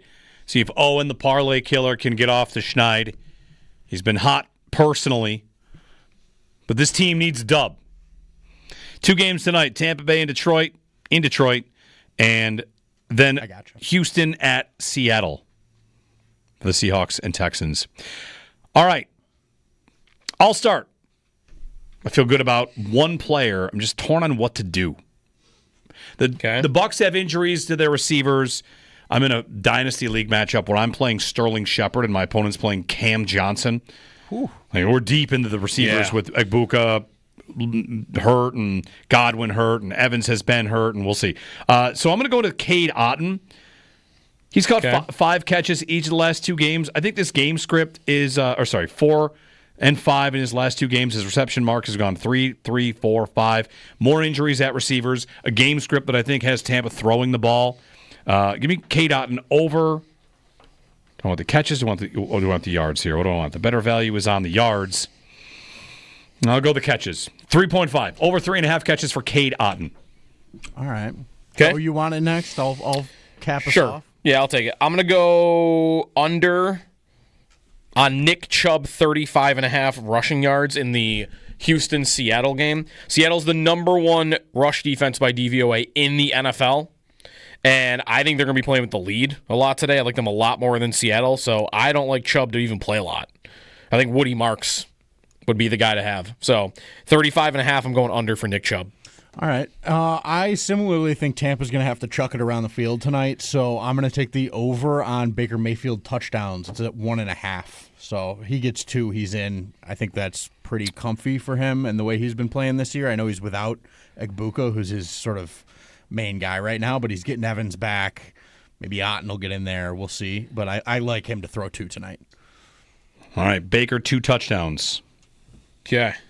By the way, I have posted my first. I'm doing a 5-game recap for the Sabres every 5-game chunk this season, inspired by Lindy's 5-game segment philosophy. Okay. So that's up on the website now if you want to check it out. It's on my Twitter too, at ONP29. Beautiful. All right, very good. 10 to win 38 for our 3-way parlay. Good luck to all involved. Modest. Thoughts and prayers. 100 to win 380 also. You don't find me betting that like that. I'll throw like $10 in to get a game going. All right. The Northtown Automotive Extra Point Show's on the way. Could have thrown a Tage goal in there, by the way. Tage only has 1 goal. Yeah. We'll see. I don't need to throw a bet on him yet. Yeah. It's fine. He's doing good. He's doing fine, I think. Yeah. Who would you bet the score if you had to bet someone to score tonight? Tage. But he's like even money. Yeah, right. That's right. In that case, I would have gone. I went Doan last game. I don't know if the odds have changed on him. He's playing in the top 6 and on the power play. He might be the bet again, actually. All right. I don't know if the odds have moved. You got a second-line player that's on the number 1 power play unit, and he's like 3-1. So Northtown Automotive Extra Point Show coming up. It's, of course, Buffalo Bills Football Monday. Off the bye. We're back tomorrow to recap the Sabres game and, of course, start to transition into the week against Carolina. Maybe more focus on the defense tomorrow and the fixes that they can maybe get going because they're going to need some fixing. All right. Thanks for calling, texting, tweeting, all that good stuff. Back tomorrow here on WGR.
Hey, I'll take a couple of those. I had it was a fantasy day, right? Watch the fantasy team yesterday.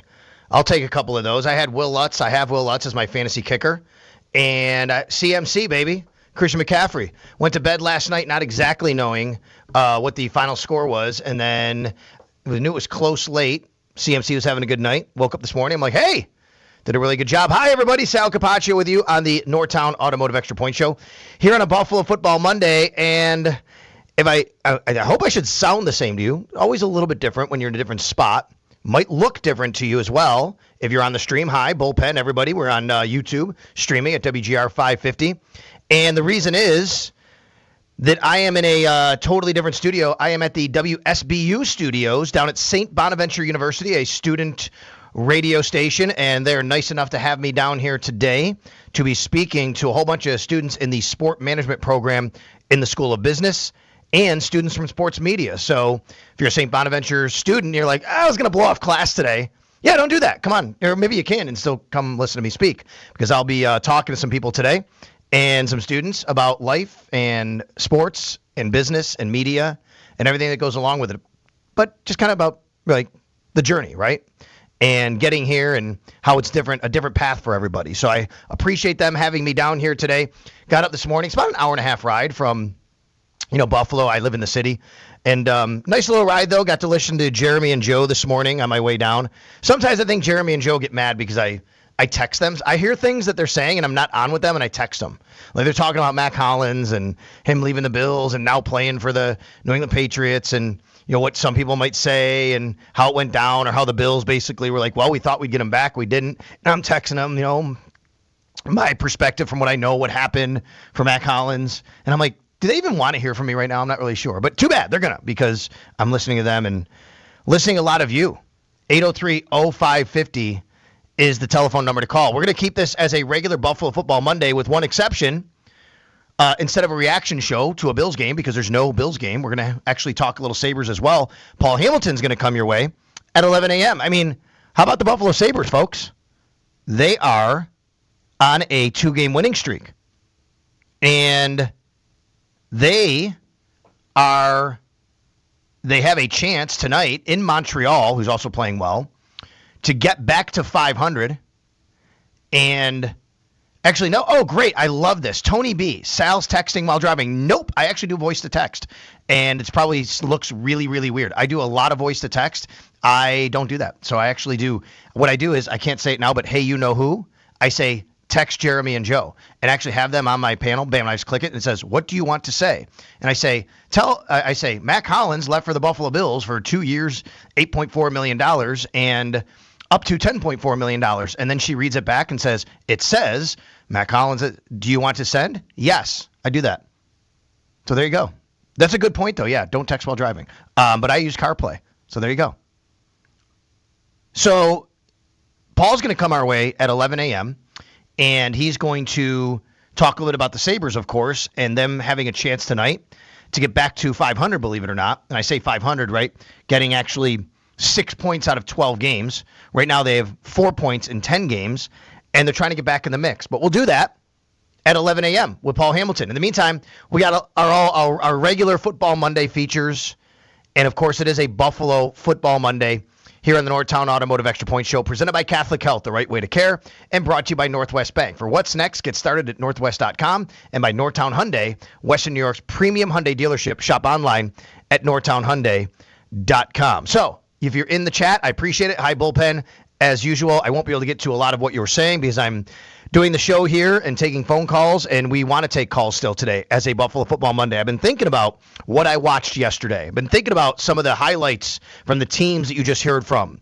We just heard from what? We heard the Eagles get a big W after they had dropped a couple in a row.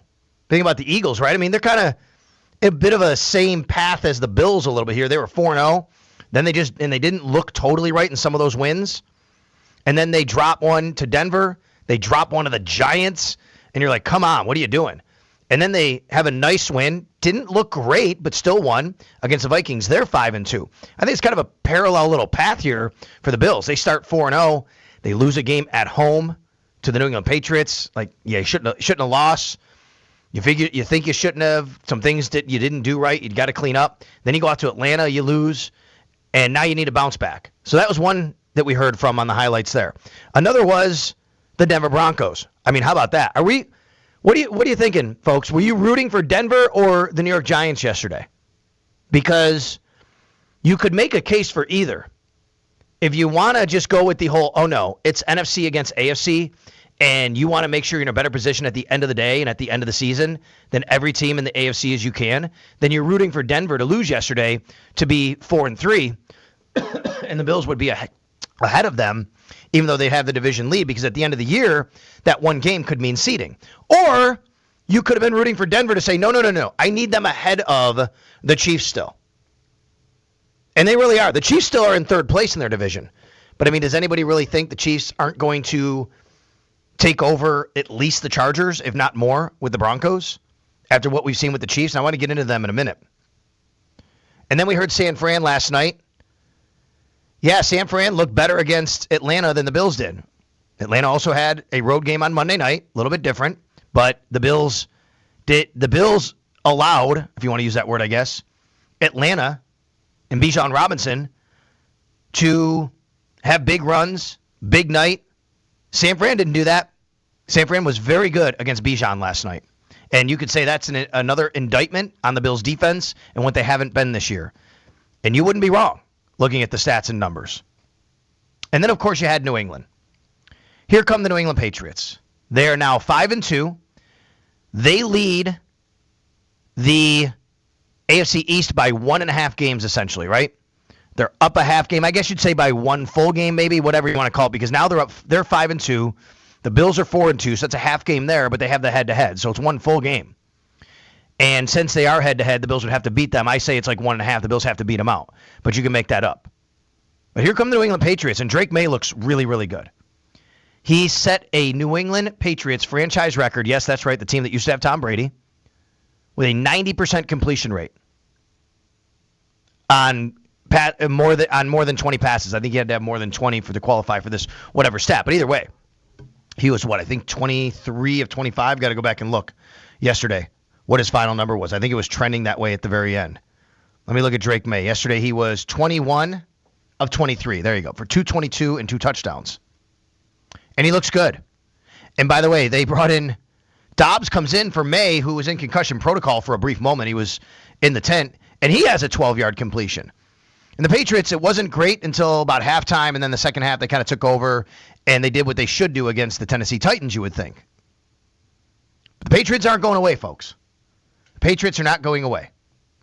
They are a team that's going to be there, especially considering their schedule. Now, I am interested in how they look the next 2 weeks. They have really 3 weeks. Cleveland, because Cleveland's defense is good.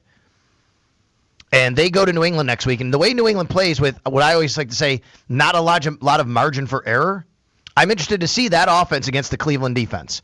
The problem is I don't think Cleveland can outscore them. Even if the Cleveland defense plays well, a low-scoring game, Cleveland probably wins. Then they do get Atlanta at home as well. Then they have to go to Tampa. So the next 3 games for New England are very interesting. And in the meantime, the Bills have to get back on track themselves, of course. And that starts next week against the Carolina Panthers. The Panthers with another win, 3 in a row. They win 13-6 over the New York Jets. They're just finding ways to win. They're 4-3. And they lost to New England, by the way, 42-13. And they shut out Atlanta 30-0. Who can figure these games sometimes? And as the Bills head towards Carolina, it just underscores how big of a game this is for them. The Bills have to win this game. You can't come back home next week against a Kansas City Chiefs team after dropping another and going 4-3. Then you're staring 4-4 right between the eyes. Even if you get to 5-2 for the Bills, 5-3 isn't the greatest start, but you have to win this game to even get there. Because after that, you have the Dolphins, who just look terrible right now. But then it's the Bucs and the Texans and the Steelers and the Bengals, who have some life now, and then the Patriots again, and then that Browns defense and the Eagles. Suddenly, the Bills' schedule, which looked a lot easier, I guess, in the offseason, isn't so much easier anymore. And that happens all the time. 803-0550 is the telephone number to call. All right, here's what I want to do for the next little while, before we get Paul Hamilton at the top of the hour at least. It's kind of get your temperature and your pulse on where the Bills are, but really what they need to do. Like, what do they need to do? How do they get out of what's happened the last 2 weeks? Jeremy and Joe had a really good poll today and a really good question. And it was basically like, who's to fix it? Who's to fix it? How do you fix it? Is it Joe Brady? Is it Brandon Beane? Is it Josh? They were specifically talking about the offense. If the offense needs fixing. I'm more concerned still about the defense right now. I do think Michael Hoyt will help a lot. Even Larry Ogunjobi, especially because Daquan Jones is out, you need another guy in that rotation because it hurt them losing Daquan before the game. Now, these are not, I'm not telling you that they are Bruce Smith and Fred Smerlas, right, coming back for all of you OG fans, right? Of course, we know Bruce Smith, but Fred Smerlas, good nose tackle back in the day. I was trying to think of a good comp here. All right, Ted Washington, whatever. I'm not saying that. But I do think these guys will help. I think they'll allow the Bills to play a little bit differently, how they want to play. But they still have a lot of questions on the defensive end. And yes, questions on the offensive end. But I always kind of default to Josh Allen on the offense. I say, well, they still have Josh. And even if it doesn't look right, at the end of the day, you have a chance and you're going to make plays because you have Josh Allen. Now, it hasn't worked out as much the last 2 weeks. I get that. But generally, that's the case. On defense, I think you could pick apart a lot of different spots and say, how are you going to fix that part? What are you going to do differently here? What are you going to do when the Kansas City Chiefs come to town and they have all that speed? And I'm interested to see. And before I take phone calls, and thanks a lot, we got a couple people on hold, and I appreciate that. We'll get to you in just a second. I remember I was at a function a few years ago, and the guy, and I can't remember his name now, he used to run the Hall of Fame, and he was talking, and his son had played at USC. And he said, this is when Pete Carroll was the head coach at USC. And he told this story. And this is it kind of resonated with me this week. Sorry, excuse me. And he told this story. And the story was one time USC was playing Oregon State, and they were down pretty bad. They were down like in the third quarter, and USC was supposed to be boat racing them basically, and they weren't. He said Pete Carroll called a timeout, or they had after a score, whatever. He brought the whole team over to the sidelines. And he's like, they're down. They're down like 2 scores, 10 points, whatever, to a team they should be totally handling. And Pete Carroll looked at his team and he said, man, this is great, isn't it? Everybody's like, what are you talking about, Coach? It's great. We're down. We're losing to Oregon State. It's great. This is great. I'm so excited. Like, what do you mean? And he said, I'm excited to see how you respond. So we're so all the time, like we go out there, we beat teams, but now you have adversity. How do you respond to adversity? And look, nobody wants to be in this situation for the Bills. I'm excited to see what they put on the field next Sunday. I really am. I'm not telling you you're going to go out to Carolina and beat them by 40 points. I don't know. They could lose the game. I mean, Carolina's looking good. They might have Andy Dalton at quarterback, by the way. The beloved Andy Dalton from Bills Mafia, right? And by the way, I think you might want to face Bryce Young instead of Andy Dalton, but Andy Dalton might be playing. Who knows about that injury situation? I'm excited to see what the Bills put on the field. I really am. How do they respond to these 2 weeks? How do they respond to having a bye week and self-scouting? And what are we going to see different? I'm excited for that. How's it look to you? 803-0550. General thoughts, how to fix it, what's gone wrong, where you are right now, getting a temperature of you here on the Northtown Automotive Extra Point Show. Let's start us off with Cody, who is in North Carolina, and I will actually be able to pull Cody up in a minute, but go ahead, Dan, if you could pull Cody up for me right now, I'd appreciate it. Go ahead, Cody, you're on the air. Hey, Cal, thanks for taking my call. You got it, buddy. So just to kind of piggyback on the Jeremy and Joe conversation, I feel like it's a Brady problem more than anything, right? You know, I feel like a lot of teams out there are, running crossing routes and scheming their guys open, and we just are kind of sending Coleman down the field on an island. His greatest attribute in the combine was the gauntlet drill, and it's like, send him across the field, get him open, and try to get him in different patterns and change it up a little bit. I also think too, we talk about Kincaid and how much of an attribute he is to the team, but it's like if he's hurt, which happens often, we kind of go away from the tight end, right? So why are we not using Knox and running those same routes? And then my last thing is, why are we not putting the running backs out in the passing formation? You look at Atlanta and Robinson, they split him out all the time, just trying to get him the ball. I'll hang up and listen. Thank you. Yeah, you got it. I'll go with you on at least one of the points I totally agree with here, and that is number one, the running backs. I want to see more of that. I want to see, where is Ty Johnson involved in the passing game? Where is James Cook? Maybe that's an adjustment they make after the bye. Now, I will tell you that sometimes you have to keep those guys in for pass protection, and if teams are heating up Josh Allen, you need extra blockers, but you could also use those guys as little outlets, which they have.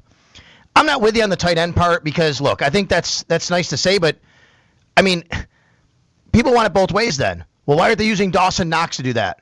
How many people want Dawson Knox doing that, though? It's like yes, he has done that, but how many times do I get phone calls like, why is Dawson Knox even on the team? He can't do this, he can't do that, and now you're saying, well, no, you need him to go do all these things. Like, I don't know if you're going to get that same level.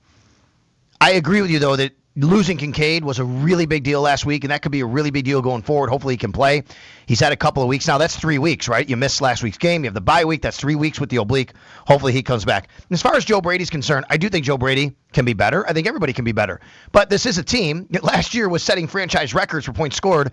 I don't just want to say it's only because they have Josh Allen. I think you have to give Joe Brady some credit for that, too, right? And I don't know. Is it because they ran more crossing routes? It does seem like they need better separation somehow, and sometimes that has to come down to scheming guys open. All right, let's go to Trent in Jamestown. Hi, Trent. You're on WGR. Hey, how's it going, Taylor? Thanks for taking my call. You got it. Yeah, I just wanted to touch in on how it kind of feels like Groundhog's Day to me, like the last 5 to 6 years. We're in this position a lot, it seems like, and I think we will bounce back. We kind of seem how, we seem to always do that, but at some point it's less about the players and more about plays. I think Joe Brady has it in him, but I think he needs to open up the playbook a little bit.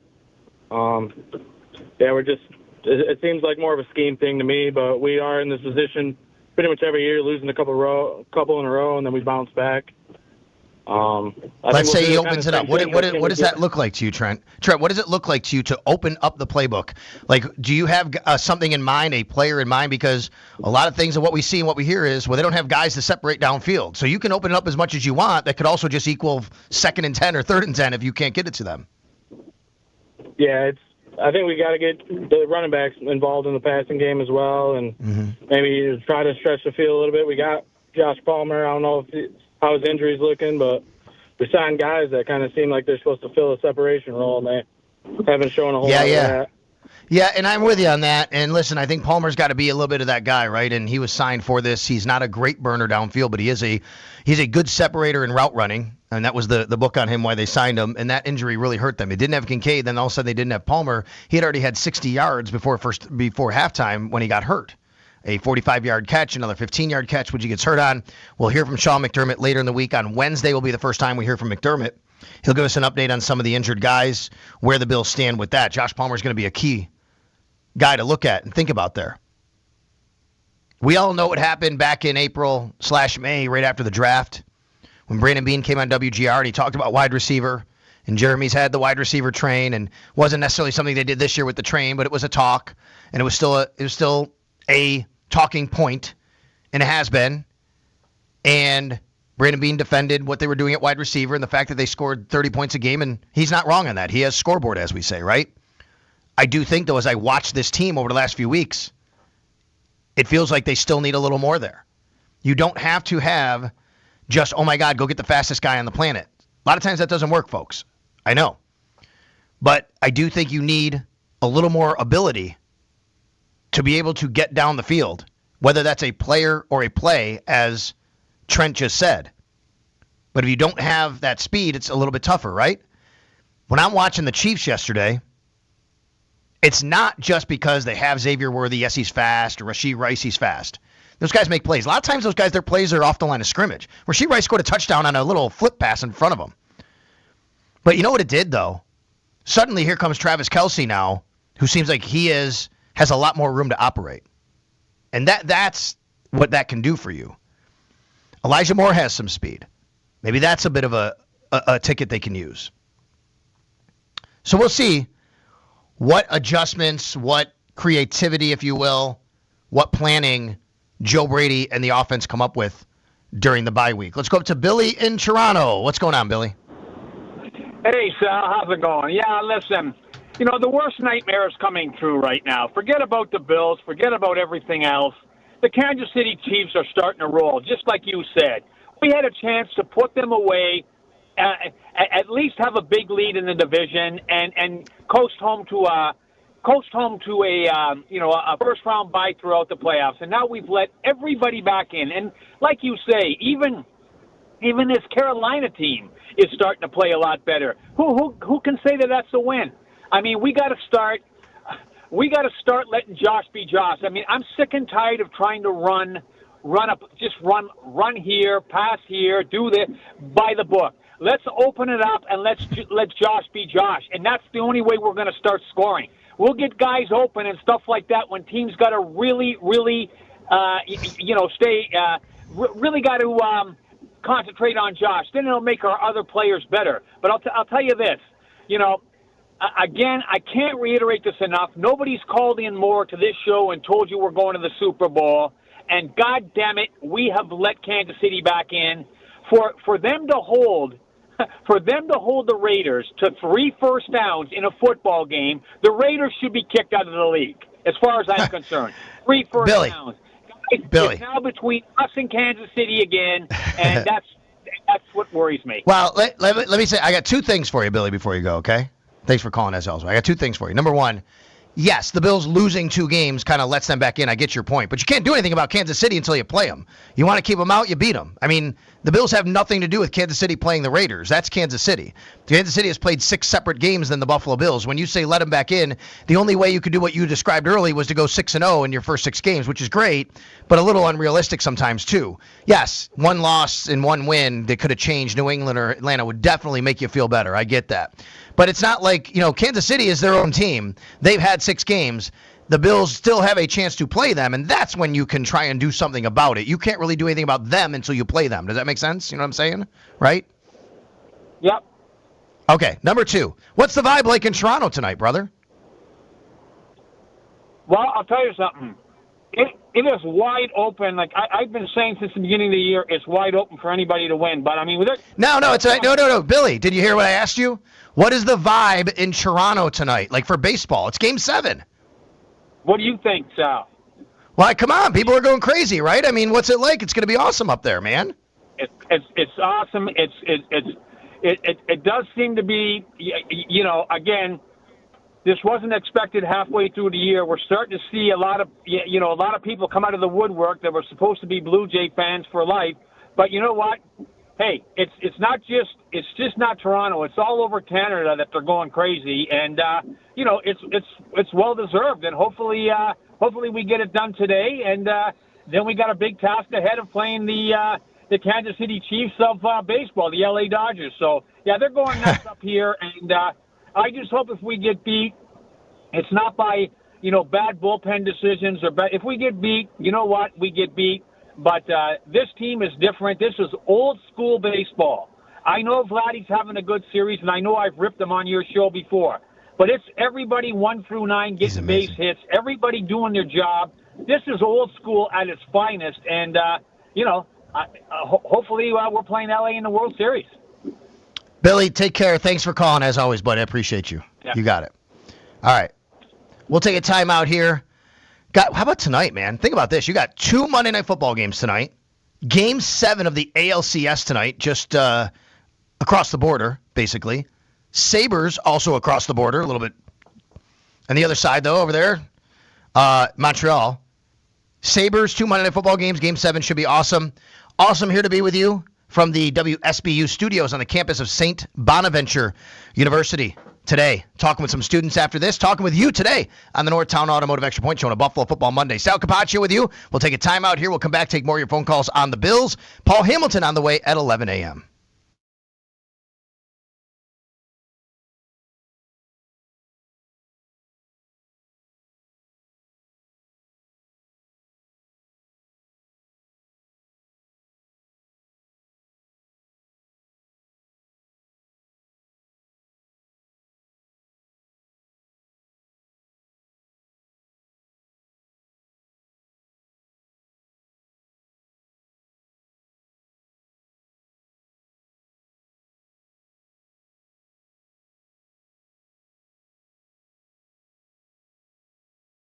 Here come the New England Patriots, and Drake May looks really, really good.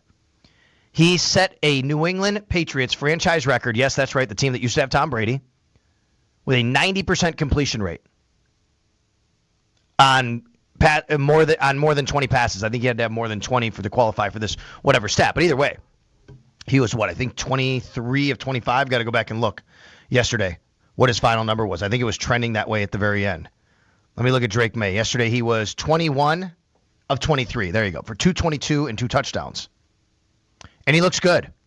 And by the way, they brought in Dobbs comes in for May, who was in concussion protocol for a brief moment. He was in the tent, and he has a 12-yard completion. And the Patriots, it wasn't great until about halftime, and then the second half they kind of took over, and they did what they should do against the Tennessee Titans, you would think. But the Patriots aren't going away, folks. The Patriots are not going away. They are a team that's going to be there, especially considering their schedule.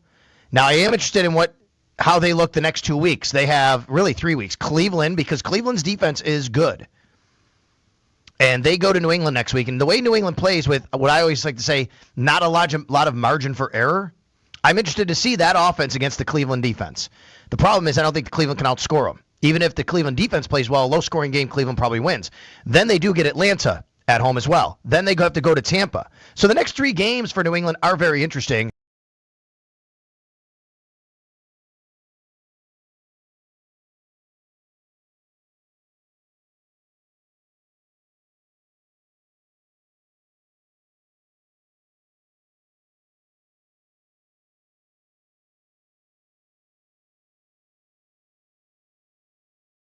The Bills have to get back on track themselves, of course.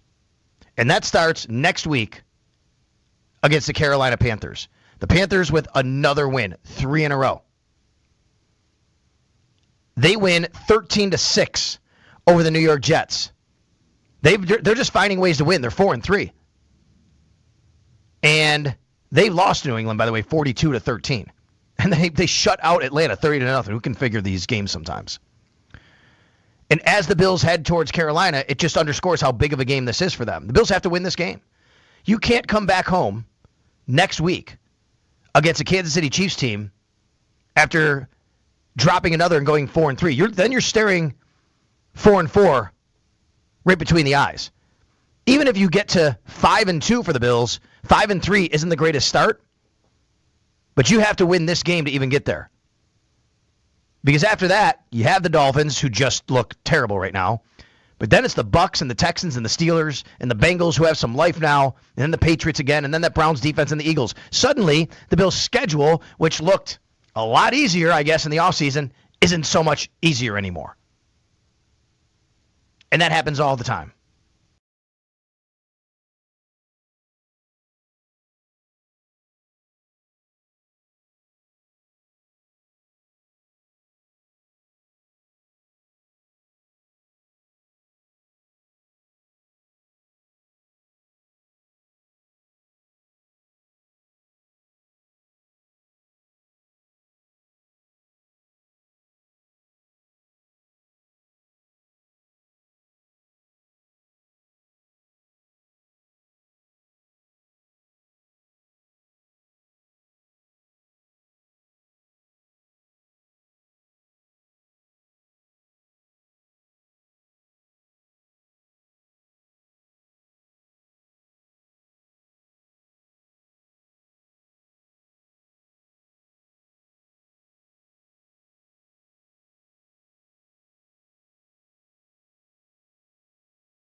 You know, there's a team that's trending up, and there's a team that's trending down. The team that's trending down is the Buffalo Bills. I'm hitting that panic button right now. They look light. They look light in the buck. I mean, he'd be running for – they're giving up 5.8 yards a carry right now, and that's not sustainable if you want to play late into the season when the weather starts to turn, the tackling gets worse. Are you really panicking already? I'm worried about them.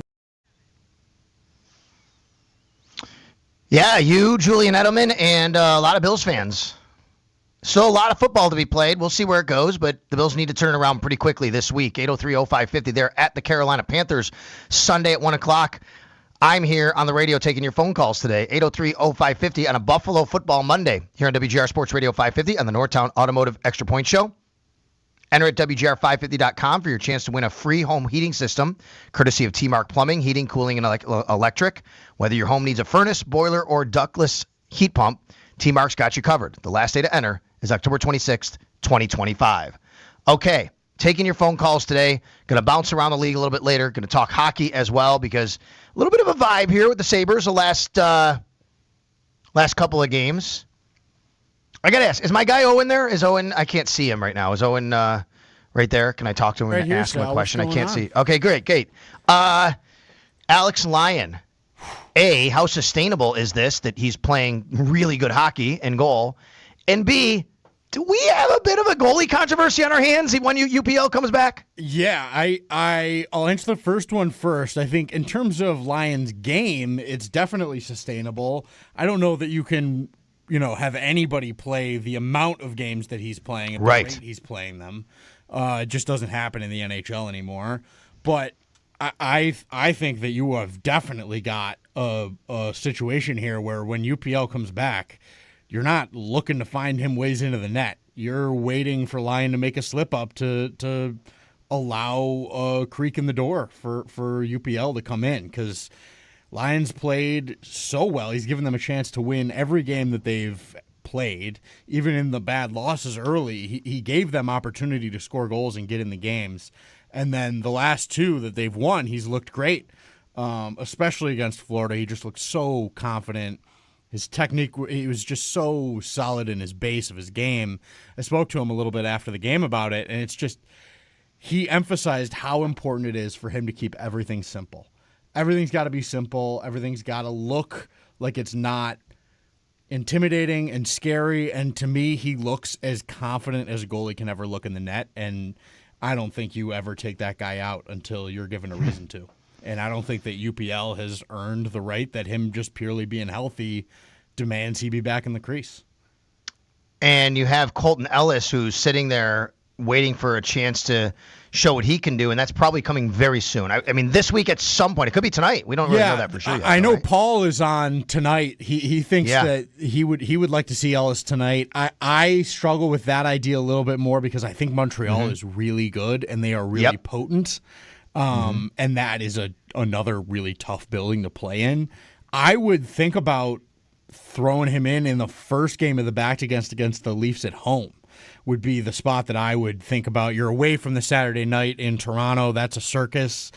It gives him a chance to play at home. You're not playing in Montreal against a team that's that good. And frankly, where they're at right now, I think that Montreal is a scarier team as a goaltender to play than Toronto is. So UPL, counting this year, is under contract for the next 4 years. Alex Lyon, Colton Ellis, and Devin Levi all for the next 2 years, actually. I mean, I don't want to get way ahead of myself, but I'm like, what does this goalie future even look like here in Buffalo? It's kind of interesting, right, to see these guys. It's murky now. And Lyon is 32, though. Lyon's not young. He's been around the league a long time, but this is really his first opportunity. He had a little bit last year in Detroit. It didn't go great for him, but he wasn't bad. But this is his first real shot at having an opportunity to sort of own a crease, and he's really taken and run with it early. So this happens to goalies. They're late bloomers. It's kind of the way the developmental track works. You're always playing catch up as the goalie, right? Both in the game and as a position as a whole in the sport. You're always playing catch up. So you see this a lot where an older guy will get later into his career and really find something. And goalies can have extended careers, so I wouldn't be, it's not out of the question that he plays a good another 3 or 4 years in the league. It just depends on whether that's with the Sabres or not. Owen Parker right there, giant goalie son, as we've always referred to him. And, I'm looking forward to tonight in Montreal. I agree with you. I know Paul said what he said, but I think that's a tough spot to be in tonight. You're looking at more of the back-to-back probably later in the week, I think, for Ellis to get his shot. That's against Toronto a little bit later in the week. Anyway, should be fun tonight. Sabres on the ice tonight. We'll have all the coverage for you here on WGR Sports Radio 550. And, of course, Paul Hamilton will have everything for you at PHAM1717 and at WGR550.com. I'll have Paul on at 11 a.m. In the meantime, it's taking your calls here on the Northtown Automotive Extra Point Show, talking Bills at the bye, where they stand, what they need. I mean, trade deadline is November 4th. They still have a couple of weeks left here before the trade deadline, and you'd think maybe they could make a move, but it's not as easy as you think sometimes to make a move. Yes, there are more trades now than I think these days in the NFL than we've seen. The Bills have made some. Rasul Douglas, Amari Cooper.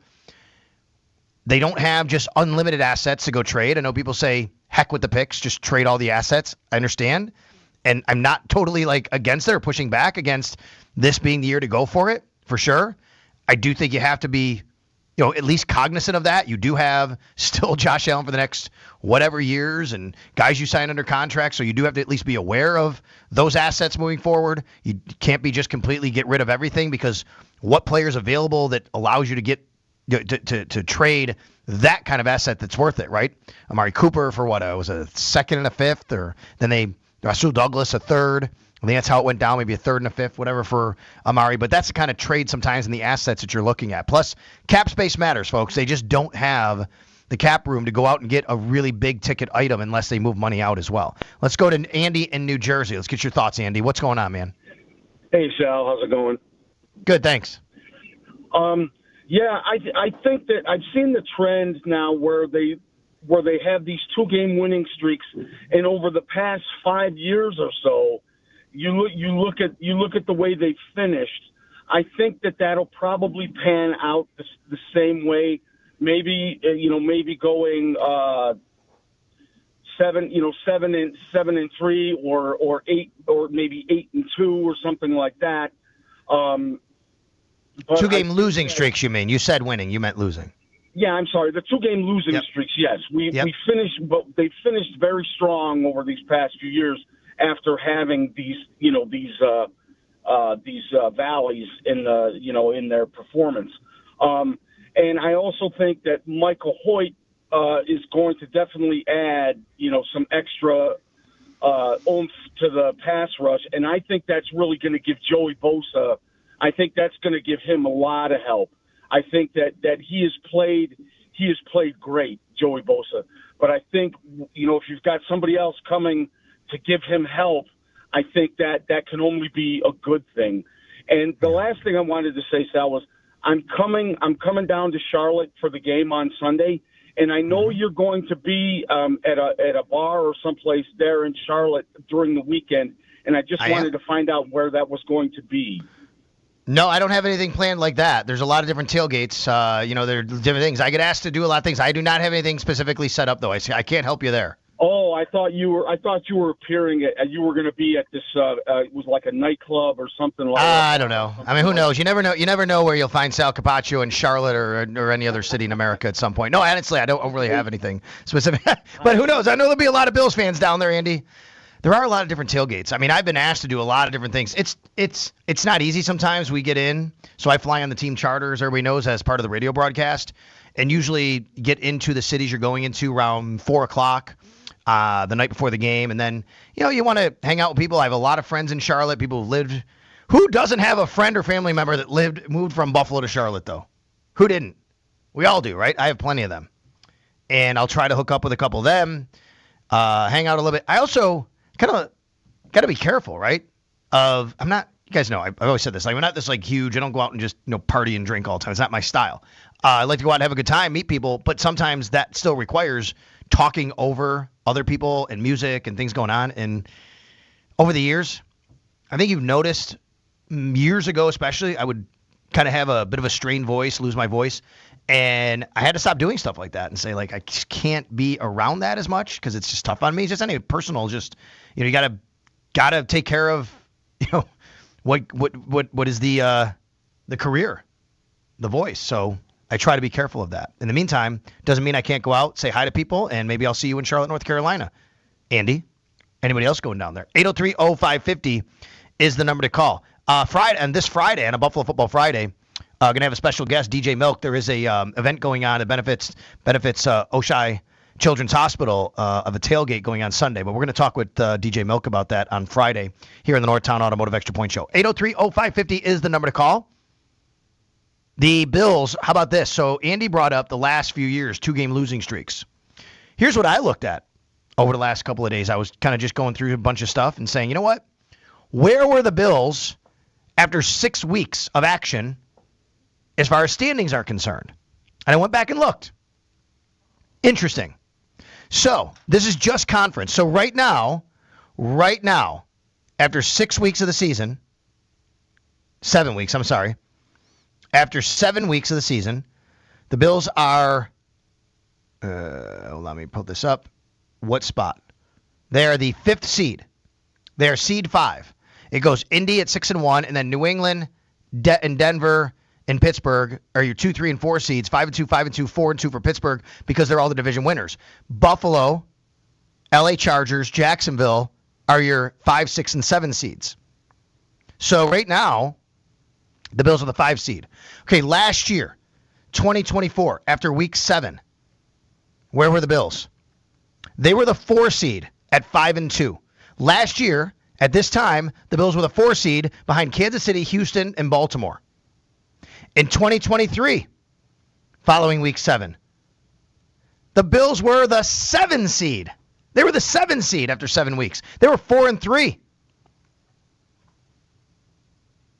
It was KC, Miami, Baltimore, Jacksonville, Pittsburgh, Cleveland, and Buffalo. Remember Miami? They were 5-2. The Bills were 4-3. That was after that hot game down in Miami and the Dolphins beat the Bills. In 2023, the Bills were the 7 seed after 7 weeks. In 2022, they were the 1 seed, 5-1. Kansas City was 5-2. Then it was Tennessee, Baltimore, the Jets, Miami, and the Chargers. In 2021, the Bills were the 4 seed. I mean, it's amazing. Other than 1 year, 2022, when the Bills were the 1 seed, you go back to 2021, okay? And the Bills were basically they were 4, they were 7, they were 2 1 year, but it was mainly 4, 5, or 7. And this year, right now, as it comes in, this is before tonight, by the way, and you do have a game tonight that impacts this because Houston is playing tonight. Houston is at Seattle tonight. They're the only AFC team playing tonight, Monday Night Football. Let's see where Houston is. If Houston wins tonight, they would get to 3-3. You know what? It would not impact the Bills because they would not be in a playoff spot. So there you go. So it wouldn't impact. So the Bills will finish this week, as the 5 seed. New England, here's the difference, though. I'm not painting everything rosy and telling you this because I want you to go, oh, everything's fine. I will say you just don't know because it's a long season. That's number one. And to the point of Andy who just called, they go through these lulls, they come back. That's one of the points. But the main point is, look, this is something not to panic about, except the difference is New England is way better and different than anything we've seen over the last few years. Maybe Miami, when they were rolling 70 on Denver and then, playing really well. Miami was pretty good for a hot minute there. But New England looks live and real. And that's the fly in the ointment this year. But the Bills still have everything they want in front of them, folks. They have everything they want. But it starts this week against the Panthers, and then it's the following week against the Kansas City Chiefs. Who do they play? Panthers quarterback. We'll talk about that, too, after this timeout. We'll take a timeout here in the Northtown Automotive Extra Point Show. Sal Capaccio with you. Bills, Panthers on Sunday at 1. Is it going to be Bryce Young or Andy Dalton? And who would you rather play? I got my thoughts on it. We'll do that next here on WGR.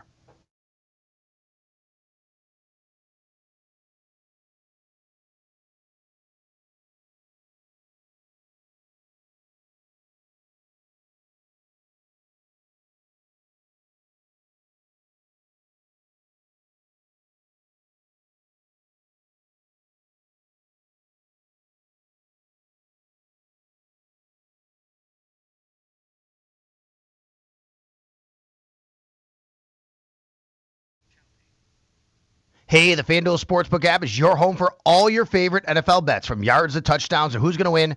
With FanDuel, any play can be the play of the game, including tonight, 2 Monday night games. FanDuel Sportsbook is the official sportsbook of WGR. Sal Capaccio here, and tonight, FanDuel's giving all customers a 30% profit boost token. That's right, you can get in on the action with a 30% profit boost tokens this Monday night. Make FanDuel your go-to app for any snap, all right? Just visit FanDuel.com/Sal, S-A-L, to bet on the 2 games going on. Place your game with FanDuel. Play your game, with FanDuel, an official sports betting partner of the NFL. 21 plus and physically present in New York. Opt-in required. Bonus issued as a non-withdrawable profit boost tokens.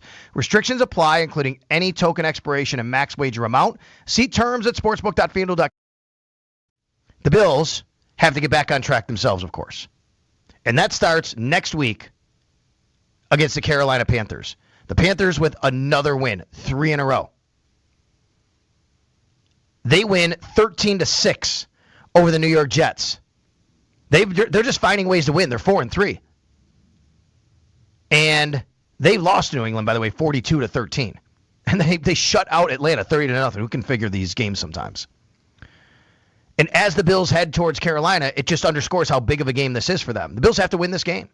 You can't come back home next week against a Kansas City Chiefs team after dropping another and going 4-3. Then you're staring 4-4 right between the eyes. Even if you get to 5-2 for the Bills, 5-3 isn't the greatest start, but you have to win this game to even get there. Because after that, you have the Dolphins, who just look terrible right now. But then it's the Bucs and the Texans and the Steelers and the Bengals, who have some life now, and then the Patriots again, and then that Browns defense and the Eagles. Suddenly, the Bills' schedule, which looked a lot easier, I guess, in the offseason, isn't so much easier anymore. And that happens all the time.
All right, let's hit the phone lines and get in Chris, who's in Lancaster, next up. What's up, Chris? Hey, Sal. Thanks for taking my call. Yep.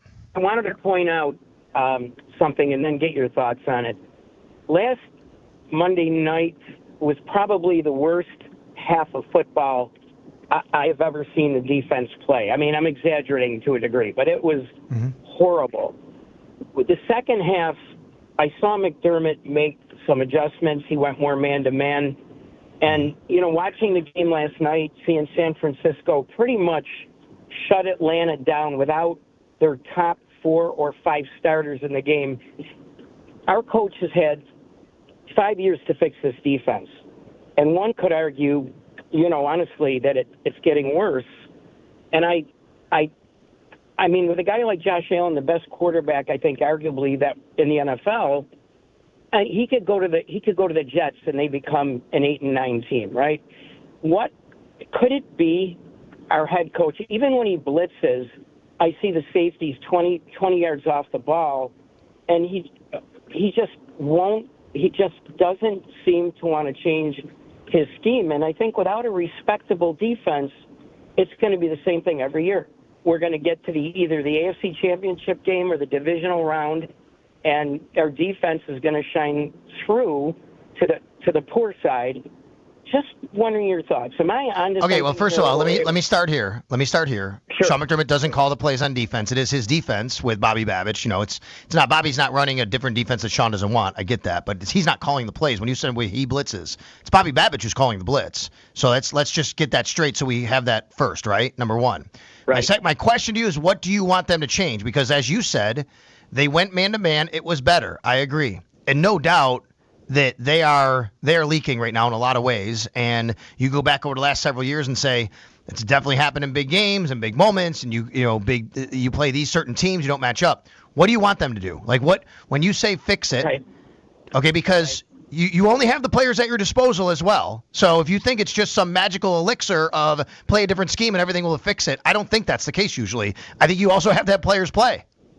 Well, right. So I could answer your question, I think. I don't know how good of an answer it's going to be, but why not change his philosophy overall, tighten up your coverage, play man-to-man on a regular basis, and even the draft, let's be honest, smaller players with speed, watching the opponent get 8, 9, 11, 13 yards every time they run the ball, well, most every time they run the ball, of course, is just disturbing, and it's not fun to watch our defense out there get embarrassed. The only good game I would say we had was against the Jets, who are 0-7, but it just seems like whatever he's doing, going right. with his zone coverage, when is he going to learn that I've really got to change my philosophy? Maybe even. Let me ask you a question. Let me ask you a question though. Do you want Tre'Davious White playing man-to-man against Xavier Worthy or Rashee Weiss? I think that's the issue. I'm not saying you're right or wrong. I agree with you. I'd like to see more man-to-man. I do, because I think it helped them a little bit in the game. But you also have to have players who can have that ability to do that. And then you go back to the draft. Well, that's not something you can fix right now in October. You know what I mean? Right. Can I say one more thing? So real quick. Yeah. So why not, instead of 13 plays, 14 plays, and running our defense into the ground and tired, why not tighten up the coverage? And if they beat us, we have Josh Allen on the other side of the ball, and we'll go toe-to-toe with anybody. Right? Sure. Okay. Well, they didn't last week there because the first half offense was also bad. True. So they can't go toe-to-toe right now with anybody.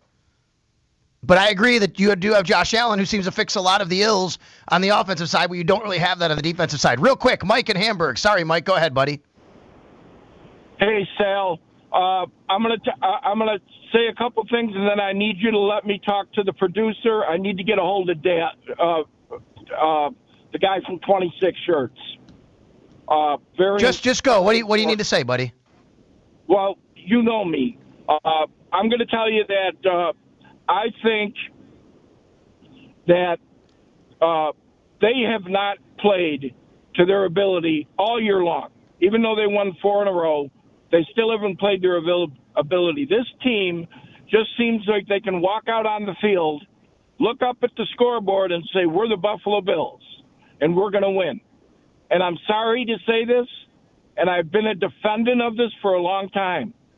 But I'm telling you right now, the coaching staff of the Bills does not have this team ready to play to their ability ever until after they end up waking up, which they're going to do now. 15-2, 14-3 will be their number.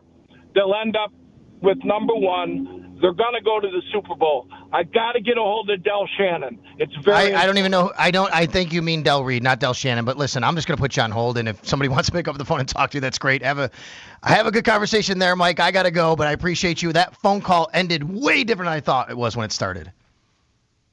All right, that was a roller coaster phone call from Mike. He's like, man, he's hammering. He's like, but they're going to the Super Bowl, baby. I love it. It's a good way to get to Paul Hamilton on the other side of this timeout on WGR. Sabres tonight in Montreal. We'll talk about it. Anyway, we'll reset after this timeout here in the Northtown Automotive Extra Point Show. Good first hour, everybody.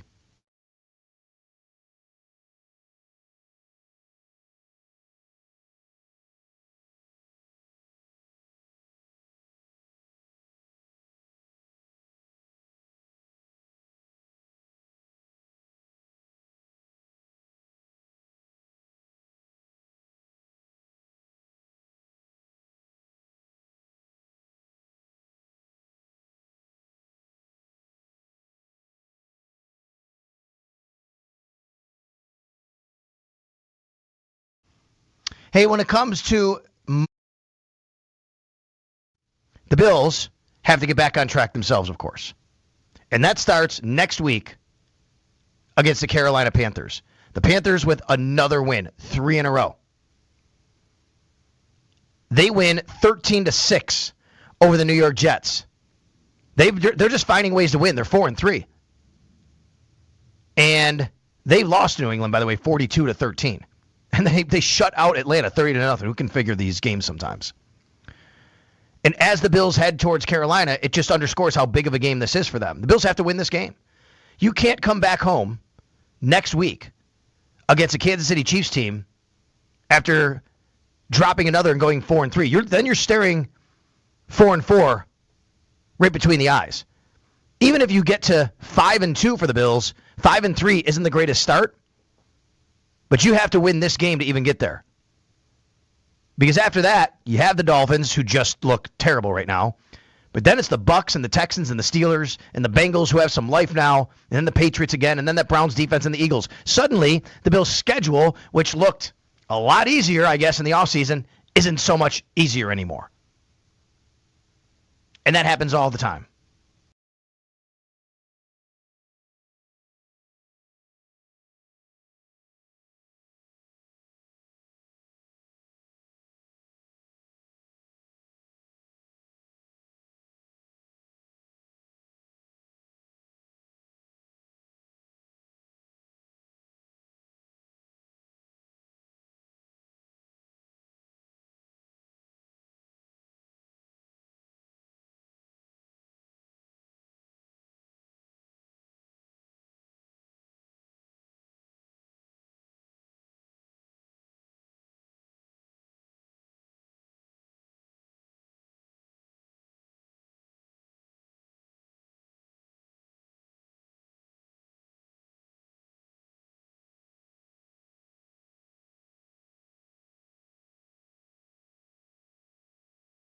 Here come the New England Patriots, and Drake May looks really, really good.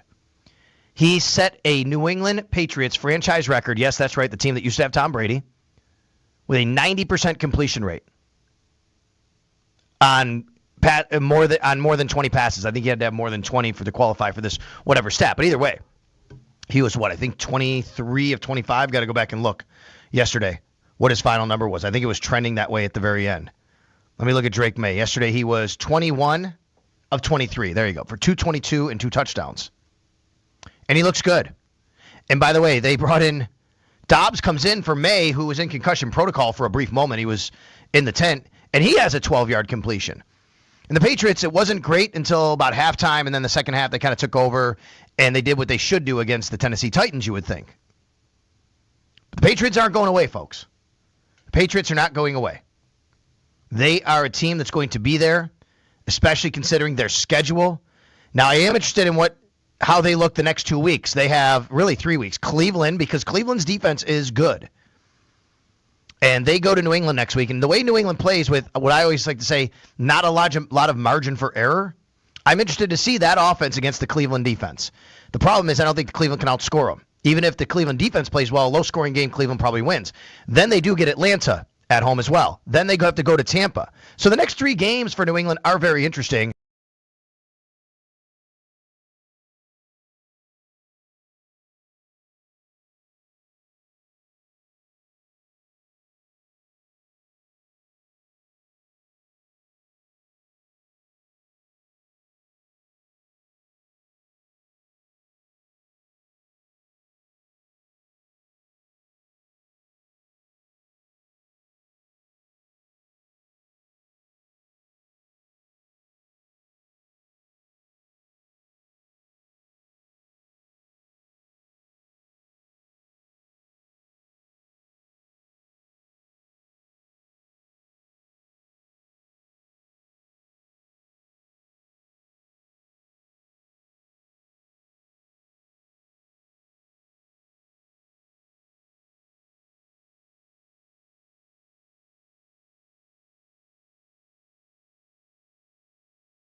In front, scores! Doan on the doorstep.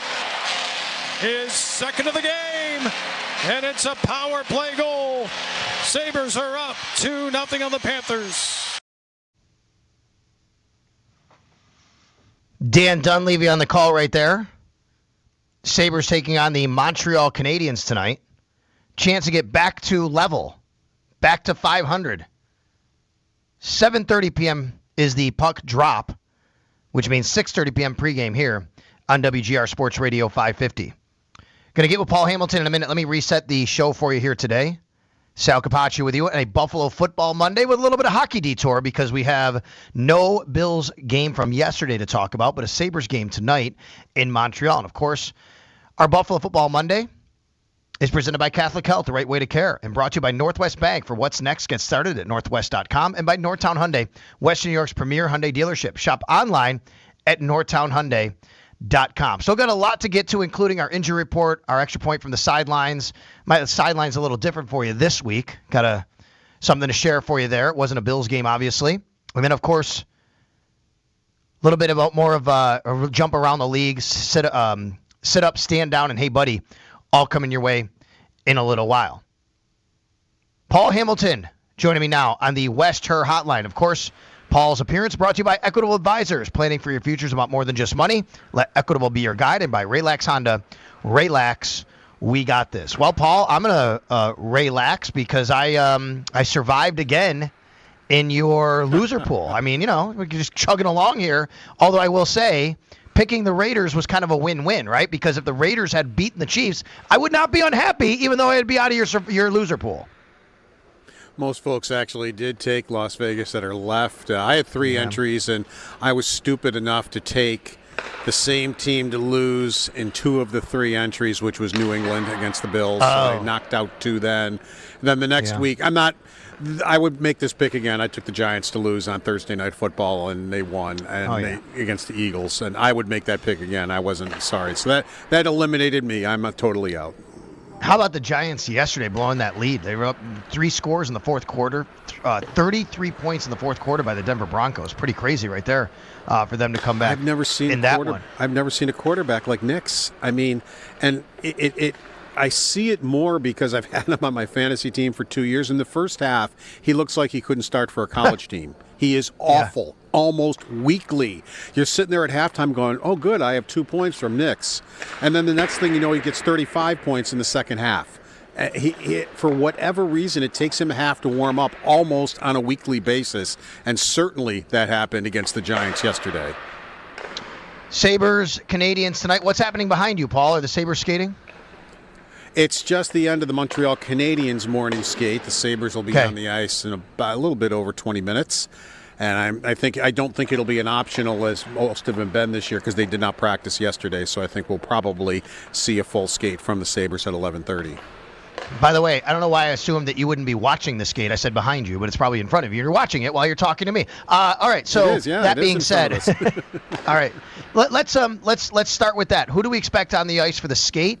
Let's do a little injury update here because the Sabres need to start getting healthy. They have started to see some guys return a little bit, but still some other guys are a little ways away. What do we know about some of the injured players? Who's in, who's out right now?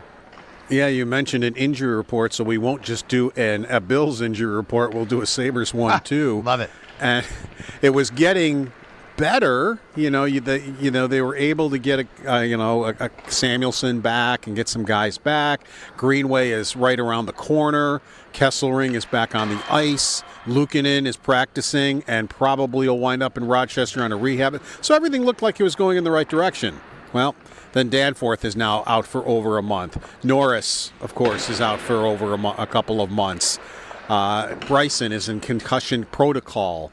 So Noah Ostlund, the former number 1 pick, is up and will probably be in the lineup to take Danforth's place. And then Metza was already here, so it would be between Zach Jones, who they signed from the New York Rangers and did pretty well in his 4 games in Rochester at 4 assists, or Zach Metza. One of the two of them will wind up in the lineup for Bryson. So injuries were getting better, but now they're starting to acquire more injuries and having to bring up more guys from Rochester. UPL and Jordan Greenway and Michael Kesselring. What about those 3 specifically? What are we looking at? Well, Kesselring got on the ice Friday for the first time by himself, in a rehab skate, and that's when Lindy Ruff had anticipated he would be on. So he hasn't joined the club yet. Greenway has been practicing with the team. You got to remember, Greenway hasn't played since March and has had 2 surgeries. So this is kind of like his training camp. So, yeah, he feels better and doesn't have pain, but they can't just throw him in because they got to get him some practice time. So that's really what they're doing right now. It wouldn't shock me if maybe you see Greenway by the weekend. If everything goes well and there are no relapses or whatever. As far as Luukkonen goes, he's fine. He says he doesn't feel the pain and is going well, but again, he has had 1 period of play since last April and hardly had a training camp. So, and Lindy Ruff did not say this wouldn't happen. It would probably be a good idea to get him down to Rochester on a rehab assignment and get him a couple of starts before you activate him into the NHL. Paul Hamilton on the West Her Hotline coming at you today. I am. He's in Montreal. Sabres are there tonight, 7:30 p.m. is where the puck drops. He's in Montreal. I'm down in Olean at St. Bonaventure University today, Paul. WSBU, the radio studios here. Nice campus, obviously. I'm talking to some students today. You ever been down here this way to go to a game or visit the campus? Yeah, I was down there for a game. I was down there when they had that scandal and they had some press conferences. So, yeah, I have been down there, not much, but a little bit. I just was thinking back when you said the college station, my old college station back in Ames, Iowa, which since I was there for a bit of a 5th year, I spent a lot of time there once I couldn't play hockey anymore, and there and the AM station in Ames, Iowa. Just give a little shout out to the sports management program in the School of Business and students from Sports Media. I'll be hooking up and talking with them a little bit later. In the meantime, talking with Paul Hamilton here ahead of Sabres Canadians tonight. All right, they lose 3, they win 2. Is there a big picture what's been different that we can talk about here, or is it just the little things that go your way sometimes that don't go your way other times? Well, what's been different is Zach Benson and Josh Doan. I mean, that's what they were missing, especially what Zach Benson brings to the table. It's not an accident. They both have 5 points in their last 2 games with the way they play. They're tied for the team lead in scoring, and Benson's only played 2 games. But it's contagious. When you see Zach Benson doing it, you say to yourself, maybe I should be doing that too. And then you see the Kulik, Thompson, and Benson line all at the net. And you see everybody at the net. Florida is one of the most physical teams you are going to play, whether they're injured or not. You are in for a battle. I think the Sabres out-physicaled them in that game. I have never seen Matthias Samuelsson play that physical in the game as he did in that game against Florida. He was knocking people down on the penalty kill. That he was one of his best games I have seen him play, but there was physicality to his game, and that's what Lindy Ruff has been on him about since he's become the coach, is use your size to your advantage. We're not talking about fighting or anything like that, but use your size to your advantage to lean on people, to take them out of the play, to make open ice hits and that type of thing. And I thought Samuelsson did a good job when Dahlin viciously cross-checked Marchand in the back. Marchand lost his mind and jumped him, and the whole Sabre team was there. Thompson immediately got there, and they were all there for their captain, which we couldn't have said last year before the incident where Thompson got hurt. So, I really think the Sabres were the more physical team and initiated more physicality in that game, and you saw them around the net. You saw them winning battles. You saw them using their speed to get to the battles. Just the things that were missing in the first three games. The other thing that is different, Paul, special teams. Holy cow. I mean, we were talking about the Sabres, 0 for their first 11 to start the season. I'm looking now, they're 5 of 18, and they're like literally near the top of the league suddenly in power play percentage. In fact, let me get you a number. There's number 6 overall, 27.78. They're 5 for 18. That means for 5 of their last 7, actually. Yeah. But it hasn't ebbed with the penalty kill. They're number 1 in the NHL, killing off penalties, 23 power plays against, only 1 power play goal against. So that's obviously been a big difference. Yeah, they went 7 for 7 on the penalty kill against Florida. And let me tell you something. If they keep taking 7, giving the other team 7 power plays a game, they're not going to get away with it, no matter how good their penalty kill is. That was very good. They got away with it. That's the only thing that I would say they still have to get out of their game is taking the stupid penalties. They take some dumb ones still, and they're still doing it. Benson, right at 9 seconds into the game, sticks his leg out for a tripping penalty at center ice. No, you don't need to do that. They killed it, and that was fine. But the power play, you're right, 5 of their last 7. Interestingly enough, they've got those 5 goals, and if you look at who scored the goals, nobody named Tuck, Thompson, or Dahlin scored. It was 2 by Quinn, or 2 by Zucker, rather, and 2 by Doan and 1 by Quinn. Those are your 5 power play goals. Now, who would have guessed that Thompson, Dahlin, and Tuck wouldn't be involved? They got some assists, but they didn't get any goals on those power play goals.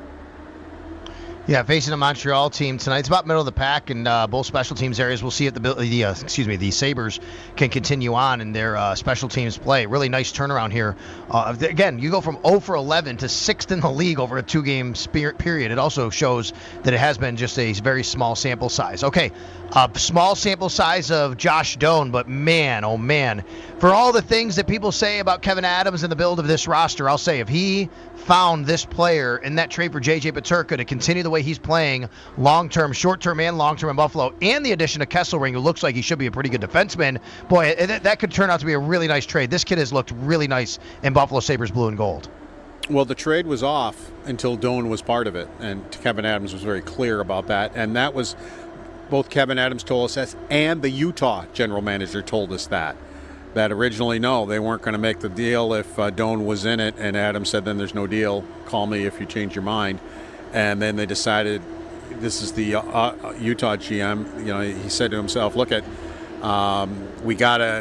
we want Peterka. He's a really good player. We want him. We will put Doan into the trade, and then the trade was made. And when he came, I told you guys, he's going to be in the middle of everything, and he certainly has been in the middle of everything, and has an upside. Who knows what that upside is, and we still don't. We saw for 5 games what the upside, or 2 games what the upside is, but we do know he's a guy that has scored in the American Hockey League almost 30 goals in less than 70 games, and is a guy who's got a great shot and now has 5 points so far to start off the season with the Buffalo Sabres, all in his last 2 games. So he's a player. I think you're going to start seeing a lot of number 91 jerseys around the arena before too long. He's going to be a player that the fans of Buffalo are going to like. Yeah, he's playing really well so far to start his Sabres career. All right, so they have Montreal tonight. Then they're back home for a couple more. We talked about the front-loaded home schedule to start the year. It's the Red Wings. It's the Maple Leafs. These are key Atlantic Division matchups. And then at Toronto, it's a back-to-back. When do we see Alex Lyon not in goal? Is that tonight? Is that later in the week? When does that happen? Lindy Ruff wouldn't commit to it because I happened to ask him before the Florida game, and he said that's all we're thinking about now. He didn't say no.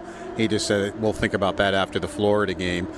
This would be the game I would put him in, even though Alex Lyon is coming off a shutout, only because then you could put Lyon in on Wednesday, you could put him in on Friday. I don't really have a problem with letting Ellis play the second game of the back-to-back if it's not his first NHL game.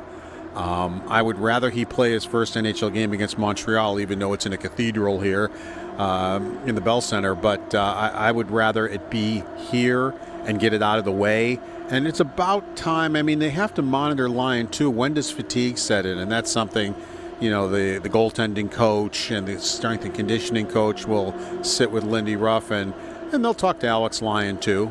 But, Alex Lyon's not going to turn down a start. He's a gamer. So it's going to fatigue eventually. So to me, tonight makes sense. I don't know if it makes sense with the team, especially with Lyon coming off a shutout. Paul, big picture, do the Sabres have a goaltending controversy, if you will, when UPL is back? No. It's Lyon's job until further notice, in my mind. It's Lyon's job. Okay. Well, I mean, it had been UPL's job, and Alex Lyon showed up at the last minute, so you're saying it's Lyon's job. The old saying is you don't lose your job because of injury, but you're saying you lose your job because of injury. It wasn't Luukkonen's job at the end of last year when Lindy Ruff, for the last month and a half of the season, decided I'm going to do whatever it takes to win hockey games, and whoever gives us the best chance to win hockey games. I think Luukkonen played 2 games. And it was every night. It was James Reimer, the 37-year-old who wasn't going to be part of the Sabres' plans. But when Lindy Ruff decided we need to put guys in who are going to help us win hockey games, it was not Ukko-Pekka Luukkonen. So I think you're right. I think going into camp, they had him penciled in as the starter to see what happened in the offseason, where he made improvements and those types of things. But I always said this is Alex Lyon's opportunity. He's never had an opportunity like this in the NHL at age 32. So this is his opportunity to make it so that the coaching staff cannot take him out of the net. And so far, in 5 games, he has done just that. Paul Hamilton on the Western Hotline. Little thought on Montreal here, Paul. Looks like they're building it and maybe got it to a spot where they feel really good. Cole Caulfield had a great overtime goal the other night. I'm sure you saw that. I think it was against Nashville. But looks like a team that is on the up and come here. Yeah, they've played 6 games, and it's not surprising at all that Cole Caulfield and their captain Nick Suzuki are their leading scorers with 8 points. So that wouldn't shock anybody. Sam Montembeault, who really played very well for them last year, and one of the reasons they went up the standings, has not had, and I don't think he's going to play tonight. He's 2-2, but his save percentage is only .857 and a 3.26. So I don't think the Sabres are going to see him. Look, I believe he was out there taking shots late when I started with you. So he just hasn't been so far in 4 games, the goaltender. But yeah, the Canadians are 4-2.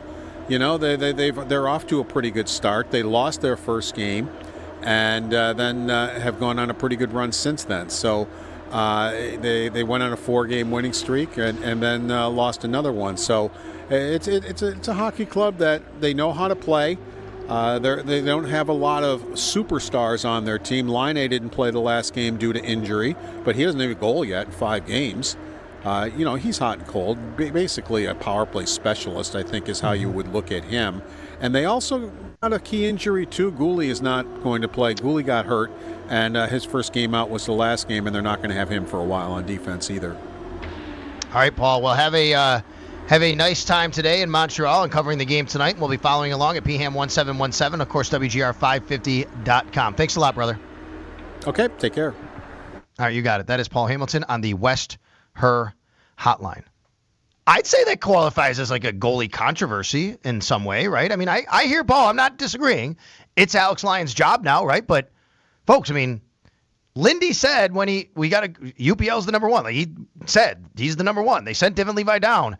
UPL was the guy. He came back from injury. Yeah, he's our number one. We got to fill some guys in here. Alex Lyon showed up after they basically said Georgiev's not it. And now he's in. And I'm not telling you it's not his job. I agree. And as Owen said earlier, he's owning the crease now. It's his crease. But to me, that sounds like a bit of it like a controversy. Like the old saying in sports is you don't lose your job because of injury, which, by the way, is not necessarily true. Lots of guys have lost their job because of injury. And I think when UPL is healthy, they're going to have to figure that out. It's not a bad problem to have, right? As long as Alex Lyon keeps playing the way he is. We'll see tonight, 7:30 p.m. The puck drops. 6:30 p.m. is the pregame show here on WGR Sports Radio 550. Sal Capaccio with you. The Canadians, I'm looking now, 21 goals scored in their first 6 games. Sabres have 13 in 5 games. They started off, obviously, could not score at all for the first 3 games. And then big explosion lately. How about that how about that special teams turnaround? Sabres start the year 0 for 11 on the power play, but also killing their first 11 penalties. So they were 0 for 11, but 11 for 11 on the flip side. And you're like, well, neither is really that sustainable, right? You're going to get some power play goals, and you're going to get goals scored against you. Well, guess what? Over the last 2 games, 5 of 7 on the power play. They're now 5 of 18, 6th in the NHL percentage-wise. Incredible to do that and jump that high. And they're number 1 on the penalty kill. They've killed 22 of 23. But I agree with Paul completely. You can't keep taking penalties. You keep taking penalties, 23 penalties taken over the first 5 games, not good. And that will come back to bite you. On the road at the Montreal Canadiens. We'll have that for you here on WGR Sports Radio 550. We'll have more of the Northtown Automotive Extra Point Show for you coming up after this timeout. We got to get to sit up, stand down. Hey, buddy. We'll get to your Barnes Firm injury report on the Buffalo Bills as we head into a week against the Carolina Panthers. An extra point from the sidelines, a lot to get to, a jump around the league. So we're going to do it all after this timeout here on WGR.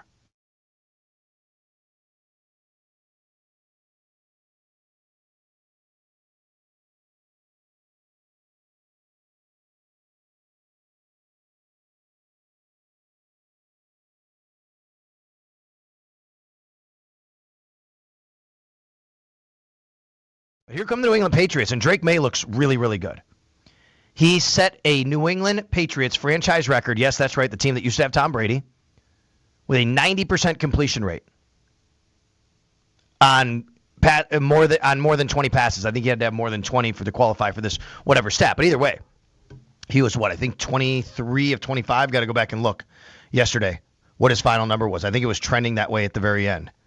Let me look at Drake Maye. Yesterday he was 21 of 23. There you go. For 222 and 2 touchdowns. And he looks good. And by the way, they brought in Dobbs comes in for May, who was in concussion protocol for a brief moment. He was in the tent, and he has a 12-yard completion.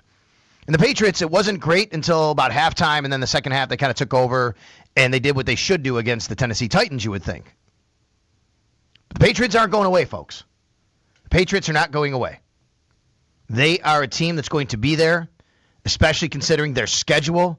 Now, I am interested in how they look the next 2 weeks. They have really 3 weeks. Cleveland, because Cleveland's defense is good. And they go to New England next week. And the way New England plays with what I always like to say, not a lot of margin for error, I'm interested to see that offense against the Cleveland defense. The problem is I don't think Cleveland can outscore them. Even if the Cleveland defense plays well, a low-scoring game, Cleveland probably wins. Then they do get Atlanta at home as well. Then they have to go to Tampa. So the next 3 games for New England are very interesting.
All right, let's take a phone call before we get to our injury update for the week. Look ahead to the Panthers game, get your extra point for the sidelines, and a whole bunch of other stuff. Alex is up. Hi, Alex, it says you're in Loveland. What is that, Texas? No, I'm in Rockland County, Lower Hudson Rockland, Valley. I got you. All right, I'm like, Loveland, where's that? Loveland, Texas? I'm like, I didn't know, but that's all good. I got you now. Thank you, buddy. Thank you. So good morning. Thanks for taking the call. I want to talk about solution game. It's easy to talk about the blame game, and the problem right now is you could point the finger at Bean. You could point the finger at McDermott. You could point the finger at Brady and Babbage and the players, and you can a judge would hear your case and say, you have validity there. But at this point, it's not going to help us win the playoffs. We got to figure out solutions.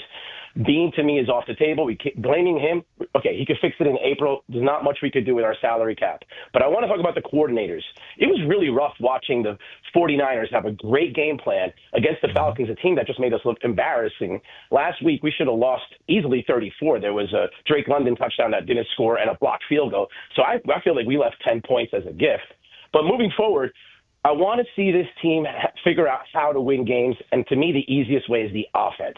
I don't think we can overhaul our defense. It is what it is at this point. But our offense is leaving a lot of meat on the bone. We have Josh Allen and James Cook. I'd rather have Josh Allen and James Cook than Mac Jones and McCaffrey, as great as McCaffrey is right now. And watching what they did, it realized I think everybody wants Josh be Josh. That's actually going to hurt us sometimes. Josh can be Josh in the fourth quarter when we need him, but we need to control the game. We need to control the ball in the game script. And I think the best solution is run the rock and throw the ball to the running backs and get the ball out within 3 seconds. So this falls on coordinators. I'm going to put the finger on Brady, McDermott, and Babbage, and those three guys have to evolve because the script is out on the Buffalo Bills how to beat us. Pressure Josh Allen, force him to make bad decisions, and they can't stop us on defense, just pass and run, so we have to outrun and score more points as fast as possible because we're not going to be able to hold teams to under 20. It's not happening anymore.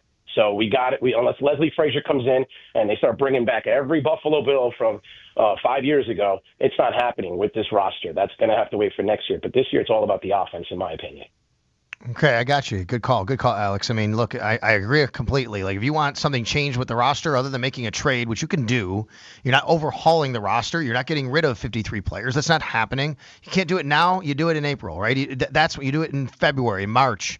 You go to the scouting combine, you go to the owners' meetings, then you have free agency in March and the draft at late April. That's when you do that for Brandon Beane. You want a new GM? You want a new head coach? Things like that. Like, that's not happening right now, okay? As he said, like, even things they can do, even the GM, what the GM can do, can't be happening until the offseason. Yeah, you can make a tweak here, a tweak there. That's right. You can make a trade. But what you can fix now is try to how you want to play football. When Sean McDermott said against the Patriots, really resonated with me. We played their kind of game. And the Bills didn't want to do that. They want to play their kind of game. And I asked Sean the following week on the radio program, I said, what does your kind of game mean? Right? And start taking care of the football, fundamentals, all those kinds of things. And that's right. I think every coach would tell you that.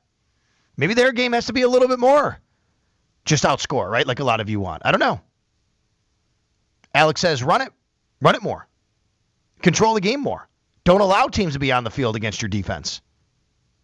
803-0550.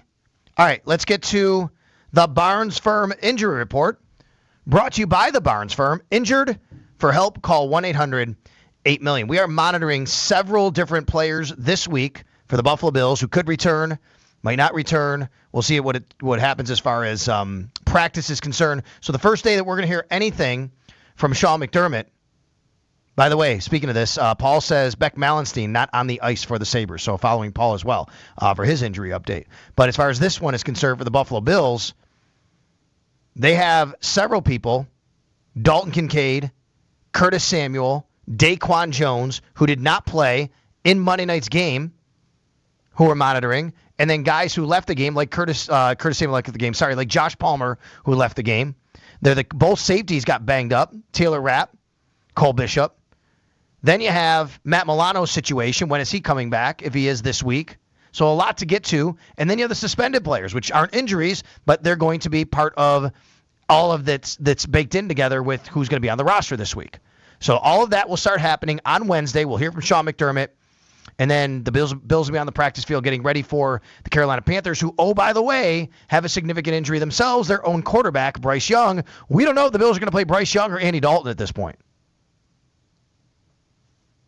That is the Barnes Firm Injury Report, brought to you by the Barnes Firm. Injured? For help, call 1-800-8-MILLION. All right, let's get to your extra point from the sidelines. Something deeper into the game from the sidelines. Brought to you by Catholic Health. Catholic Health, the right way to care. And, of course, there was no sidelines for me this weekend for a Buffalo Bills game, but I was very close to the sidelines, not on it, up at Syracuse University, and had a great time going back to my alma mater, Syracuse, watch Pitt play Syracuse in football. Did not go Syracuse's way.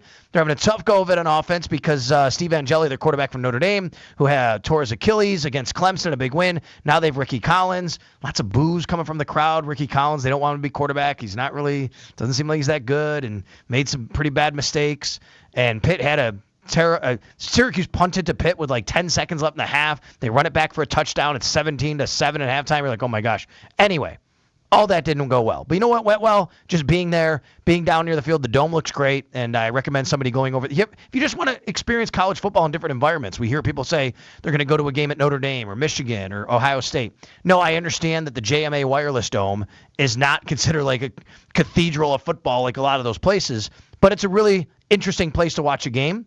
And we were able to get down near the sidelines and, say hi to some people that I knew, both from Syracuse and Pitt on both sides. In fact, Alan Green was there. Alan Green used to be the athletic director at the University of Buffalo. Now he's at Pittsburgh. He was down there. And the game itself didn't go that great, but the atmosphere and being on campus was pretty cool. So that was my extra point from the sidelines this weekend. Brought to you by Catholic Health. Catholic Health, the right way to care. Let's take a look around the NFL and what happened over the weekend. We'll start, of course, with that game that we know on Thursday night. The big, let me go back to here. Thursday night? Which game was Thursday night? Oh, hold on here. Who played Thursday night here? I had it right here for a second. There we go. The big upset, if you want to call it that, right? Bengals over Steelers, because it was Joe Flacco having Mike Tomlin's words come back to haunt him about why would the Cleveland Browns trade a guy they thought was good enough to be their starting quarterback to a division rival who's hurting at that position. He said Andrew Berry must be smarter than me. Apparently, yes, because apparently no, I should say, but apparently yes. That is exactly what they did. Give the Bengals a live, good quarterback who can get the ball to Jamar Chase. 33-31 over the Pittsburgh Steelers. Bengals now 3-4. Steelers fall to 4-2. Rams all over the Jags in London. Man, 35-7. This game was basically uncompetitive from the start. Rams go to 5-2. Without Puka, they score 35 points. Jags could not do anything all day offensively, and the Rams had a great game plan coming in. By the way, remember last year when the Bills went to London really late in the week and everybody's like, oh my God, they went too late. The Rams showed up on Saturday morning and then they scored 35 points against a Jags team that was there all week. It doesn't matter when you go. It can have a tiny effect. You know what matters? How you play. Simple as that. Bears beat the Saints 26-14, their fourth win in a row. Saints dropped to 1-6. Could the Saints be looking to sell off some parts? Chris Olave, Rashid Shaheed, something to monitor. Bears, 26-14. They go to 4-2. And, boy, the Browns defense all over the Dolphins. Tua, are they going to bench Tua? Are they going to fire Mike McDaniel? Dolphins 1-6 in the mix. The Dolphins and the Jets, 1-6 and 0-7. A combined 1-13 in the AFC East. The Browns, they go to 2-5, 31-6 over the Miami Dolphins. And, of course, the Chiefs, 31-0, looked terrific, beating the Raiders, who had nothing going at all offensively. The Raiders in this game, though, I will say, they dropped 2 interceptions right in their hands. And they had a ball on the turf, easy to pick up, that bounced right to a Chief. Either way, I was just getting frustrated by it. But you know what else happened? 3rd and goal, Raiders stop them. Oh, holding on the Raiders. 3rd and goal, Raiders stop them. Oh, illegal contact on the Raiders. I'm not saying, I'm just saying. Chiefs go to 4-3 after a 31-0 win. Raiders drop to 2-5. Raiders just aren't that good. Eagles beat the Vikings 28-22. 5-2 for the Eagles now. It was a bit of a grind most of the way for the Eagles. Vikings just aren't quite there. They're not quite good enough. They can't do enough on offense. 28-22. The score, the Vikings dropped to 3-3. Panthers, just told you about the Jets going to 0-7 now after 6 points scored. That's between Justin Fields and Tyrod Taylor. Panthers with a concerning injury to Bryce Young. It's not, it seems, long-term, but it could be this week, short-term against the Bills. Will they have Bryce Young? Will they have Andy Dalton? They are 4-3 now. How about that? The Panthers, 4-3 after a 13-6 win against the Jets. The Patriots looked a little bit like the Titans were going to give them a fight until halftime. Then the Patriots just kind of unleashed the fury on defense on Cam Ward. And they come out with 14 quick points in the third quarter. Coast from there. 31-13. Patriots lead the AFC East at 5-2. Titans 1-6. The New York Giants had a 19-point lead, I think it was, going into the fourth quarter. In the fourth quarter, it was a wild fourth quarter. The Broncos, first team ever in NFL history to not score through three quarters, then have 33 points in the fourth quarter. They win 33-32.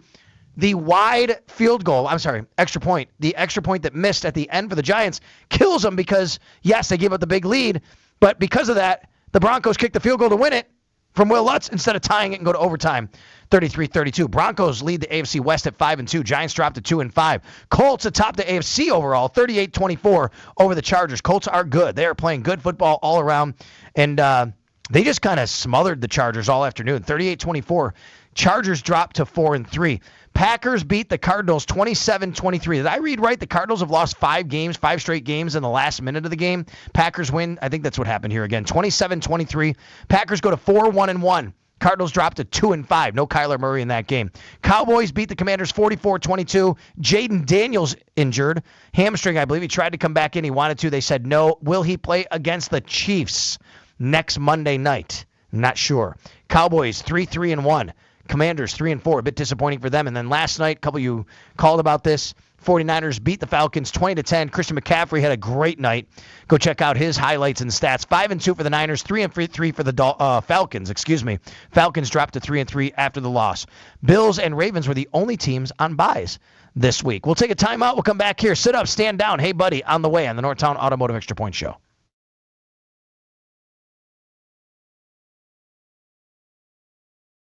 The Bills have to get back on track themselves, of course. And that starts next week against the Carolina Panthers. The Panthers with another win, 3 in a row. They win 13-6 over the New York Jets. They're just finding ways to win. They're 4-3. And they lost to New England, by the way, 42-13. And they shut out Atlanta 30-0. Who can figure these games sometimes? And as the Bills head towards Carolina, it just underscores how big of a game this is for them. The Bills have to win this game. You can't come back home next week against a Kansas City Chiefs team after dropping another and going 4-3. Then you're staring 4-4 right between the eyes. Even if you get to 5-2 for the Bills, 5-3 isn't the greatest start, but you have to win this game to even get there. Because after that, you have the Dolphins, who just look terrible right now. But then it's the Bucs and the Texans and the Steelers and the Bengals, who have some life now, and then the Patriots again, and then that Browns defense and the Eagles. Suddenly, the Bills' schedule, which looked a lot easier, I guess, in the offseason, isn't so much easier anymore. And that happens all the time.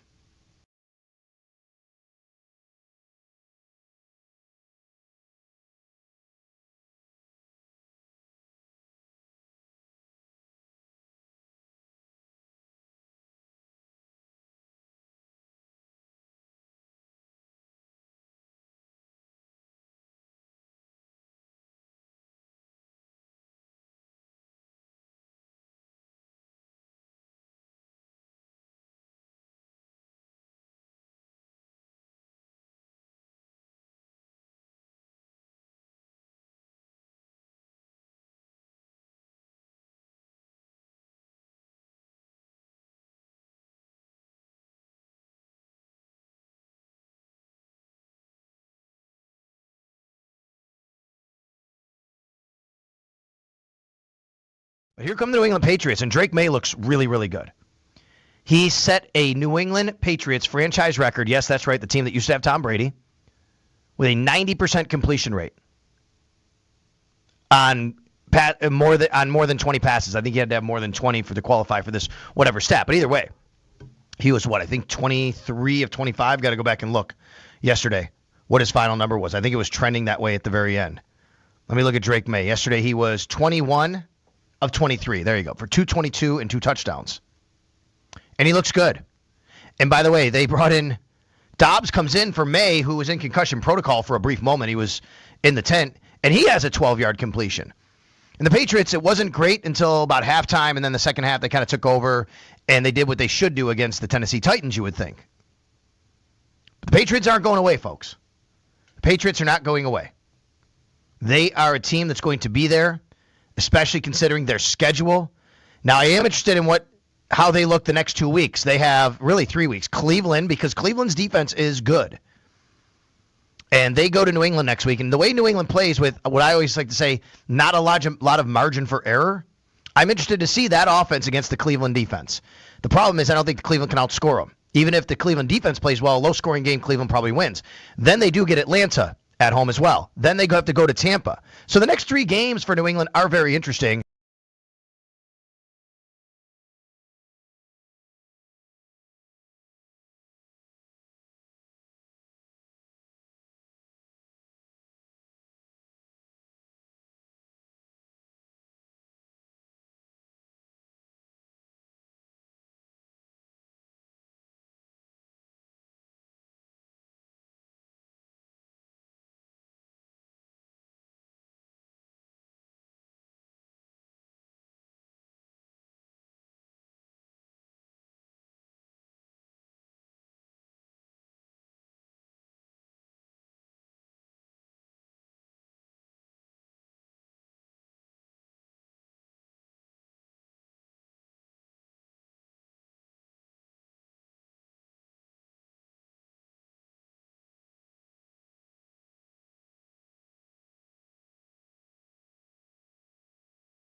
Hey, get ready to freeze for a reason. Buffalo Polar Plunge is back December 4th through 6th with 4 plunges over 3 days, including the all-new corporate plunge, cool school events, and the main event Saturday at 2 p.m. It's the biggest polar plunge in New York. Join the fun and support a great cause. Visit nsyo.org.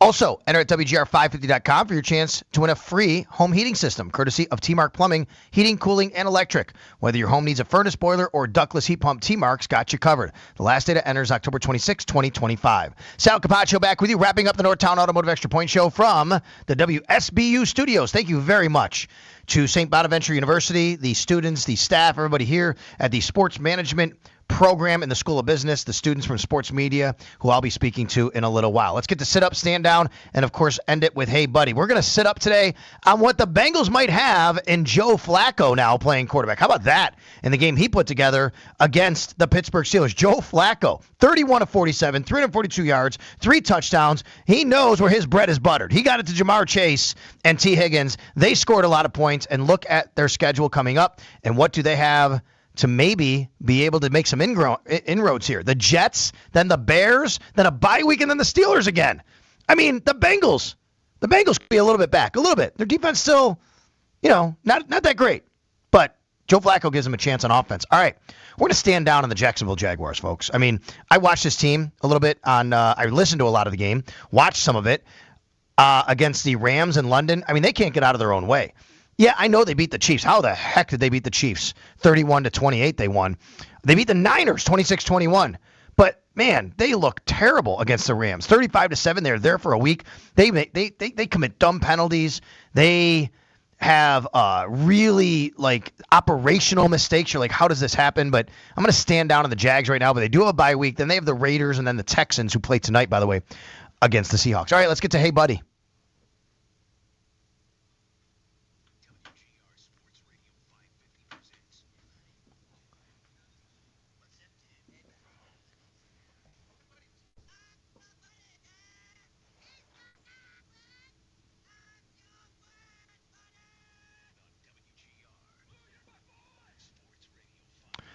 All right, my buddy is a guy a lot of you know as Anthony. That's his name. Actually, Anthony is he is the head. He runs, and he's a big part of what's called Poncho's Army, and they do a lot of great stuff for Western New York and backpacks for a cause. And Pancho Villa. Remember when Pancho Villa had passed away, and he kind of took over that big part of the cause of raising money and giving backpacks to kids. And here's why. Anthony invited me to play golf. We've known each other here for several years due to just some things in the community, and I had a great time. I went out and I played for the first time ever 18 Mile Creek in Hamburg. It was beautiful. Really nice golf course. Had a great time. And Anthony had a friend that I played with. First time met him. His name is Tom. So Anthony and Tom, thank you so much for a great time. I really had a great time on Friday playing golf out in Hamburg at 18 Mile Creek with them. And boy, they can both hit a golf ball. And I actually played some of the best golf I played. Oh, and I played some of the best golf of my of a while now. I shot an 81 at 18 Mile Creek. I was really happy with that. I don't know how. That was nice. It was pretty solid. How about this? I had eight straight pars. 8. Oh man. Where were those in the middle of the round, front end of the round, back end of the round? Yes, they were basically they bridged 4 and 4, 3 and then 5 holes. I shot a 41 and a 40. Nice. And that was the last 3 holes of the first 9 and the next 5 holes of the next 9, and then I had a double to end the streak. But anyway, that we won't count that. No, seriously, it was a great time.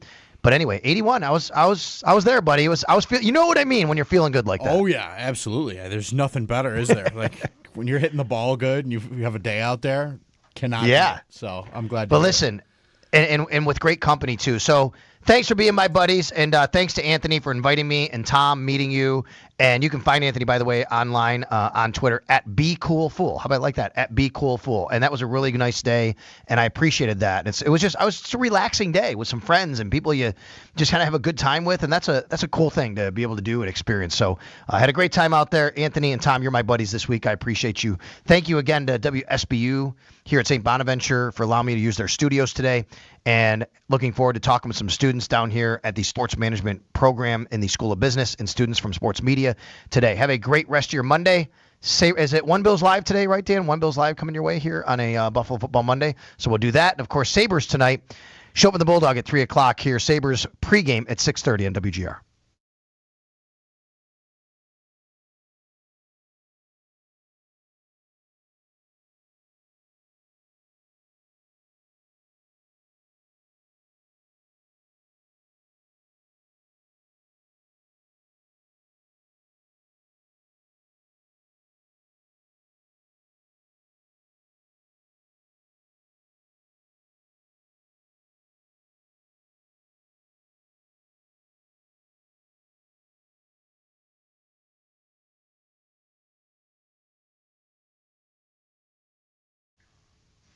I'm so excited to tell you about my friends at Reimer. I kind of jumped the gun there, but I'm going to tell you now. Sal Capaccio here for Reimer Home Services, your go-to for the $89 furnace super tune-up. That's right, just $89 to make sure your heating system is prepped and ready for Buffalo's winter months. Give Reimer a call, 716-302-HORN. That's 716-302-4676. Buffalo winters are no joke. We know that. Snow, freezing temps, ice. Your furnace has to be in top shape. The last thing you want is a breakdown in the middle of a cold snap. Reimer's thorough, reliable tune-up helps make sure your heat stays on and your stress stays low. And while you're at it, why not go the extra mile for your home's air quality? Reimer's offering $250 off a complete whole home duct cleaning. You'll help keep your family breathing cleaner, healthier air all season long. This offer can't be combined with other discounts. So don't wait. Take it from me, Sal Capaccio. Skip the headaches. Save money. Call Reimer today for your $89 furnace super tune-up. 716-302-HORN. That's 716-302-HORN. Or visit callreimer.com to schedule now.